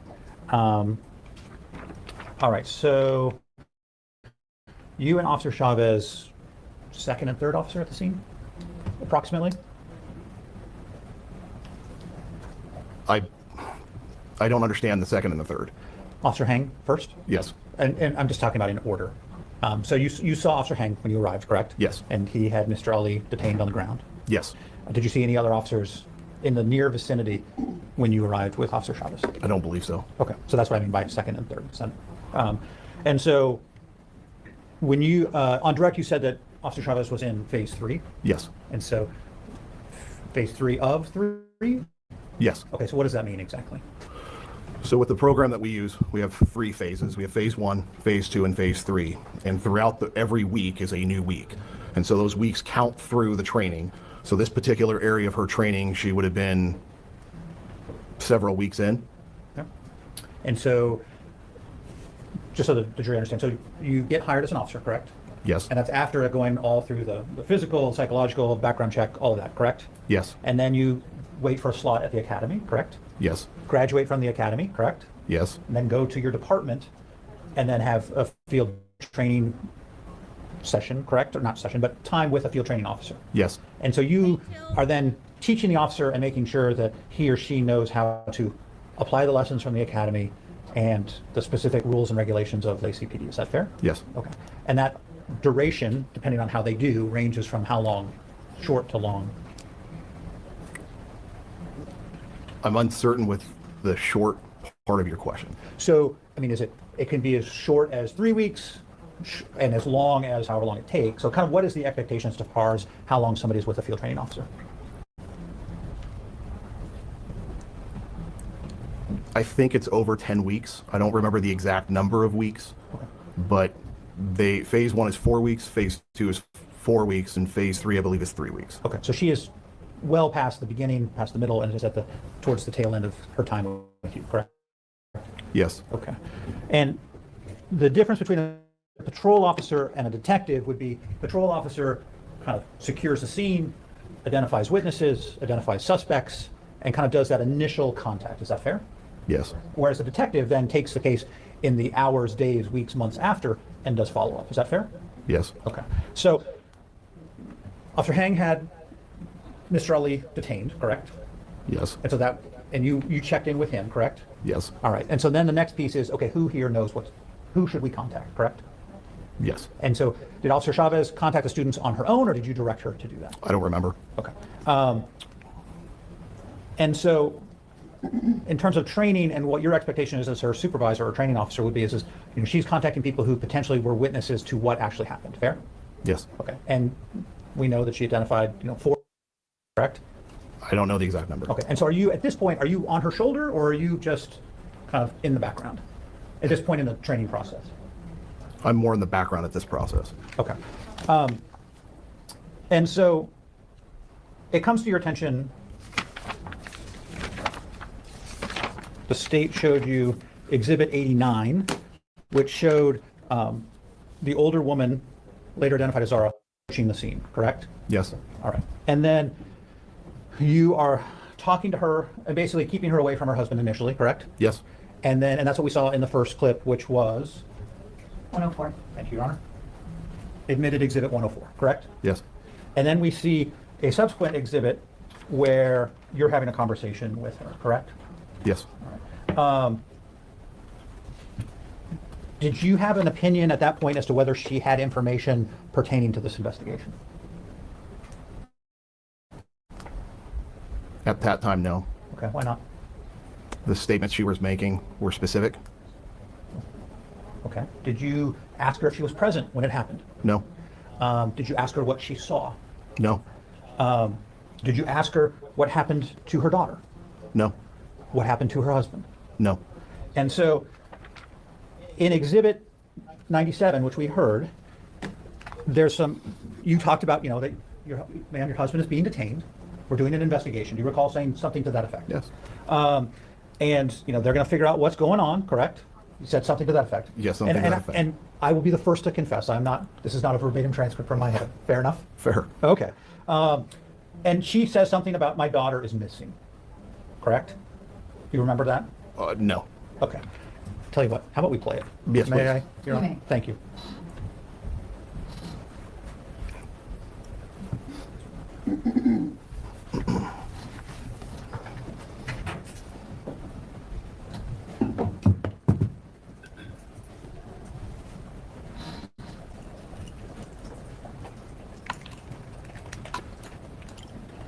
Which exhibit, Mr. King? I'm sorry, Mr. Larry. This is, thank you, 97, Your Honor? Thank you. And if I may publish? Yes.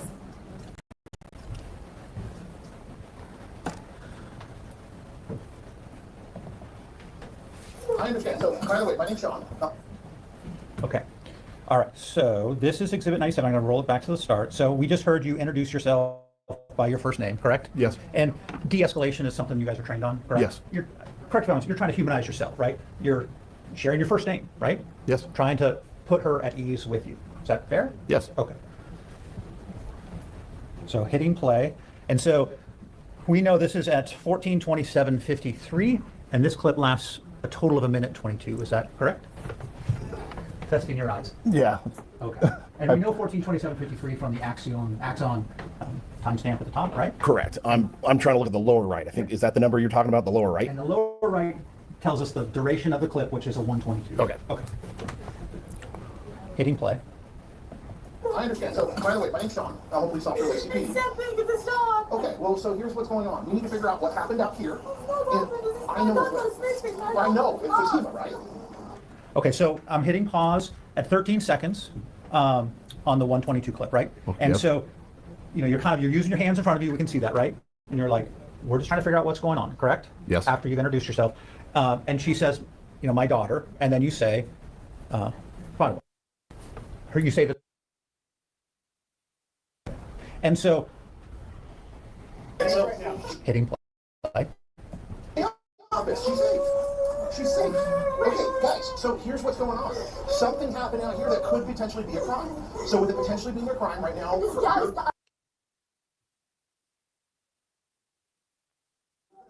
Okay, so hitting pause at 32 seconds into this clip. So there's a conversation with you like, hey, there's potentially a crime here. We're trying to investigate it. Correct? Yes. And she talks about her daughter and Isaiah, correct? Yes. Okay.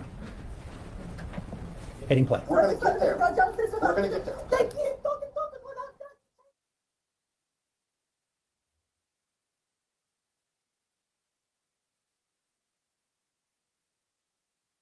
What happened to the sound?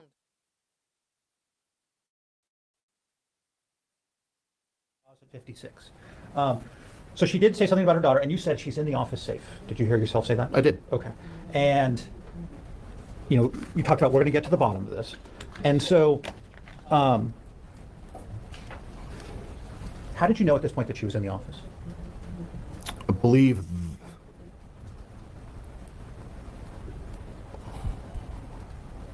If you know. I don't recall. Okay. And that's fair. I'm not trying to beat you up about it. So, but you communicated to her that she was safe in the office. That's what we just heard, right? Yes. Okay.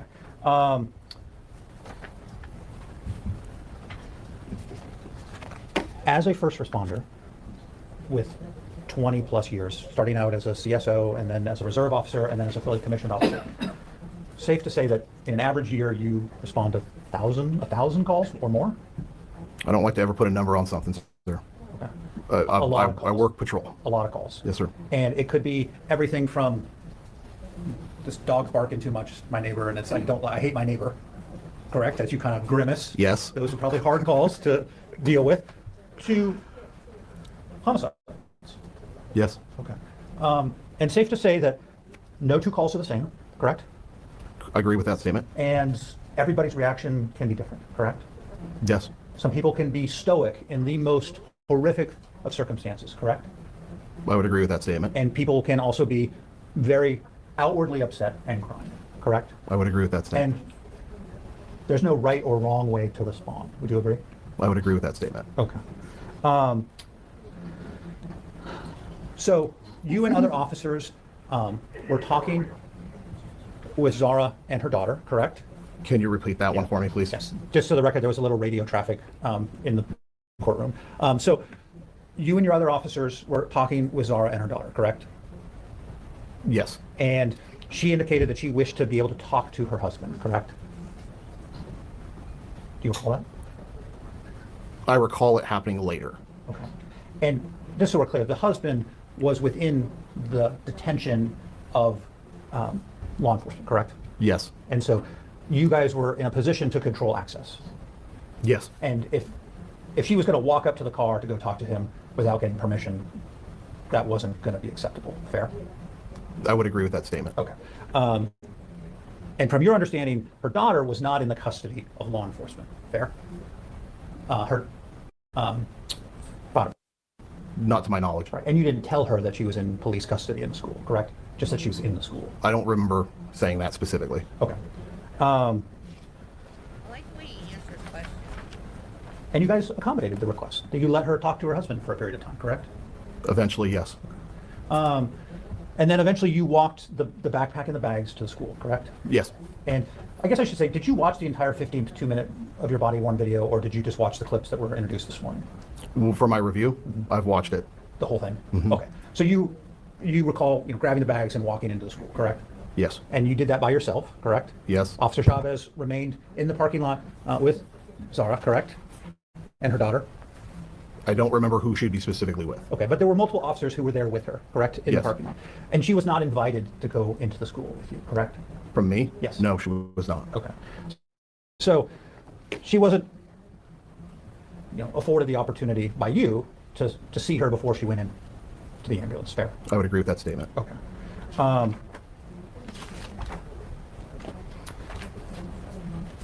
Now, Ms. Stone finished up direct by saying that at no time did my client say that her husband had strangled her daughter, correct?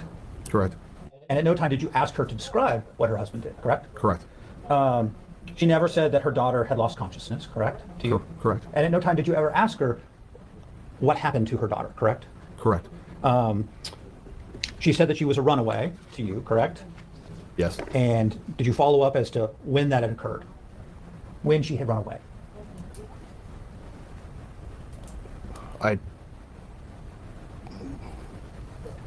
If you remember. I don't remember. Okay.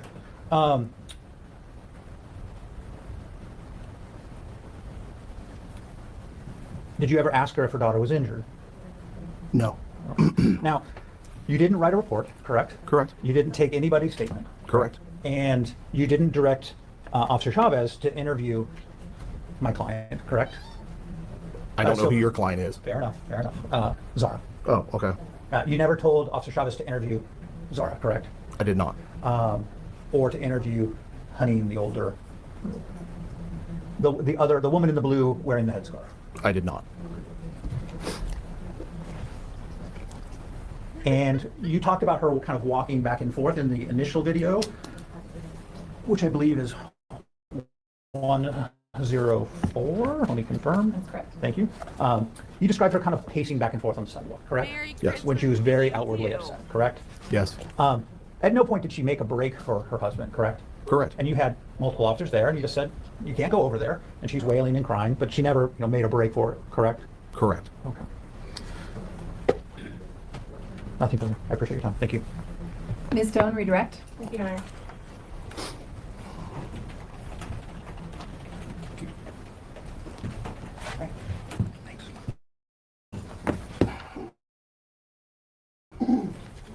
Officer Bell, what was your role on scene?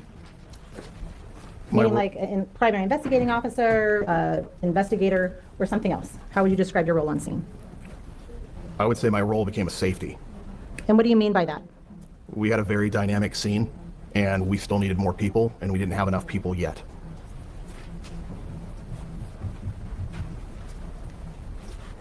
And so would it have been, at that stage, would it have been your role to specifically instruct Officer Chavez to go do something or specific tasks to other individuals? Were you in charge of that scene? If I wasn't completing the safety aspect, I would have been more direct with Chavez. Okay. Yes, it's Claire. And I know I believe it was Mr. Leary asked you about whether you specifically asked Zahraa what she saw for injuries to her daughter. Is that correct? You recall that line of questioning? Yes. Was she asked by Officer Dawes, based on the video we watched, to tell him what happened? Do you recall that? No, I don't. Okay. Well, let's replay. May I publish number 104? You may.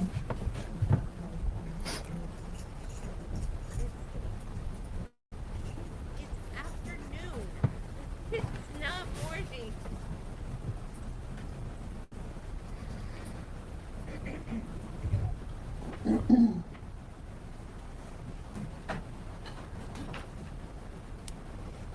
First of all, before I start it, Officer Bell, what does Officer Dawes look like?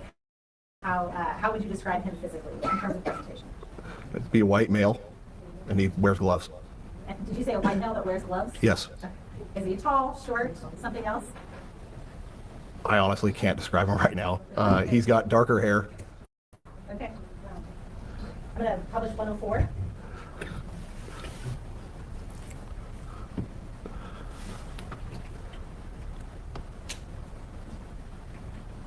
There's an issue with the stream.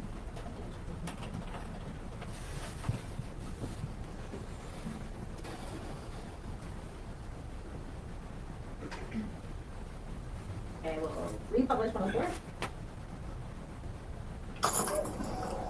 Hey, Mel.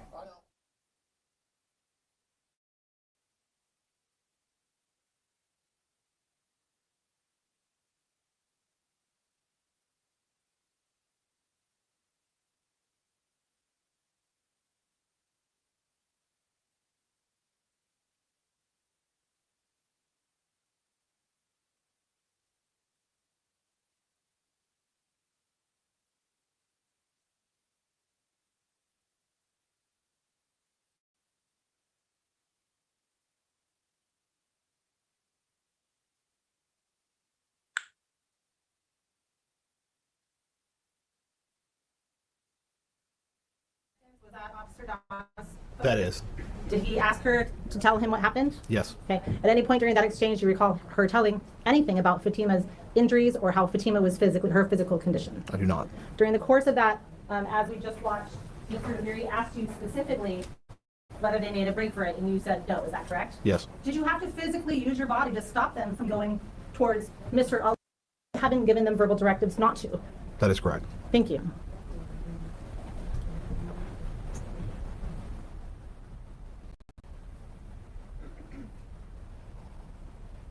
And in fact, an Officer Dawes also have to move his body in front of them to stop them from going forward despite those directives. He did.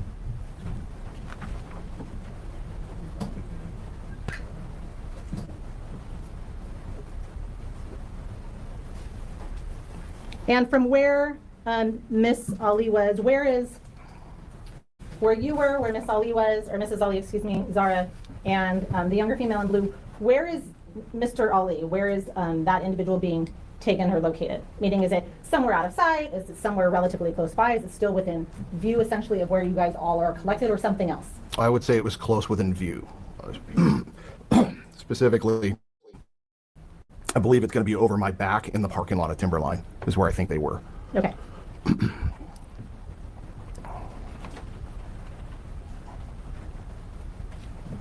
Thank you. I have no further questions. Mr. Kading, recross. And officer, we were just watching Exhibit 104 again. Yes. And we saw in there, again, where Mr. Ali was being walked from point A through the screen, presumably towards the patrol car, right? Yes. Okay. And one of the officers with him was Officer Hank.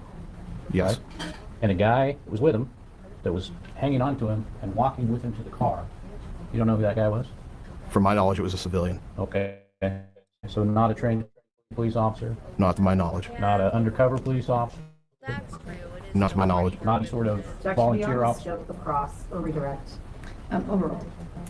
Not a voluntary officer or anything? I'm sorry, could you re-ask? I may have missed more than one question. No, I think we're up to whether or not he was a voluntary officer. You indicated at one point you had been a voluntary police officer? Yes. This guy, you don't have any idea who he is? Yeah, I do not. Okay. And by the time that walk occurred, there were other officers on scene? Objection to relevance. Well, trying to establish what he's doing. Yeah, overruled. There were other officers there. It was Officer Dawson. Yeah, yes. Okay. And so this civilian guy participating in transporting Mr. Ali. Relevance. Do you wish to be heard on that? Your Honor, I just... No, I don't want you to argue right now, but do you wish to be heard on that? Yes. Okay. I'm going to ask the bailiffs to come forward and bring the jury back to the jury room.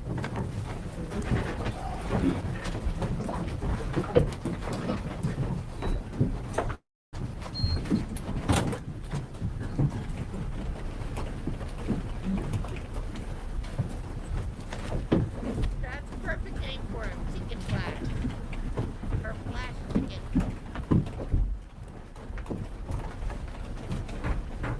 Please be seated. Mr. Kading, if you could address whether or not this is beyond the scope of the redirect and then relevance. Well, Your Honor, we saw her bring up Exhibit 104, and we saw him walking through the scene. I had asked him earlier if he had remembered seeing him walk through the scene during cross, and he had said he wasn't quite sure if he remembered. So at this point, once it was replayed, and his memory was refreshed to that, I was going to ask him questions about that fellow. And what's the relevance? Your Honor, I was going to ask him where I was going. He's a field training officer, and I'm asking him if this is one of the things they train their officers to do, is to transport with civilians prisoners. Ms. Stone? Your Honor, that's not the scope of the question. The state's replaying of 104 was in direct response to the questions asked on cross by Mr. Leary. If Mr. Kading wanted to ask further questions in his own cross-examination as to something associated with Mr. Wagner, he could have done that during his cross. The state's redirect was in direct response to Mr. Leary and only on those issues.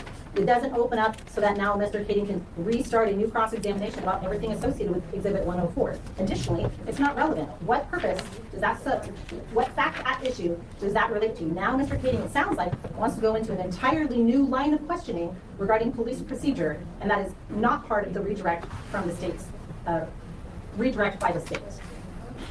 Mr. Kading, anything further? No, Your Honor. All right, I'm going to sustain the objection. First, it is beyond the scope of redirect, and second, I find that it is not only is it beyond, well, and it is not relevant. Bring the jury back in. Thank you.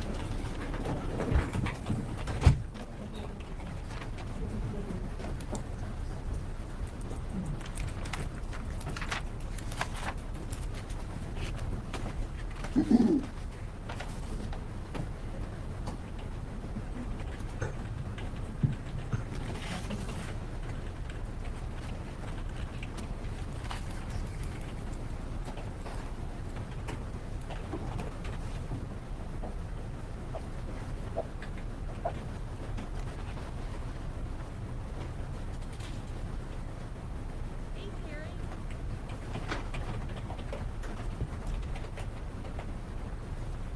Now what's going on?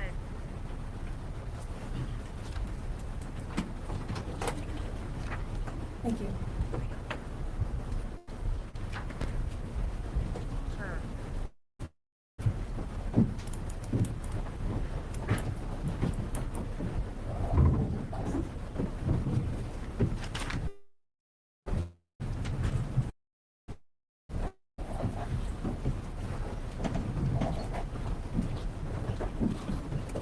Please be seated.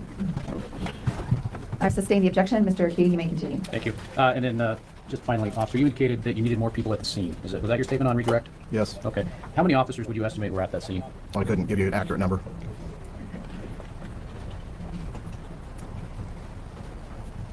All right. Thank you very much. Mr. Leary, recross.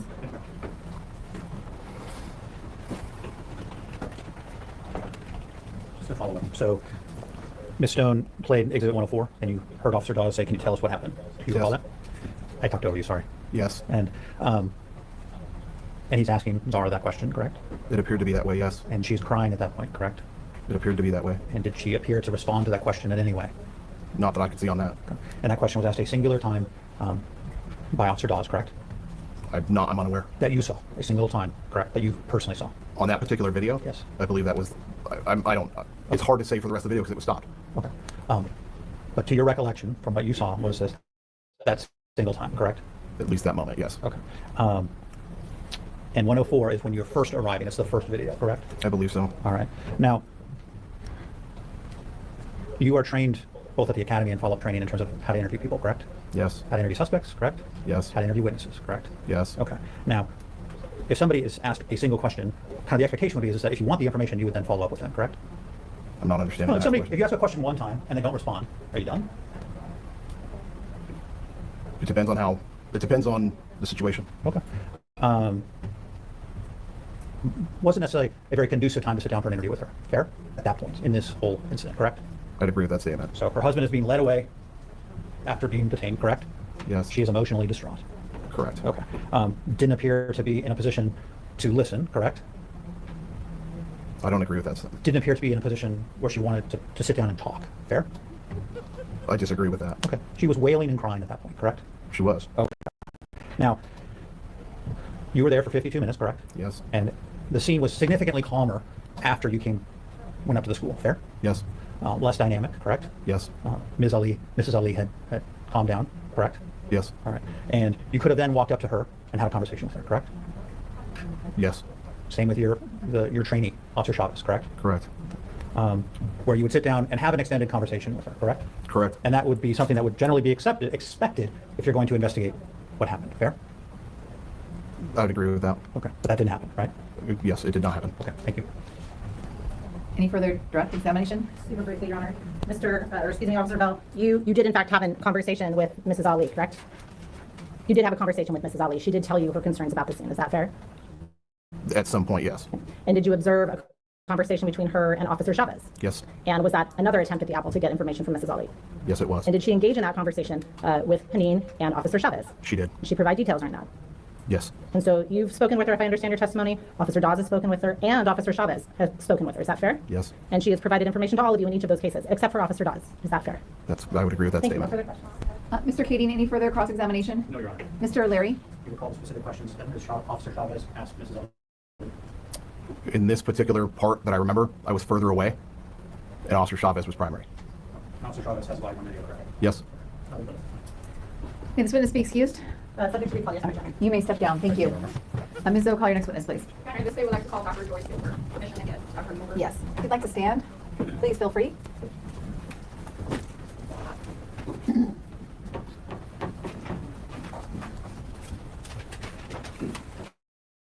Dr. Gilbert, come forward, please.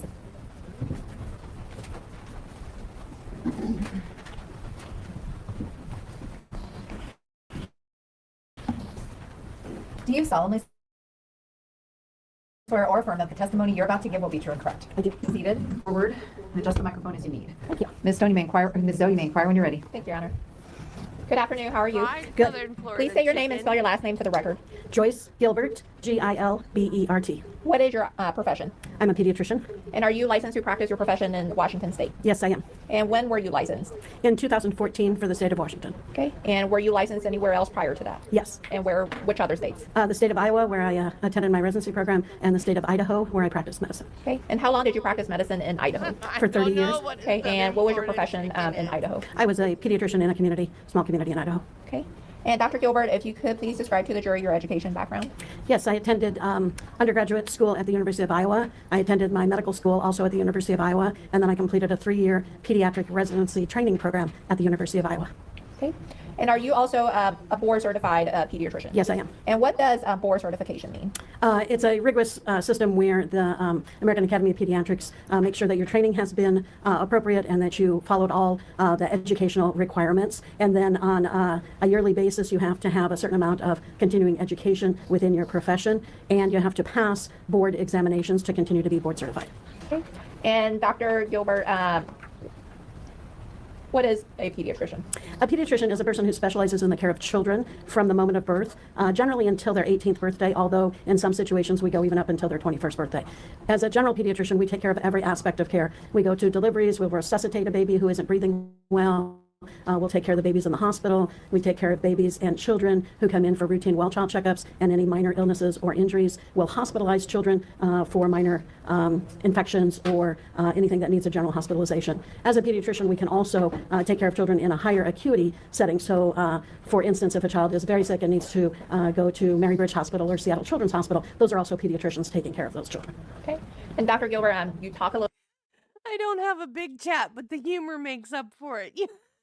You guys are hilarious. A little bit fast, so if you could slow down just a little so the court reporter can capture everything you're saying. Yes, ma'am. Thank you. And do you have a specialty as when it comes to pediatrics? Yes, I do. And what is that subspecialty? I am also a child abuse pediatrician. My specialty is children who've been injured or in any way. Okay. And with regards to subspecialty being in child abuse pediatrician, how long have you practiced that subspecialty? Really, essentially, since I was a primary care pediatrician in Sandpoint, in the first week that I was there as a brand new pediatrician, the family doctors sent me the children who had been injured in any way or who they were concerned about injuries for me to give them an opinion. At that time, in 1985, there was no subspecialty on child abuse pediatrics. It depends on how south you go, because South Beach is not the South. South Beach is just transplanted Yankees. So as a general pediatrician, I was sent those children to confer and to give recommendations for treatment. Over the years, the subspecialty of child abuse pediatrics grew into a board certification process within the department or the American Academy of Pediatrics. By the time that happened in 2009, I was well entrenched as a primary care pediatrician and did not choose to go back for additional 3 years of training to then be able to become board certified in child abuse pediatrics. So currently, there are about 400 pediatricians like me around the country who are well trained in child abuse pediatrics, but not board certified. And there are another 350 board certified child abuse pediatricians who actually went through that additional training and have sat for those boards. Okay. And Dr. Gilbert, you indicated that you're not board certified in child abuse pediatrics. During the course of your career, have you attended seminars or trainings when it comes to child abuse pediatrics? Yes, extensively. And have you also presented at those trainings?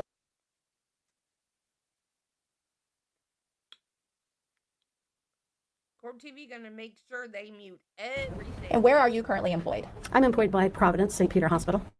Okay.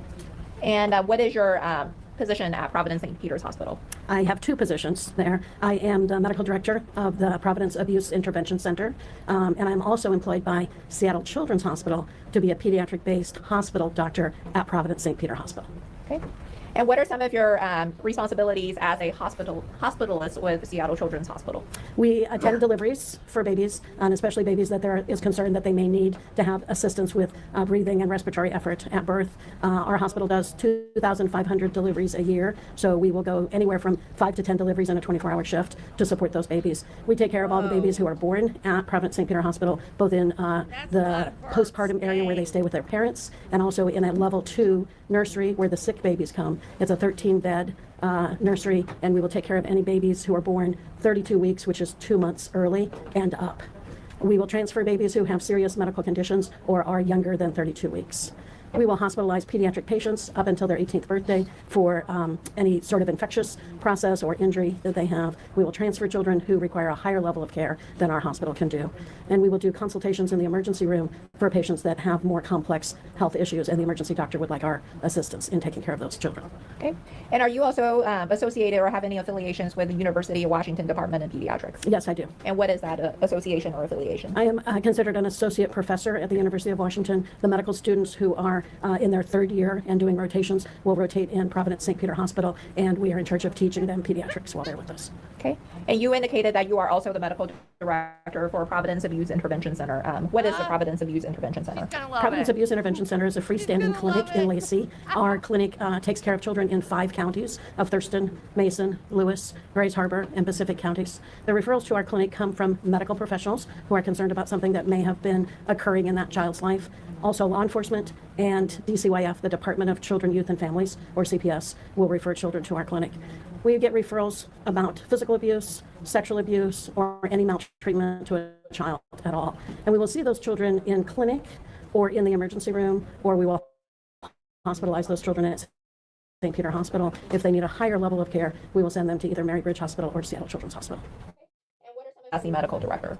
As the medical director, I oversee all of the aspects of the abuse intervention center. We have nurse practitioners who work and see patients. I have another lead nurse practitioner within the clinic who oversees the forensic nurse examiner program that provides services to children and adults in the emergency room who have been the victims of sexual assault. I oversee a nurse and front office staff and back office staff. So we have a complete staff of 8 to 9 people in our clinic, depending on the day.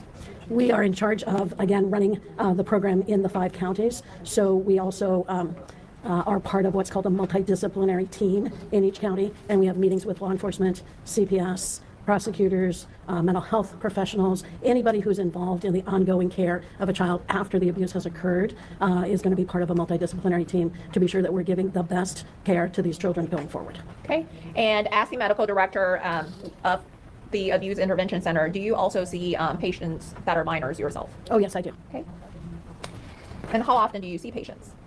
I see patients every day that I work. I will be the primary caretaker or the primary medical provider for patients about once a week or once every 2 weeks, depending on the schedule. I am the person who does all the consultations at the hospital, and I am the person who does what's called medical consultations through the Seattle Children's Program, where we will give the CPS workers information and answer questions about the cases that they are investigating. Okay. And as part of your role as the as part of your role as a medical director at the Abuse Intervention Center, and then also with your subspecialty in child abuse pediatrics, have you ever examined patients yourself who may have suffered strangulation? Yes, I have. Okay. And are those patients under the age of 18? Yes, they are. Okay. And Dr. Gilbert, do you have any training in recognizing the physical signs of strangulation? Yes. And what is that training? Through the conferences that we attend on a yearly basis, there's always an option to do a seminar or a training session on strangulation. I would say for roughly the past 10 to 15 years, each time I go to a conference, I'm either presenting or attending seminars. And so I am going to estimate that I've probably been to about 10 different presentations or seminars at these conferences. I also support and co-present with Heather, our nurse practitioner who runs the Forensic Nurse Examiner program, and we do outreach education to law enforcement and CPS about strangulation, how to recognize it, and what type of medical care is necessary. Okay. And do you also have training in recognizing the effects of strangulation on the human body? Yes. And do you also have training in recognizing injuries to the human body as a result of strangulation? Yes. Okay. And in the medical context, what is strangulation? Strangulation is external pressure or force on the neck that involves the arteries, the veins, and the airway. That external force is different than choking, where something gets caught inside the throat and causes obstruction of airway. This is an external process. Okay. And Dr. Gilbert, you testify that in the medical context, strangulation means external force applied to the neck. You also testified in when you're giving the description of strangulation that it's different than the meta experience in seeing patients who indicate they may have been strangled. Have you ever had patients, when describing being strangled, use the term that they were being choked? Yes, frequently. Okay. And what are some ways that strangulation in the medical context can occur? There's a number of ways that this can occur. It can be with ligature, such as hanging or string or thing around the neck. It can be forced by another person, causing pressure on the airway and the blood vessels with an arm or a hand or both hands. It can be a knee applied to the neck structures and obstructing airway and blood. There are many ways that a strangulation episode can occur. Okay. And based on your training experience, Dr. Gilbert, is the neck vulnerable to external injuries? Yes. And why is it vulnerable to external injuries? Again, the neck is our area that allows blood to flow to and from the head and air to enter from the mouth down to the lungs and the chest. So being a vulnerable area means that if there is obstruction to either blood flow or air, then that is a life-threatening injury or issue for that patient. Okay. Your Honor, I think this may actually be a good stopping point. All right. Members of the jury, at this time, the bailiffs will come forward and lead you back. We're at the end of the day. Thank you very much for your time and attention. I remind you of all the instructions that I have given you and request that you continue to be vigilant to ensure that you are not exposed to any outside information related to this case. We will see you tomorrow morning.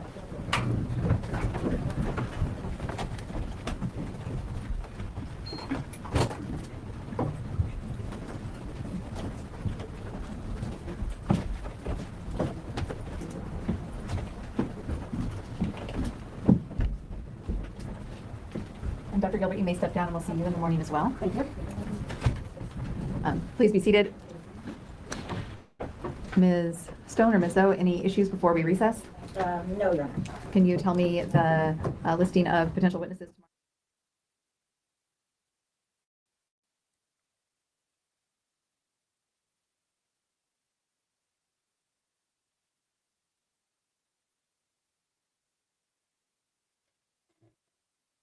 tomorrow? Oh.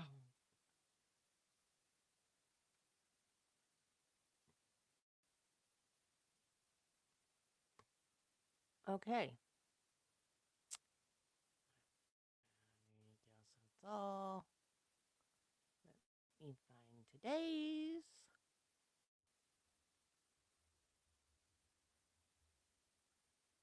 Before we recess for the day? Mr. Leary, any issues before we recess? Just to forecast, I'm going to speak to the state about Celeste Walter Myers.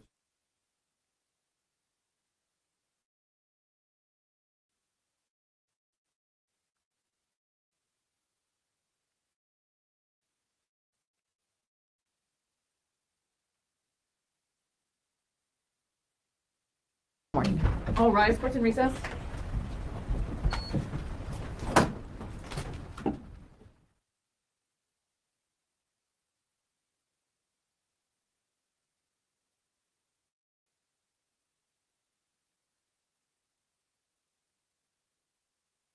Okay, where is it?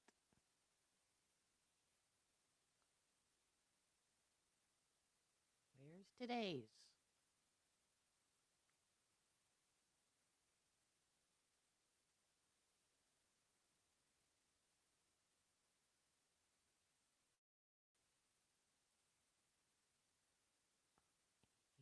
Here it is.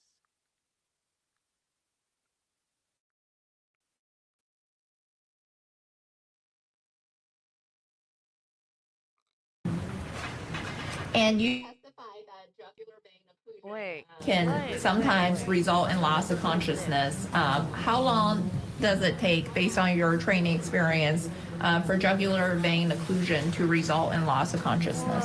Again, according to the science that we have, it takes about a minute of. Why are they doing it? This is live day 6. Why are they doing it like that? I don't like it like that.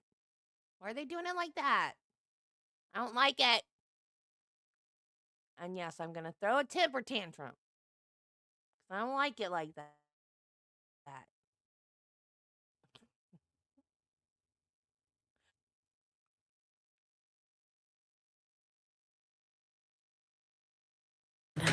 Every cell in our skin Why? is supplied with.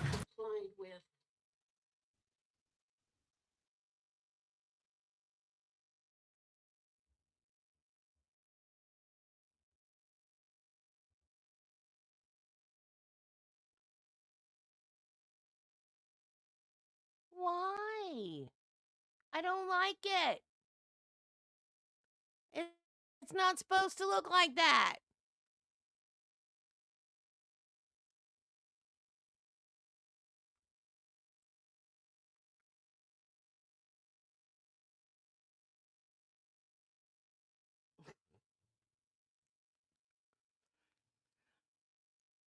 I gotta change the stream anyway, so it'll redirect you guys. So let's change the stream first. Oops. It'll redirect. Let's redirect. Bye.